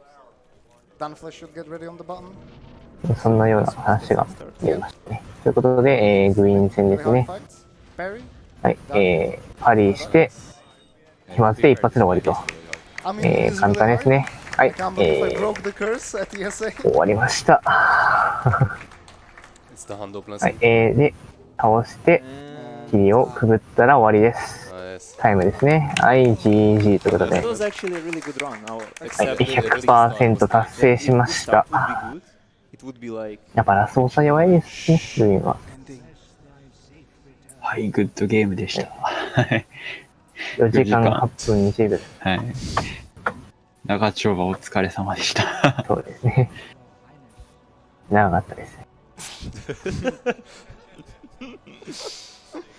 Glorious. Sick あ careers. はい。司会進行変わっております。大場です。よろしくお願いします。はい、よろしくお願いします。終わった後に。 7時頃ぐらいに変わってましたね。はい。はい、ありがとうございました。Okay. So ダークソウルの 100% ですけど、 I'm gonna get 較的というかね、一番難易度が高いカテゴリーだと思ってるんでね、個人的に。長いし、スイッチも難しいの多いし。IC 値は3時間48分3秒ですね。結構早い方ですね。何回か死んでる割には。死んでなかったら、死んでなかったら、結構いいタイムだったんじゃないかな。0% run. Yeah, 0% run actually. It was low percent all along. 0%. 0%. 0%. I can't think of anything that we would have missed. So I think No, I guess everything is somebody of us would notice. Yeah. The humanity was the only thing that I saw, so. ジャイアントで。 Well, Yeah. thank you so much, Boyos, for joining me Well, for thank you 4 for the run. hours. And I hope the crowd enjoyed it. I hope you guys at home enjoyed it. Thank you so much for the donation. あね、 Thank you to ESA for accepting 今 this round. オリジナル版はね、 Finally showing it off on 売ってないというかね、Steam では Guys, please keep on 発売停止になってるんでね、 supporting it. Every donation is going to a great リマスターの方をね、あれでやりたいっていう人はね、リマスターの方を買ってね、 And we will やっ see てみ you てください。 next year. ただ、リマスターの方は 100% ではないのでね、2% だったり、全ボスだったり、 Ain't annoying. I was just curious. Get well soon. 触ってみるといいんじゃないかなと思います。 Thank Thank you. you as well. Bye. Bye. 通常プレイでもいいですしね、今回の興味持った方は、どうぞ。ということで、オリジナル版は一応、変える方法あるんですが、まあ、自己責任ということでね。現状は、Steam では買うことができません。で、万円払うしかないですね。1万円ちょっと。なので、オリジナル版は新規参入がちょっとしづらいかな。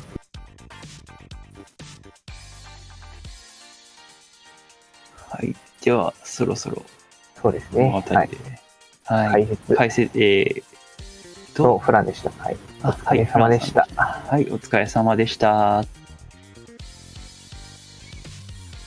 はい。ダークソウル 100%、終わりまして、次が、ウィッチャー3でございますね。こちら、解説の方いらっしゃいません。もしよろしければ、チャットでもいいので、解説参加していただけると非常に助かります。では、準備いたしますので少々お待ちください。